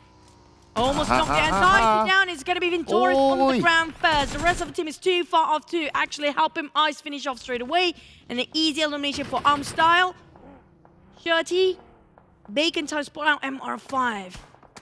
Both of them using DP28 now with Pizza Gun MR5. Lycan being extra careful. YG is on the other end. We do have one more team on top of them, huh? I'm interested to see Alter Ego as well. They're the last man standing, but now putting focus on the Appy, getting one onto Boom.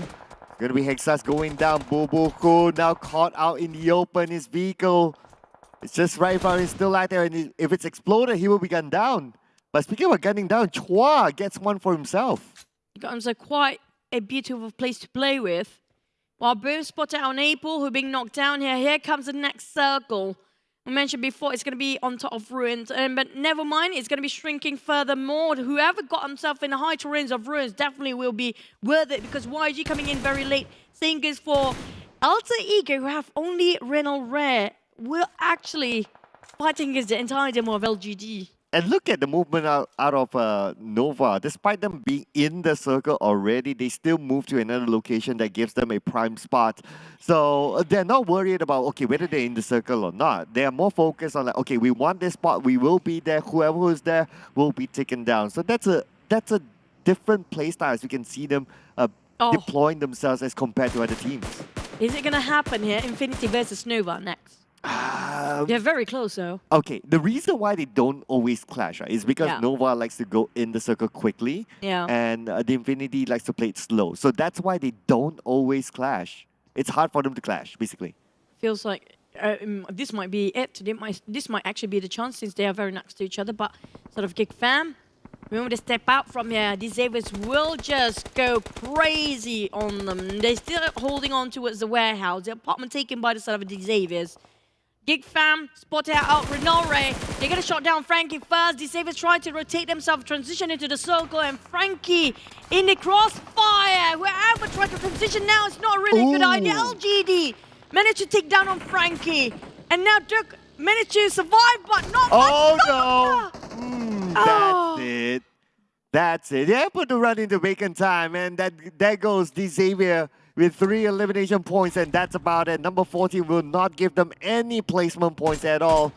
But what an ending that was, unfortunately, for them. But vacant time, they were ready for it. This is a prime position in this kind of circle, so gotta give it to Beacon time. It's really risky for the sort of Geek family. They're kind of in the middle of everything else. Boom, spotted out Nova. They want to fight against Nova. Yummy is quite too far from the side of his partner here. Now, Nova definitely want to take a fight against Boom. Razy. Go straight head on with Nova. Just next to it. Just sharing the same compound here. Yeah, they're just next to Nova, so... but this area is kind of tricky to play, right? He got a lot of hand grenade there. Okay.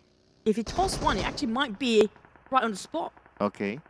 Back towards GIDS, taking on BNU, who tried to transition himself in the circle. Infinity taking the advantage, just rack up their volume of eliminations there. Oh, the long range here coming from Daybot, and he spots out Silence. Silence will be gunned down by Daybot. And Silence will be finished off by Logan, so that's a steal there for the Infinity. 1 nade to get Capone as well. 2 points in the back of the Infinity, just like that. Not done yet. Alter Ego still survive no matter what. Infinity now start to rush him, but Mela at what cost? Max finish him off straight away, even though he's alone here. BN United will not go down easily. GIDS want to take part of this as well, but there's smoke in between, but he got a shot from afar. It's going to be Nova from Paraboy.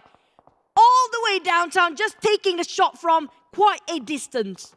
We have the Infinity now, trying to find where GIDS is at, tapping away as Gatuni, but nobody will be in his crosshair. The Infinity playing by the edge of the circle, just like how they always like to do it. And now the circle will reveal itself. Nova is in it. The Infinity, as usual, they don't have the circle, but not a problem for them. They will take this to their advantage. They would bulldoze anyone who's in front of them. And boom, it will be the next contender for Nova. For the rest of the team coming up from the southern part, it's going to be a bit of a problem. Eagle Esports, on the other hand, have a very clear day to get into the circle. 4 rivals now try to fight down towards the side of Eagle Esports. Plus, there's also Nova and Boom in between them. So they need to make sure that they are not being the main attraction for all the teams that's going for the hunt here. For the Infinity now, planning for the next move. But at the same time, BN United number 13, 0 elimination points. The Infinity may need to deal with a team that's currently on the high ground just right in front of them. But now we move over to LGD going up against Geek Fam. Geek Fam pulled out LGD. Why is that a big spray? Oh, what a nice. perfect spray. Now can he finish the job? Oh, beautiful coming in there for Damroot. And now LGD 1 man down. Sukik is still alive with 10% of health. He needs to recover himself quickly. Snipes with the spray coming in from the side of Geek Fam. Snipes will not be able to take down anyone just yet. Yuhai needs to be picked up, but that Damroot, so rude towards LGD. Double down, all he needs to do is just clean the map now. All of them actually on their knees. Only left with 1 more member for LGD running. No, never mind, it's actually 2. Suki and QCC just gonna build this one out, but walking straight into Nova's lair. LGD nowhere to run nor hide. Nova netting those points in the bag by Paraboy. He's currently down, he needs to be picked up. Jimmy is on the way, tossing a couple of smokes. At the same time, we can see that LGD is out, number 12, 1 elimination point, but Tony K spots out Geek Fam. Geek Fam 5 elimination points, but can they get out of this mess? FaZe tried to push forward, but at the same time have to cut across so many teams. Geek Fam, one of them. Smoke's been popped here. Tony K quite far off. Nova still in the center with the most strategic places to play with. The ground will hard them for a bit more, but for Boom, they're playing this very safe. Infinity start to make a move. Now, this is where we should keep our eyes open. Eagle Esports take a YG, Baby Loki on the ground, while Infinity now going for the hunt. Yeah, the Infinity playing by the ring of the circle, as always, trying to find the next target. It could be Yummy from Boom. The closest to Yummy at the same time. Nova could be looking over at them. Gartuni going into the circle, getting closer towards Nova, but still quite a distance between the both of them. But here comes Eagle Esports, take it on YG from the high ground of Ruins, now stepping down and just go towards the center of the circle. One more team out eliminated. It's going to be YG with down to only 9 teams left. And Eagle Esports, they can have it another go here if they want to. They're coming this very late, but they still have a huge upgrade of loot just now. It's going to be the Eagles right now, being the Kings of Ruins at this moment. They managed to clear off their opponent. Now they need to find their next move into the circle. Geek Fam is still active right in front of them. We have top 9 teams now. The nade coming from Lycan on the side of Geek Fam. Will it reach? Looks like it's going to be a bit tough, but Nova still in the middle of the circle. Holding their grounds just to make sure whoever cross by, they actually will take that as their victims. And Bacon is too busy to fighting against Geek Fam. Same goes for FaZe. The one they didn't notice is actually Nova in the center. Bacon time start to move to at the center. 4 rivals doing the same thing with the duo, while Geek Fam come out from the left side. Eagle Esports trying to dominate on the left side of the circle, fighting against FaZe, but Nova starts to butt in here. They're taking a fight against boom, but the shots coming out from the Infinity. This is what I've waited. The 2 Titans, the Nova and versus Infinity fighting against each other. Who will win this fight? Well, you need to wait a little longer as we get focused onto the Eagles. FaZe Clan just beside them. Order taking one to Gartuni. And now it's going to be Order. Jimmy has been picked up, so looks like Nova can reset. The Infinity cannot push forward as Gartuni is currently down, but Order is going out towards them. Order's going to go for the push. Order definitely goes for the push to finish off Tony. And that's a ball move coming up from Nova. And Order just finished off. Order, this guy's insane. He don't have a care in the world. The entirety of Infinity's down, bowing down to the side of Nova. Bacon time, take it out on Geek Fam. FaZe having a bit of a problem there, but trying to butt into Bacon's time. Geek Fam take it out on Eagle Esports. Down to only Twansy left. Yo, Twansy still there, but Snice will be gunned down for before by Bacon time. That means Geek Fam is out at number 8, 5 elimination points. But at the same time, we can see that the Infinity have been eliminated by Nova. There's going to be Frozen helping out with Order. What a guy. That was a scary guy. I mean, like, Order is so fearless to push forward alone and bulldoze the entirety of Infinity just now. Now probably taking on 4 rivals as well. Bacon fighting against FaZe, and Ice having a bit of a problem to just pinpoint where the shots coming out from. Oh, Jimmy Paraboy gunned down by Alan for GIDS. And looks like Snitzel will be gunned down by 9noise. Bacon time indirectly helping Nova. And now Bacon time. They're trying to take out the rest of the team members of GIDS. Alan still active on the left. 9noise know exactly where his opponents are at, but need to be careful because other teams are starting to come in. FaZe Clan fighting their way through.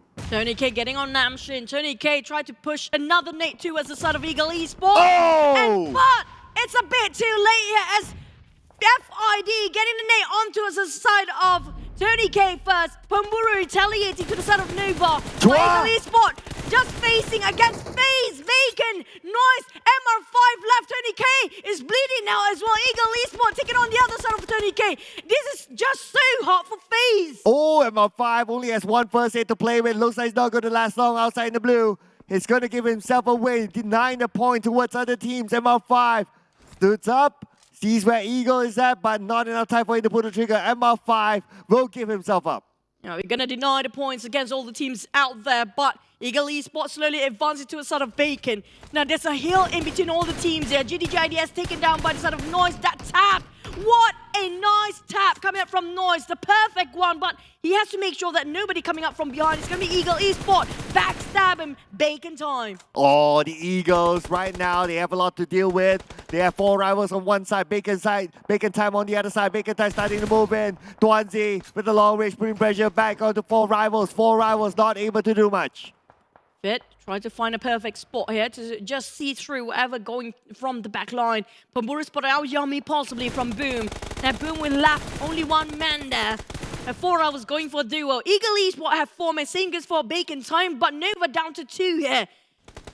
Back to the side of Bacon time. How can they close this match? Well, they're taking a fight with the most player team. It's going to be head-to-head for Eagle Esports versus Bacon time. Oh, nade after nade after nade here by Omstyle. And Chua goes down to 9noise. 9noise with the high ground advantage. Gets 2 knockdowns back-to-back. Only 1 more left. Now she takes himself health. And it's going to be Bacon time. Baking them out. And now all they need is a bit of a reset and get themselves replenish for their resources here from all the death boxes coming up from Eagle Esports. We're down to only 5 teams, and Nova with 2. V4 of Bacon's time, GIDS with 2. Boom! 1! 4 hours with another 2 players, Nova and Frozen. Nova, Order and Frozen being in the center.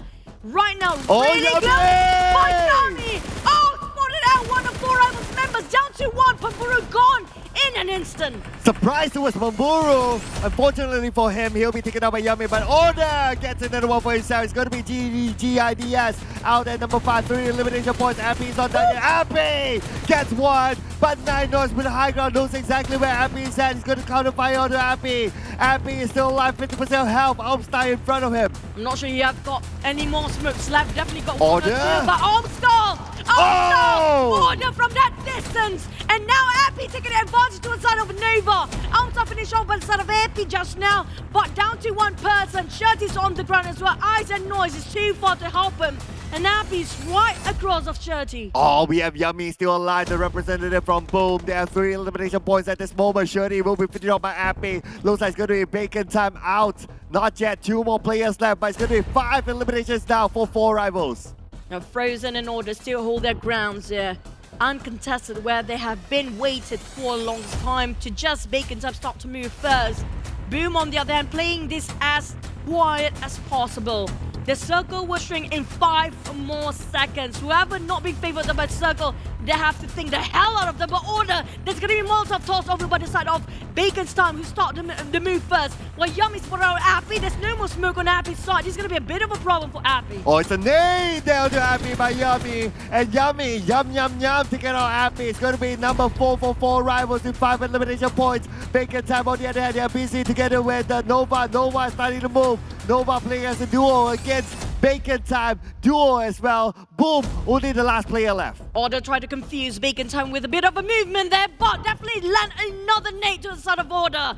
Order trying to ring around the roses just to confuse Bacon time's player. Frozen trying to just find himself a better spot, while Yummy just finished off a Yummy elimination just now. Might be the third party backstabbing 2 teams at the same time. Yeah, he could be the kingmakers at this moment. Let's see what happens as Yangon has a high ground advantage over Frozen. Frozen will become the Order, the last man standing now for Nova. Yummy will toss the nade onto the other side. Will it land onto Frozen? Will he secure the elimination point? Frozen is still alive. Frozen can still be picked up by Order. Prepping his own nade onto the side of Bacon time. His nade onto Bacon time will not connect. Order tried to toss another nade here, cooking it up. Feels like a bit too high there.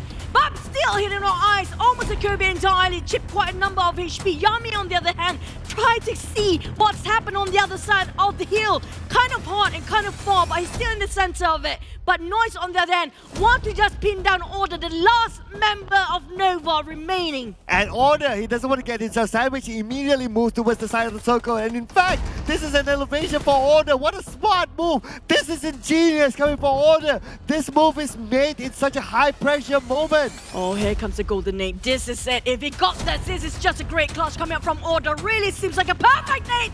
Chip a bit on Ice. And that's it. He needs to spray from here forth. And Ice got himself clouded in the smoke while Yummy waiting for the right time to peek over. Noise and Ice. It's 1 person. Oh! Nice to finish off for the longest time.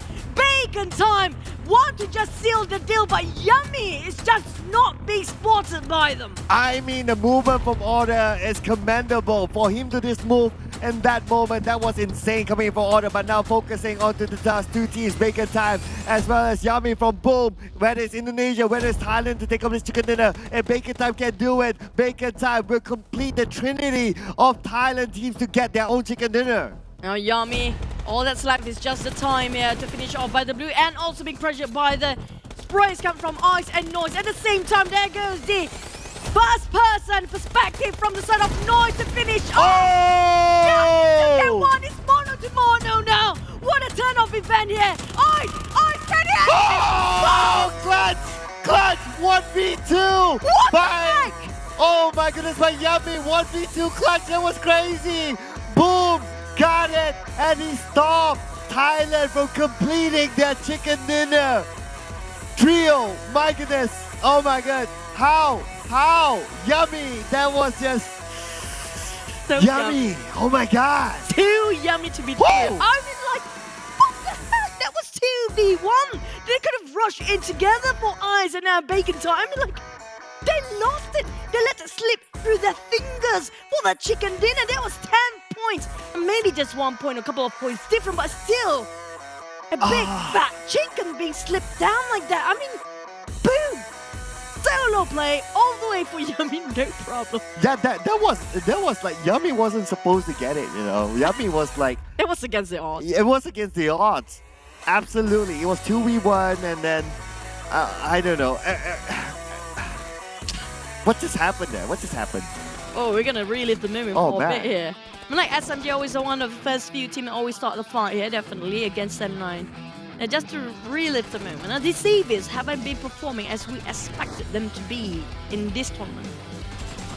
Wow. Now, I'm still at the Yummy thing, you know. Yeah. At first, it was like the order thing, and I thought that was super genius. If we clutched it, it was like, okay, really, really good. But Yummy, he was at the disadvantage 1v2 and everything else not on his side, but he still managed to get that clutch. But you had the question of like, okay, if Nova were to go head-to-head against Infinity, like on a fair fight, looks like we got our answer. Nova won. Yeah, they definitely know better when it comes to the placement and where to pick the fight. Just now, even Order, even Solo-handedly, almost outplayed 2 players of Bacon Time by himself. He's really poor when it comes to making a call here, especially when it comes against Infinity. Order just now was going bulldozing Solo-handedly. He's a monster, a different type of monster entirely in this game. Like, I'm not sure where he got his bravery from. But on the side of Ice and also Noise, they could have done it. I mean, like, Yummy, it's just 1v2. Not really just, but I'm like, Yummy didn't butt in this moment. Yeah. He even didn't try to do anything, but... Look at that. He's actually low. He's actually like 40% of health, but he managed to get like 2 knockdowns back-to-back without recovering himself. Wow, that was crazy. And look at this. Boom didn't spend a single second in the blue. Like... And they traveled a lot. Like, they had the most travel distance among all of the top 4. It's a boom ending. A really booming one for Yummy. Too yummy for Boom. It was a yummy ending. It's just too yummy and it was too a boom. Booming yummy. What a boom. What a boom. What a boom. A boomer towards Bacon Time. They could have like completed like every Thai team has their own chicken dinner, but looks like that's gonna wait. But anyway, Bacon Time with 13 eliminations, they're still at the top of the charts. Yeah, without the chicken, but because of the point system right now, the format is a bit different than the usual. But Nova still consistently get themselves in the top 3. This time, Infinity plays himself first ever, like really below that. I'm like 9th place. It's so hard for us to see that. Same goes for FaZe. So this might be the chance for the side of Nova to just slowly catching up to Infinity, but still it's not going to be enough by the end of today. Yeah, with one more round, it's definitely not enough. It's already out of the picture. So, but there's still like 2 days more to go after this. But anyway, 9 Noise. So 9 Noise is actually a young talent. I think he is like, maybe it's like 16, 17, 18, that sort of age group. So one of the newer faces for Bacon Time. He actually made his debut for Bacon Time within this year. Oh, it's actually very new then. Yeah, he's very new. But I have a feeling that he actually wants one of the veteran players' prodigy, possibly. Like, maybe they train him beforehand. Maybe, possibly. But the overall send him to the temple and meditate for 10 years. Under the waterfall. Under the waterfall. Yeah, that sort of thing. But there's a number of chickens on the board right now, but the most it's going to be Infinity, definitely Nova, and the rest of the others. We even have the second page chickens. It's just not consistent enough for these guys to place themselves first page. But the scores right now, Nova slowly catching up, but it's still a bit too far-fetched to by today. I mean, like, finishing today to get number 1 is kind of hard. Yeah, we kind of made that assumption before this round started, that there's no way that the Infinity could be caught. And it's now pretty much confirmed based on that round. The gap is like, what, 36 points gap. So we haven't really seen like a 30-point haul from any of the teams, because if that were to happen, it has to be like 20 eliminations above. Plus the chicken dinner. So obviously we haven't seen any of that yet, because the most is like 19 for Still now. 19. Still under Infinity's banner for the record holder. I'm waiting for somebody else to break it, but so far we haven't got a clue who will be. Nova really close enough, but I have to say, Order, that was really bold. We're going to recap a bit what really happened for the top 4 teams just now. Back to the side of Boom. that was a really great ending for them. Yummy played just superb. I'm like, so brilliant that there's no word for it. On the side of early on, remember the Geek fam tried to wait for Alter Ego on the bridge, and that in the end of the day they just came in very late. But for Nova though, look at how they rotate. Same goes for Four Rivals, who I think that was like what, the last two men actually survived to the end of it. Yeah, because they play a 2-2 strat. So if you keep your eye on Nova, right, they're always paired up. This is where, okay, they've done with the loot, just look at how they pair. And this is always their movement, even towards the end. Even like you're like the 5th or 6th phase of circle, they always play in pairs. That is how they back up each other. In case one gets knocked, the other covers and they recover. Just look at this. Up until now, they still play as a pair. This is different as compared to the other teams who normally likes to group up. That's true. But the circle just not favoring the Galacticos Mountain, which making it a bit hard for Bacon Time to just insert themselves in. And it's a bit of a hold or stalemate between Four Rivals and Boom for a bit on top of Rostock. That's where a lot of players of Boom actually being eliminated, then left with only Yummy left. Geek fam got himself not really a great spot either, because it's a warehouse. We know if it's a warehouse that you're holding on to, the moment you step out from it, it's going to be an open field. Definitely you'll be exposed to everything that's going on in front of you. But for Four Rivals, it's not really easy task either. And like Pambura really having a hard time to go against all the teams. And Happy actually the last one survived. But Yummy though, he's alone since like there's 5 teams left. Yeah, he's been alone for quite a while. In fact, yeah. So frankly speaking, Boom hasn't really been performing in this tournament since yesterday. But this is the best performance, obviously, because of that clutch from Yummy coming up from Boom. So there could be another team on the rise. So do keep an eye on Boom as well. One of the teams that we don't really talk about, but maybe they could be the one to show up as of now onto the end.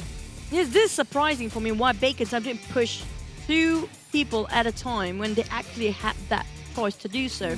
They just, you know, maybe because of the smoke in between, kind of confused them for a bit. But at the moment the smoke dissipates, it's going to be so clear for Yummy to just be at their back line. Just they didn't see that in the blind spot. But it's still, that was the greatest clutch so far, I think, for a chicken dinner coming up from Yummy. Yeah, it is.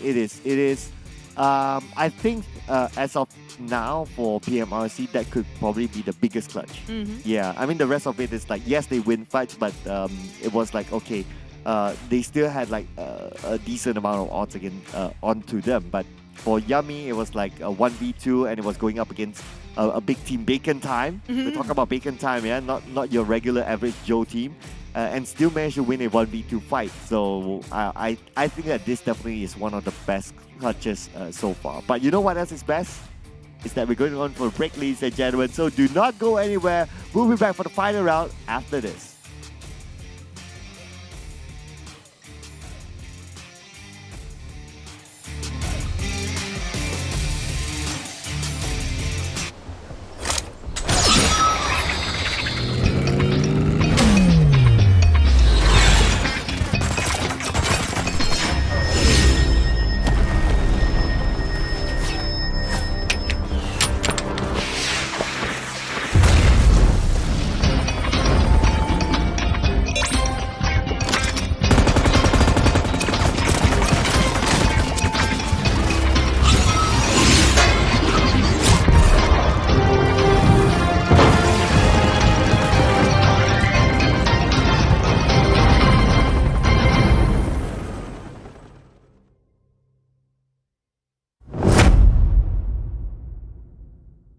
It's here! The long-awaited new Nusa map is finally here!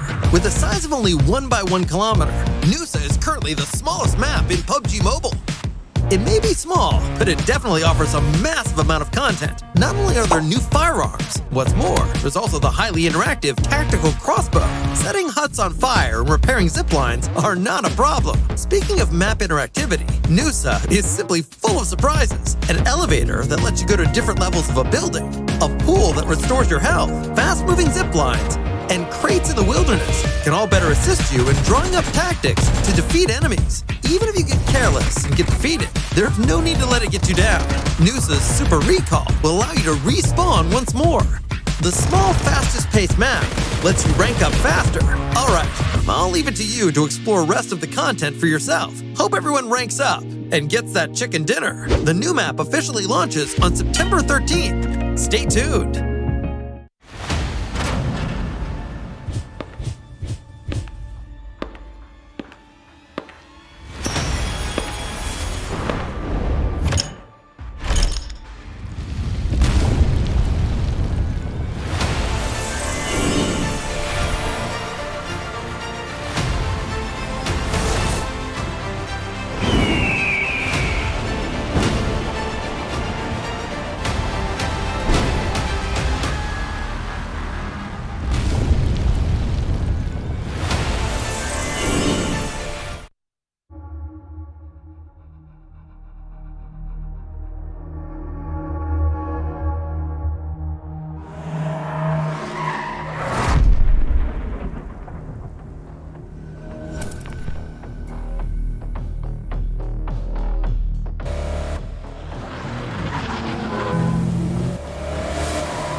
This is the last game for today, of course, before we find out who's going to be the top two that moves on onto the special show match that's going to happen tomorrow. This is the PMRC PUBG Mobile Regional Clash brought to you by PUBG Corporation, Tencent Games, Lightspeed, and Quantum Studios. My name is Sir Cloud, together with Choo Choo.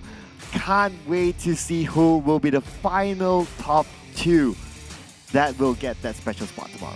I'm choking when you actually say last game. Hopefully it's a smooth sailing. Hopefully. I mean, like, today has been a surprising day for us, especially the last match just now. What a flashy way to end things up from Yummy, you know? Yeah, it's a flashy way. The yummiest way. The yummiest way ever, with a boom ending. What a game. But today has been really incredible so far for the last match. Erangel, back towards Erangel. Now, the circle plays a big part, also the flight pop, definitely. But we saw how the game is actually not that slow if you compare like the unusual circle, even though it was quite a generous circle in the center just now. It was really fast. Yeah, it was, and there was a lot of action, and there was very good fights as well. We finally get to see a really nice hit-to-hit between Nova as well as the Infinity, and we all know the result after that. But what we don't know yet is what's gonna happen here. Boy. Yeah, no, you have to say it in the boy. Oh, yeah. you remember? I don't remember the tune though.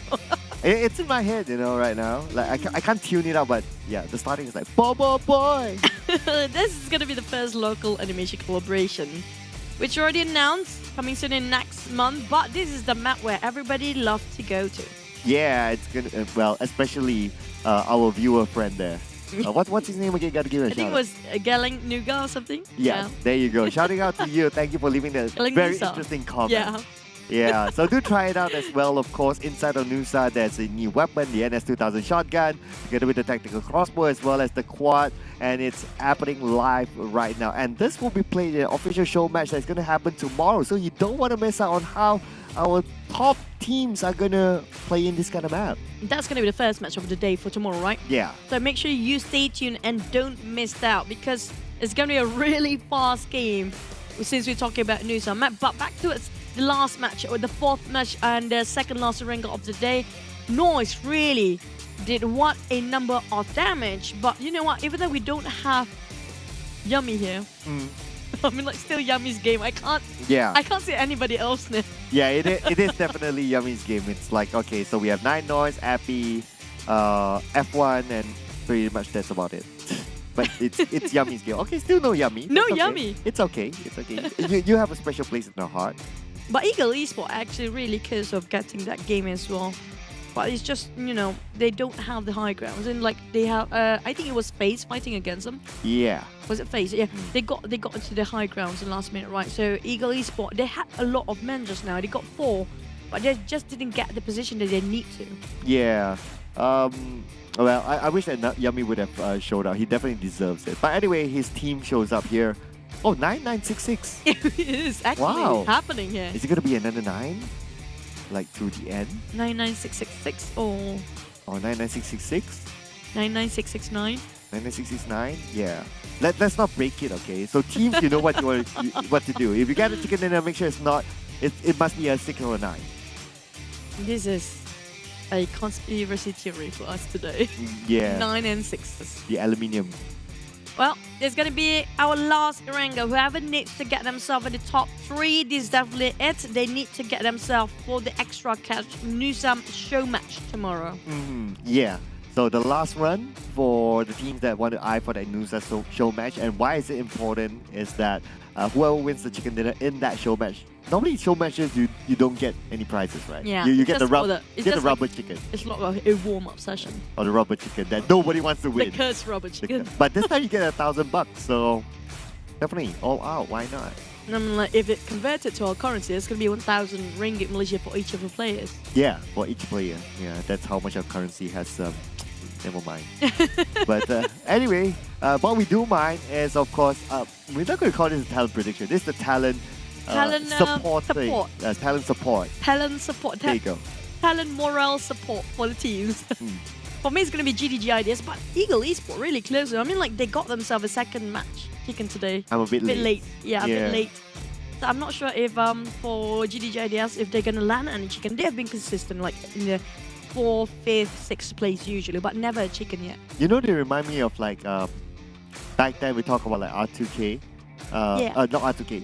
DVD. Yeah. Like they're so like consistent, but they can't get the chicken until that one point they got the chicken. It's different, so because right now for GIDS, they didn't get any eliminations too. Oh, that's a party pooper. I was about to like be happy for them, like give them some hope.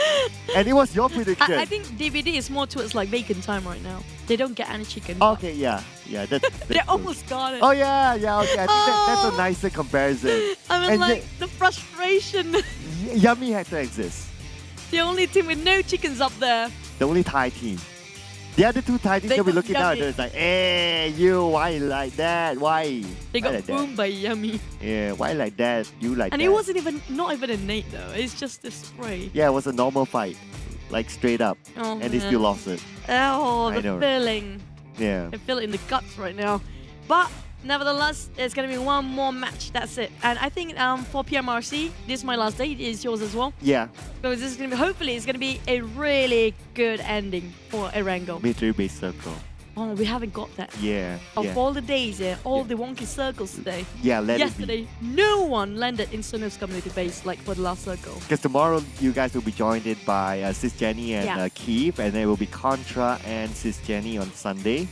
Yeah, so show them some love as well. Yeah. But don't forget our wish list for that winter base. Every single time that we wanted the Sonos commentary base, it's always them getting it. And we get nothing out of it. I know, right? Our favorite circle of all. Like, give it to us, right? Yeah, I mean, like, you remember that time that we caused PMPL? Yeah. We wished for all the circles. Everything, all our wish came true that day. Yeah. Will that be today when it comes to the last match here? Well, only the circle gods can answer. I haven't gave my offering yet today. I only have a bottle of water for the circle god. Hopefully that's good enough. I got love. You got love. I'm offering my love. She's I just want Son of Community Base once because I never get to cast a Son of Community Base ever. And hopefully we get to see that today because we had like Northern Circle, we had Stalber earlier today, we got Milta Power yesterday, we got Gutka definitely, and we got as well, where was it? We didn't never get Zaki as well, right? No, Zaki is never part of the circle. We got Ruins. RNG. We got Ruins today. Where else? That's it, I think mostly. Like we got Primos. Primos is one of the things, and Ferry Pier. Like Primos and Ferry actually did get those circles. So the only place that we haven't landed ourselves, like it used to be a classical circle, right? So those community. Yeah, there used to be a lot of that. At some point then, I don't know, maybe the teams just complain. It's like enough of military base circle, like give us a regular circle, and then at some point we get a lot of that. Hopefully, because I want to see how the team's actually fighting, moving towards one direction. That's going to be all down to the southern part of the map entirely. Like, how do Alter Ego and also BN United try to hold their grounds when it comes to Nusa? I just wish it happens. I mean, like sometimes we had too much good circles yesterday and today, though. You know what? Every time you say one direction. Like, no, don't.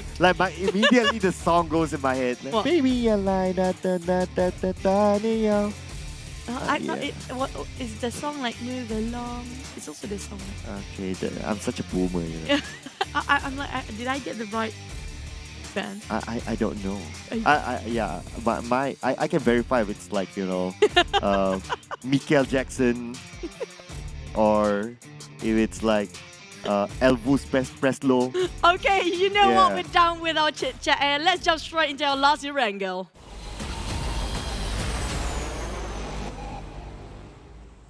She said it. The last Erangel. Oh man. Yeah. So, now you're worried, right? I'm really nervous right now. I'm looking over the teams that, guys. I'm looking over. Give us a thumbs up. I'm looking over at the big screen, you know. If the big screen is like okay, I can see it from my angle, it's fine. That's a beautiful flight path. Generous one for the teams. Come out from Novo, splitting the map into equally two north and southern part. More towards southeast and southwest, northeast. And it's up towards Jogopur. A good game, hopefully. It's gonna be Ed. Still waiting for the team to drop in this circle. You can continue to drag the conversation because I'm it's not going to be that. Hoping it's going to be a good game. It's going to be a good day. Okay, yeah, we got a thumbs up from production. All right. Okay. We got a thumbs up. We got a thumbs up. We like that. Shout out to Iqbal.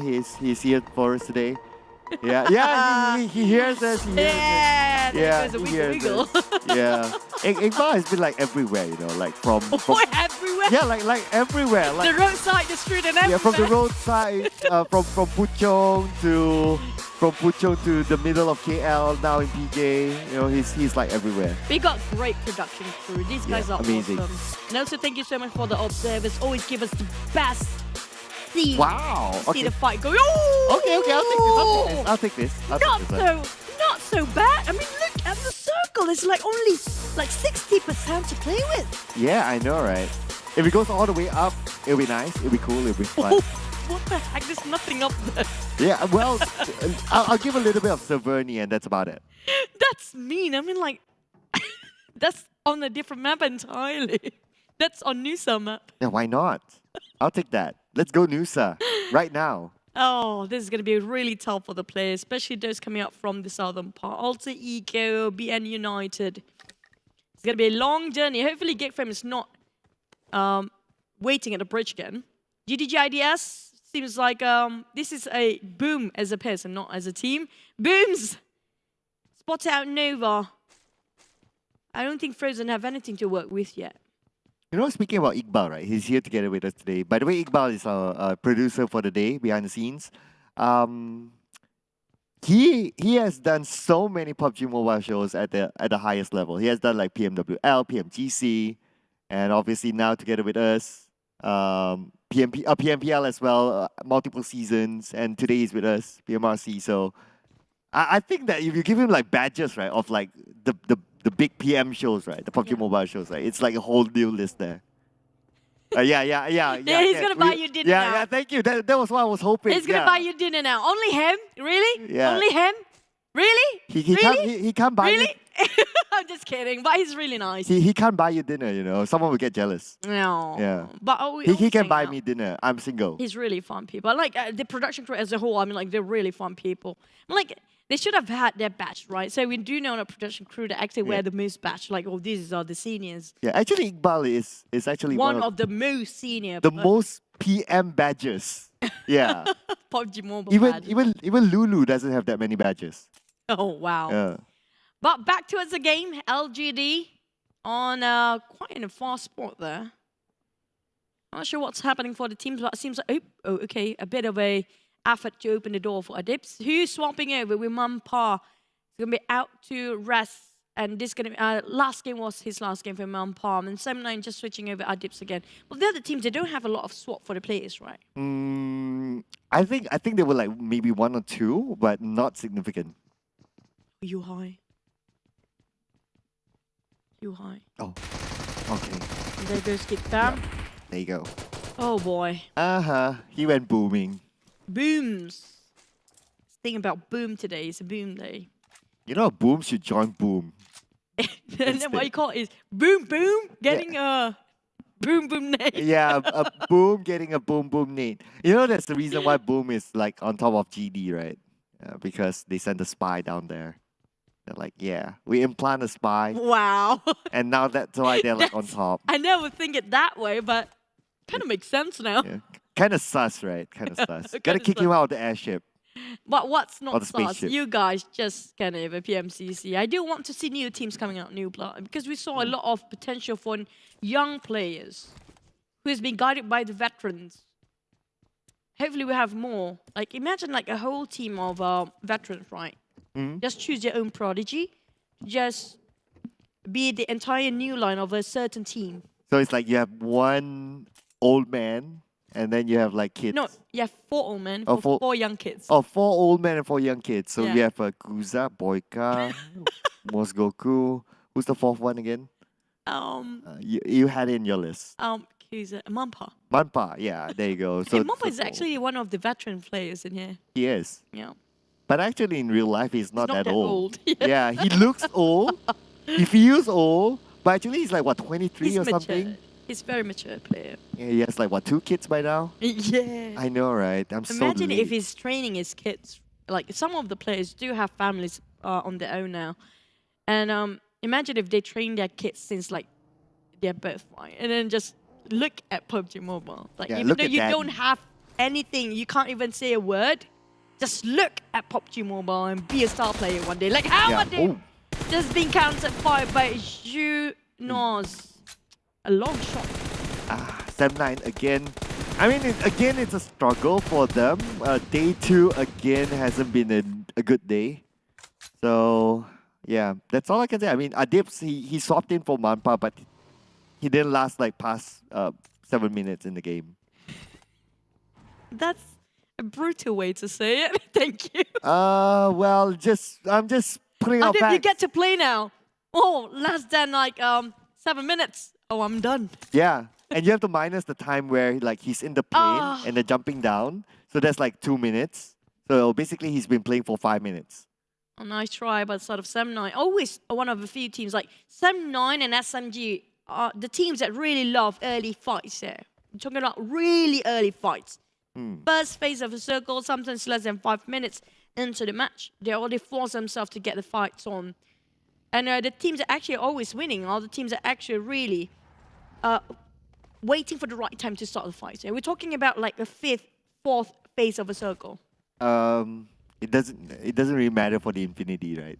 Oh, like that's a different story. Like everyone else plays by that rule except for Infinity. Yeah. Yeah, they have a Order special. and the Infinities. Yeah, Order and the Infinities. He was going monster against the entire Infinity in the last game. That was Yeah. really scary. I'm like, this guy, he goes in like it's nobody's business. Now we know that he's their kryptonite. Just order. Just Order. Just toss low, order yeah. around and they're gonna be settled with. Well, it's going to be 7-9 now. Taking this fight against D Xavier. 3v4, but they are so up for fighting. Wow. It's going to be interesting here coming from 7-9, considering that they're only a 3-0. But they are going up against not your average Joe team. It's going to be D Xavier. But again, 7-9 will start the fights early on. Raby's on the top floor, on the rooftop to be precise. Putra climbing himself long flight of stairs, a lot of flight of stairs to actually go towards the rooftop. SMG, like we mentioned, SMG 7-9 will always start the fight here. If SMG try to actually negate themselves away from a fight, the fight always chooses. It's their fate to fight early, you know. Same as for 7-9, they are forcing this fight quite a lot. Yeah, let's see how far can Rabbids goes. Like, he's just buying time for himself, but looks like he's going in for the fight, and Rabbids almost gunned down 1% of health left, but they can't finish him off. Finally, Rabbids jumps, and he still survived. What? Rabbids, what? Is he a rabbit or is he a spider? This is a different sort of a spider. I think entirely a mutant. What? It's like 4 rivals there, they're forced to fight. SMG don't want to get into the fight this time, but the fight chooses them. There's no way out for SMG. They have to embrace the fate. It's 7-9 and SMG being forced to fight every single time. Same goes for D Xavier, slowly losing men there. Rabbids finally finished off by 7-9, but look, where do you want to be? You want to be on top, you want to be on bottom? There's more people on top. Not so shabby coming up from the that bottom sounded side. wrong, but never mind. Okay. Yeah. I know.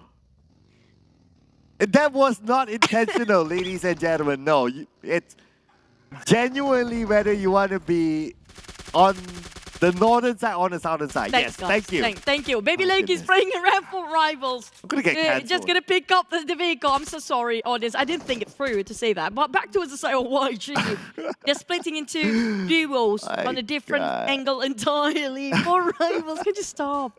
4 rivals ducking themselves in the track where there's 2 teams eyeing onto them and try to pressure them as much as they can. My editor is going to have a lot of fun editing this. Oh, God. Yeah, Please no. my goodness. Do you like the banana story? Can you not? Okay, never mind. Can you not? I tried to prevent the piece. It's like we can have a compilation of it sounded wrong. Please no. I swear, guys, I never think it that way. My intentions are always very innocent and pure. I'm innocent. Yeah, right. Yeah. Okay, back to our GIDS. They're playing this slow as well. We have a couple of teams already in the blue zone, including Alter Ego. So I'm waiting if Infinity will actually take a bit of a blue zone for a bit, like how they always used to. But BN United seems like they're struggling to actually get out from the comfort zone where they used to be in Sonovska, but now it's really up north. How do they actually try to pick up a fight here? It's going to be Infinity versus BN United. I do want to see BN United take up a fight, challenge Infinity for once. Oh, wow. Wow. I'll be worried. Yeah, it's like... Sometimes it surprises you, these teams. Okay, yeah, you're probably right. It's like you have the mindset of like, I got nothing to lose, right? Like, how low can I go? I'm already at number 16, might as well. And how low can I go? Yeah, I mean, how low can you go? You're at number 16, right? Yeah. Like, you can't be number 17. So if you're going up against the Infinity, might as well. Like, that's very demanding to get. I want 17. I don't care. Yeah, well, not too sure how I'm gonna help with that. I'm like, because sometimes, you know, BN United, what they need is just an opportunity to have the perfect position. They are more comfortable to start the fight. I'm waiting for that to happen. On the other side of GIDS, Alan spotted on bacon time. Oh, it's a sardine can of Daisy. It's going to be a vehicle full of people. One vehicle, but Alan is just alone. If only the entire team, there's going to be more fun. Back towards the circle. Feels like Savannah on the southern part. We have Eagle Esports versus Bacon Time. GIDS fighting against Boom. You know what? The airdrop is not supposed to be dropping there in the first place. I know, right? That's like, I want to give it to you, but I don't want to give it to you. Yeah. And yeah, you know. But then again, that's a hateful airdrop. It's a very hateful airdrop. At least like the left airdrop, if it's in the water, it's like still acceptable. Yeah. But if it's there in the water, in the blue, it's like, bruh, you might as well. GIDS taking the blue zone. They are forcing this, committed to this for the longest time. Boom, got themselves their first chicken just now. GIDS losing Nusa along the process here, but definitely Boom tries to chase down on Daybot because right now that's going to be the only member that's inside the safe zone of GIDS. Passing by. Oh, Daybot, that's really close. One Nova start to move quite early this time. BN United fighting against LGD. Boom, finish off.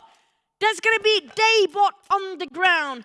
The rest of GIDS still alive, but not so well while they're being burned off by the blue zone. Looks like Daybot's not going to see the light of day now that he's been taken out. But can his teammates at least trade it back? Booms will get one back for himself, but it's going to be BN United. Well, you asked for it. I mean, like, they were fighting LGD before, okay? And this is Infinity butting in the process. Like, give them a space, Infinity. But it's Infinity. They got the opportunity. Like, why not? Yeah, that's it. All right, so you wanted the fight? Yeah, there you go. And that's the result. Yeah. Oh, BN United. Yeah. Happy? You're happy now? Like, BN United will be like, choo-choo, you asked us to fight the Infinity. What happened? They actually knocked down on one LGD player. Infinity just happened to like, hey, they start a fight now, and like, let's butt into this business too, like put our nose in there. But on the side of Suki, the pizza gun definitely tried to pin down on Infinity. GIDS is still playing around the blue zone, swimming around it. Yeah, swimming in the blue, but it's going to be Razy finishing off Booms and Snissel, and that's going to be number 15 for GIDS. 2 elimination points. Well, at least BN United has one, but not from the Infinity. It's from LGD. From LGD. Yeah. Okay. At least they tried. Okay, fine. You know, the entire day they're starting off with 10 points, right? Oh, wait, what?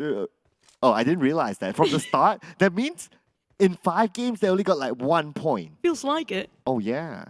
Yeah, that makes sense. I remember it was like 10 by the start of the day. That's 0.2 points. Per round. Yeah. Yeah. You asked them to fight the Infinity. At least they tried. They tried. What really matters in life is you tried. That's what's the most important thing. You fail, get back up and fight again and try and fail and try. Just do it. There you go. We're going to do the Shia LaBeouf now. Oh, Hom. Frankie, take it out on Hom. The Xaviers. They lost Rabies earlier. 7-9 now. Just gonna reap what they sowed earlier. It's gonna be them drinking back taste back their own medicine where they chased down Rabies early on for 7-9. Now, the rest of these Xaviers having a bit of a revenge. Sweet revenge of Rabies'. But. Yep, it's gonna be very sweet right now. Putra been taken out. That means 7-9 is out. Number 14, 1 elimination point. Number 14 now for Sem9 actually, and SMG, they still have a chance to overtake them, meaning that Sem9 could be pushed to number 15 by the end of the day. Now, is the battle of 15? Yeah, for SMG and Sem9. Both orange logos. Both with a tiger, in fact. But for FaZe, still can actually catching up to Nova. Same goes for Bacon Time. They can actually still have the 3 high teams up there. Bacon Time, I almost got that chicken last one. Now this is the game or the round they want to go for the redemption. And we have Yummy. Yummy is a scary person now for Bacon Time. I know, right? They're like, okay, nope. I ain't want any of that. No. But the nade coming in from Ventores will land onto Bacon Time. It will clip a little bit of the 9 noise, but not enough to take him down. He's still all right. Now, this is interesting. Most of the team are actually on the top 3 or top 5. Basically in the same corner here. We're talking about Nova, Bacon Time, FaZe at the same corner. I'm not sure where Infinity, I think it's the other end of the corner, which is going to be the opposite or on the east side. But Ventores definitely have a bit of a upgrade with the Gillies to Infinity now fighting against Alter Eagle Esports. Having a free way to go whichever they want to go, whether it's left or right side. Yeah, they have the best position for now. I think just right in front of them is like some level of high ground. So if they just move up to the high ground, they'll be fine. But anyway, they don't really need to move. They can stay chill. They can stay put for now. But other than that, we can see that team starting to come into the circle. The Xaviers are still on the outside. But if they move forward, it's going to be LGD in front. Back towards the center of circle. YG, Yangon Galacticos plays himself quite early in the center. But SMG is not done with their fights yet. We're talking about a team sliding over to the slope of a hill, slowly being chipped down by the side of SMG. And Infinity forcing the fight towards the side of Alter Ego. They're forcing it really strong. Geek Fam having got SMG on the southern part. 4 rivals, YG still having it safe. But Infinity and Alter Ego really kind of lost in sense of where to go next, because really being chased by closely behind Infinity. Tapping also on the other end. And SMG slowly wiping off Geek Fam. Last HP. Damroot is quite far. Really far down. This feels like a newsy placement before, right? Yeah. At this angle is actually what Damroot normally does. Yeah. So it's his thing to like stay behind and do that long range. But Mela not giving any opportunity to Lamborghini, knocking him down. Remember, it's going to be the last man standing for SMG. He's going towards his teammates. Can he make it in time? It's going to be Damroot versus Remember. Remember, almost clutched the last match here. Damroot spraying over and finish off with an execution towards beautiful. Down to 1 versus 1 for SMG, cooking up the nade. They try to pick up. It's going to be a perfect one. Geek Fam. Ooh, a bit short there. One more time. Remember, the miniature actually reset. The miniature revived. Oh yeah, and they managed to move away up onto the high ground, so they're no longer behind the tree. Remember doesn't know that, so that's opportunity for Geek Fan to reset themselves. Mika is now back up on his feet. Damroot as well, but the Infinity against LGD. Let's go! Infinity cornered himself from the outside of compound. Oh, got Tani! YG, how? It's going to be a long one, Legend. Sorry, LGD taking it on that big nade, by the way. It's third party coming across with YG helping LGD in this process. Infinity down to only Newsy left there. What a big nade just now coming out from LGD. Oh, Newsy has a nade in hand. Can his one nade rule them all out? A nade from Newsy. Beautiful, getting one knocked down. But he needs to get more. 3 more still active for the side of LGD. Newsy is all alone on the outside of this compound, but at the same time, Alter Ego is out, taken out by the Eagles. Here comes another nade. The left side, and VM can actually see through Newsy. The smoke will dissipate soon. Cooking up another nade. Going into Newsy's really bold. But Xavier's Duke taking the advantage. Still always Suki underneath the nose of Infinity at the same time. But Newsy! That nade! Finish off LGD on the ground. But Frankie and his is going to be three-way war here. Oh, they're not done yet. Actually, MVM is still alive though. But MVM spots out one from the side of the Xavier.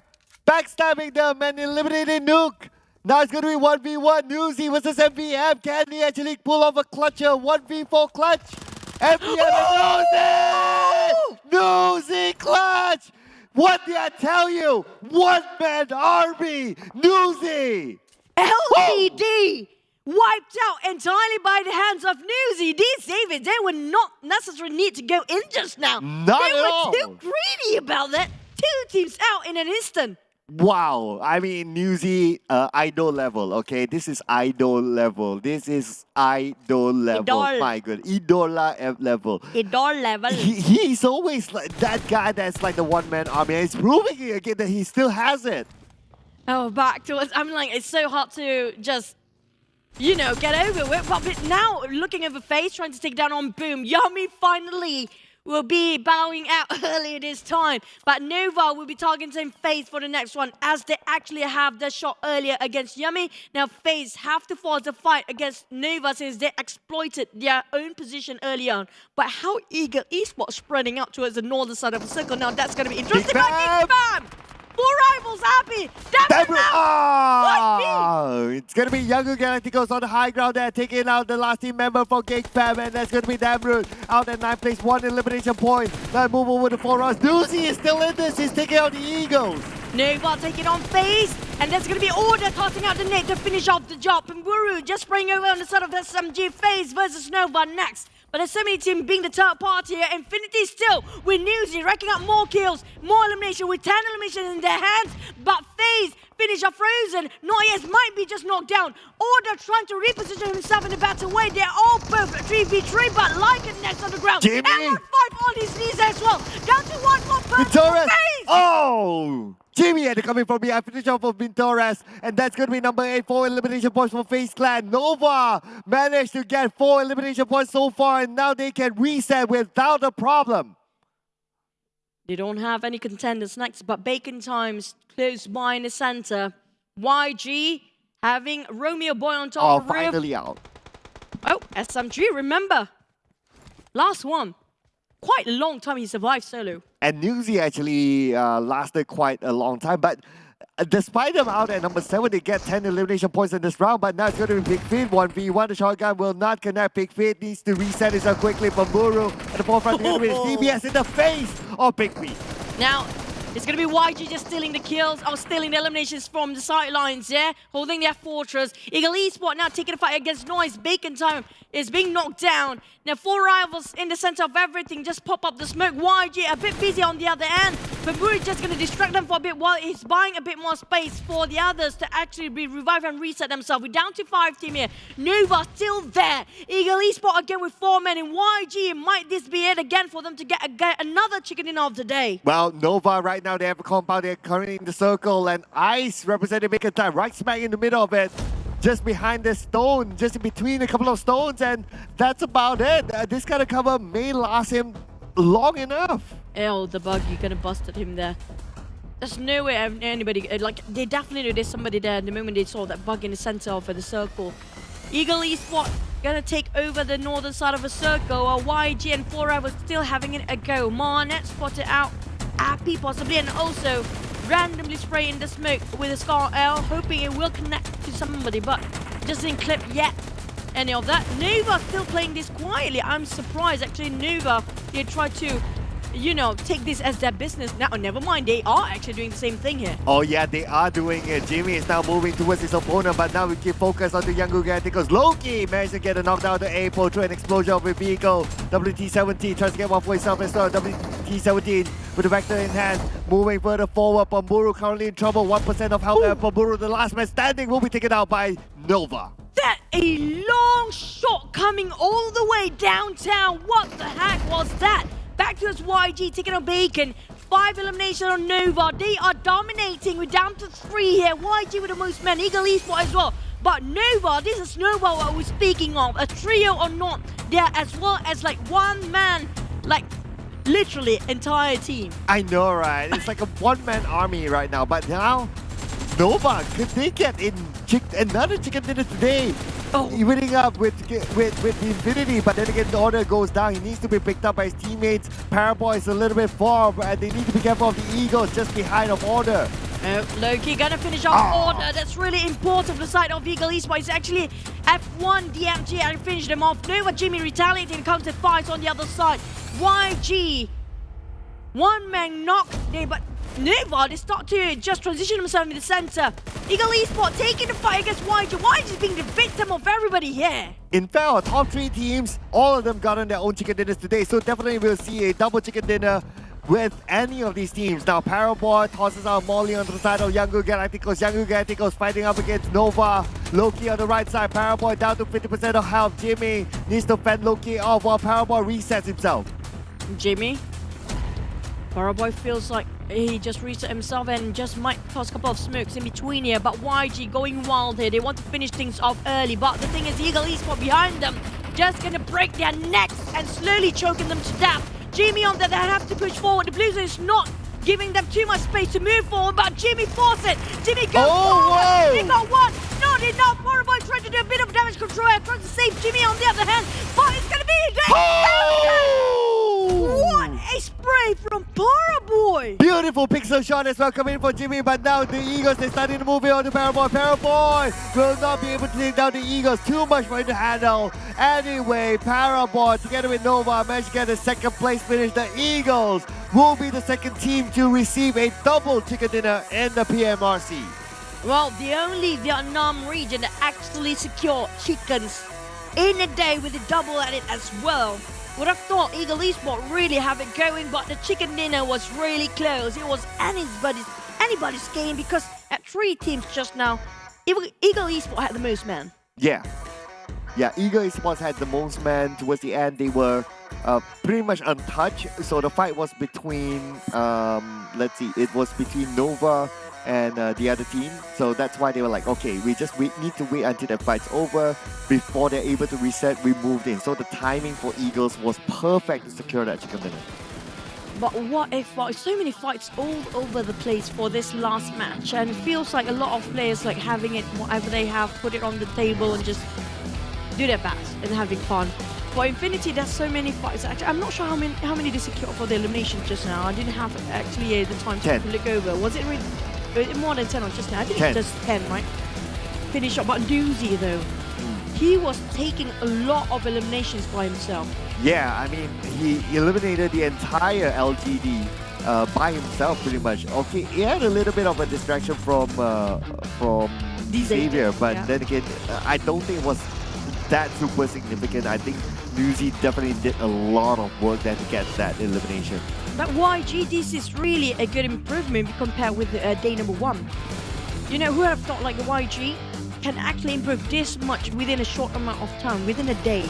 Yeah. So different with their first day. Their first day, I think they were at the bottom of everything as well, like 15, 16, you know? Yeah. And even before the PMRC started, there was a lot of question mark about YG's involvement in the PMRC because of certain placements. But then again, they are showing why they deserve to be here. They are showing that, okay, day 2, they're starting to rise up a lot and even get Nusa chicken dinner today.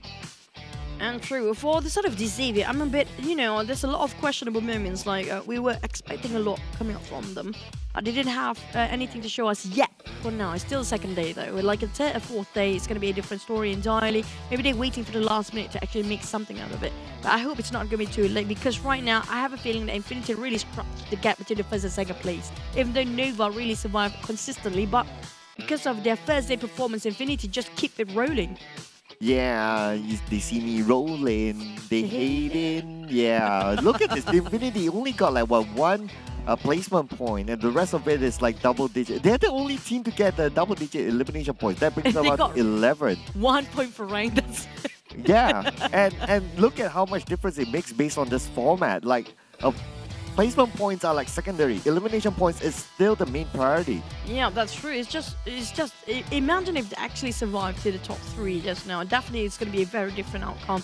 But still, congratulations for Eagle Esports, managed to secure that last chicken dinner, got themselves a double chicken. But this is well deserved. Out of the 10, 4 by himself. I mean, like Nusa alone clocked in the last minute, fighting the entire team of LGD. Now that's something. This one my idol. His eyes is just your idol. Yeah, he is my idol. Seriously. When I met, but the only thing that when I met him is that his English isn't as, you know. Yeah. But who was it again? Mela was with him. It was Mela or Godtini, I forgot. Was with him. So his teammate became the translator. But all in all, with that short interaction that I had with him, it's like he's so shy. You know, a typical type, right? Shy. Yeah, very shy and all that. But in the game, it's like, oh my god. I mean, like even his posts look intimidating. Yeah. But when you speak to him, he's like, Sawadika. Yeah, it's very nice. It's so different. But you know what? This is our top 3 eliminators. It's going to be Nusa, Mela, and Tony K. But I'm not sure if this is going to be the same for tomorrow. Yeah. Because the rise of Nova. Yeah, I have a feeling Order might be at 4th right now. Oh, possibly. Yeah. Okay, but it's still dominated by the Thais today. The MVP race. Nusa, Mela, Godtuni. 3 of them from the Infinities up there. The only person that's not there, again, Logan. Yeah, he's like the best support in the team. Yeah, that's why he's like, okay, he lets his teammates do all the fun stuff. Yeah, he does the not fun stuff. But FaZe also, Tony K is squeezing in at 4th. Also, Bacon Time. Armstar always pop his name when it comes to elimination feed, but definitely we're looking forward if they can maintain their consistency when it comes to the performance for tomorrow as well. Infinity sitting at number 1 spot. Oh, Nova almost 1 more point away from getting the triple digit on the scoreboard. I know, right? It's like now because of that, the Infinity, they can still brag to be like the only team in 2 days to get triple digit. And that's a new format. Oh no, not 2 days. Okay, today. It's the new format, by the way. To Yeah. get a triple digit is really hard. It is. It's an average of 61, not 61 points, 76 points in a day. Is it not? 66 points in a day. Yeah, that's a. I feel like a bit OCD on myself just to want to add 1 point. Well, Yeah, just one. well, you can hope that we get a text in the group tomorrow. That's probably the only way. Unfortunately for BN United, there's not much progress coming out from them. I mean, like we saw how big of a gap, like how big of a progress coming from YG within a day. I was hoping the same goes for BN United because Vietnam, we do know this region is supposedly to be very aggressive. I'll be honest. My opinion is that Vietnam is Xavier and everyone else. It's true, but Yeah. today is Eagle Esports. Yeah. And the rest of them. Xavier is not popping anywhere soon. Yeah, so it's a little bit different there, which is great, right? It's nice to see other teams as well starting to step up, especially the teams that didn't really perform yesterday, like the Eagles, like even Nova as well. Nova, Nova has been we kind of expect them to boom at some point. Yeah, Nova is just, I'm waiting for the right time. Yeah, it's like y'all have your fun, and then by the end of day 4, I wouldn't be surprised if they even take over the Infinity for the #1 spot. It all depends on tomorrow's performance, but still, for the show match, still gonna happen for the top 2 teams there. Oh, yeah. Congratulations for the Nusa map, 5 minutes for one grand. I mean, like $1,000 US just within 5 minutes. I know, right? That's the fastest. That's the most expensive 5 minutes. Yes, in your life. Yeah. Right now. Wow. The fastest way to earn your some good cash is gonna be playing Nusa map for 5 minutes. Can we play this show match as well? But I want to be with the Infinity, like, you know, I'll be like the guy who just passes the first hit and everything. It's always for the cash. Yeah, for the money, of course. I think we're gonna head over to the interview later on, right? So Yeah. you know, do you have any like? I mean, like, there's so many questions that we want to ask. Like for, I think we might gonna interview the Malaysian teams possibly. I think it's going to be 4 rivals because they were the highest performing Malaysian team out of all. So it's likely to be 4 rivals. Maybe we're going to see Pasha again. Possibly. I mean, unless if the players want to actually talk about it, but they really, like, instead of really focusing, so usually it's the manager or the coaches who would take over, right? You know, that one player from 4 rivals that I'd like to hear him talk a bit more is actually April. Oh. Yeah, he's actually a fun guy, but when it comes to camera, you know, He's a bit camera they kind of get a bit shy. Yeah, camera but shy. with off camera, he's actually one of the funner guys. Fun. I do know Pambura and Voki is not the most shy. I mean, like, Jumper is the most serious when you have a top. Yeah. Jumper is like so serious. Yeah. April, we rarely get him because I think he's camera shy all the way. He is. Him, Epi, they're like super camera shy. Okay, They're but, like, no. but I mean, like, I like, especially when it comes to 7-9, the most that we got out of it is going to be Jason. I mean, like, he's really good when it comes to giving the feedback from the team, though. Yep. And I'm not sure about the Geek fam. I mean, like, Geek fam, I love to roast people. Yeah. I love that part. Yeah, that's fun. Oh, what am I hearing from Joker as well? Joker is Joker. Yeah, very it's been a insightful. while. Yeah, it's been a while. It's been a while. Because it's always been Pasha doing the interview, so we haven't seen much of Joker. That's true. Yeah, I wouldn't mind Joker. It has been a year since I last actually talked in an interview with him, but I mean, like, there's a chance. I do hope there's also a chance for us to actually get the international teams as well, if we could actually have a shot at that. But a high chance we're going to get the local teams coming up from Malaysia teams.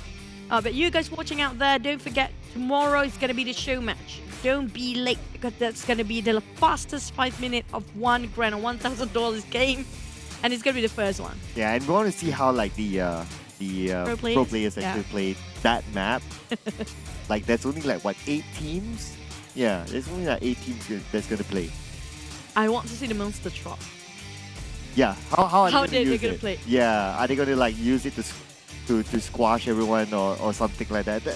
And especially the new weapons as well. Like, I like to see a crossbow being used. Oh, like, yeah. even on the regular game, we don't see a crossbow. It's so hard. It's so hard. Let's do it in the. But there's no sound coming out from it. That's the nice part about it. You can actually sneakily just shoot people from behind. But that crossbow, you won't see that in action. I mean, like, that's the case if the players can't actually lend themselves any weapons.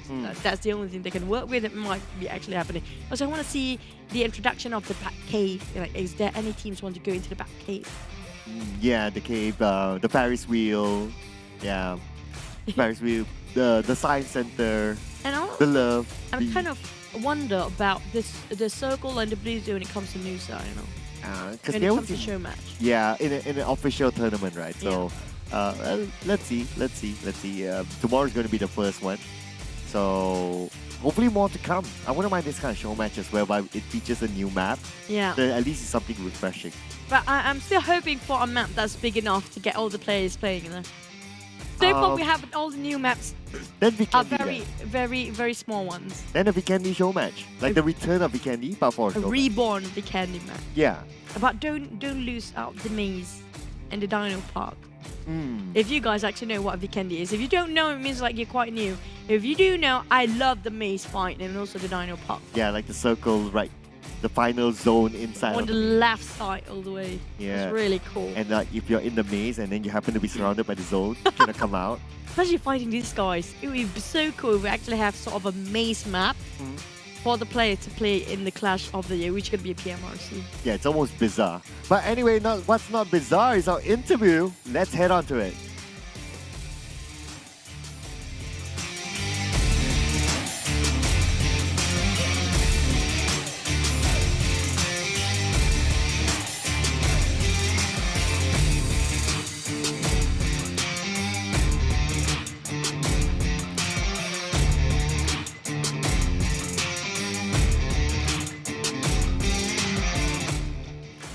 Assalamualaikum, welcome back with us. Pasha coming up from 4 Rivals as a coach today. Are you satisfied with your team's performance? That's my first question. I mean, my team's getting a hang of it, of what's happening inside the game. And we're trying our best to adapt to it. And yeah, I'm quite kind of satisfied, but I think we could do better. What do you think was the gap between 4 Rivals and everyone else? The gap, I mean, there is not so much when it comes to mechanical wise, but then depends because I don't know what people are thinking, how the coach are thinking, how the players are thinking, but I think overall is the differences in between of adaptability with the lobby itself and how the game is being played. I mean, like, I noticed one thing about 4 Rivals, which I mentioned quite a lot when it comes to the casting side, that a lot of 4 Rivals players actually love to go 1-1-1-1 drop, or they always like do something solo all the way and cause the entire team to have a bit of a problem since the start here. Is it something that you guys are experimenting, or is it just something that team communications need to work with? I mean, it's like some games are forced us to do that because we actually prioritize the compound itself. But then when the circle shift towards us, there's nothing we could do. It becomes a 50-50 games.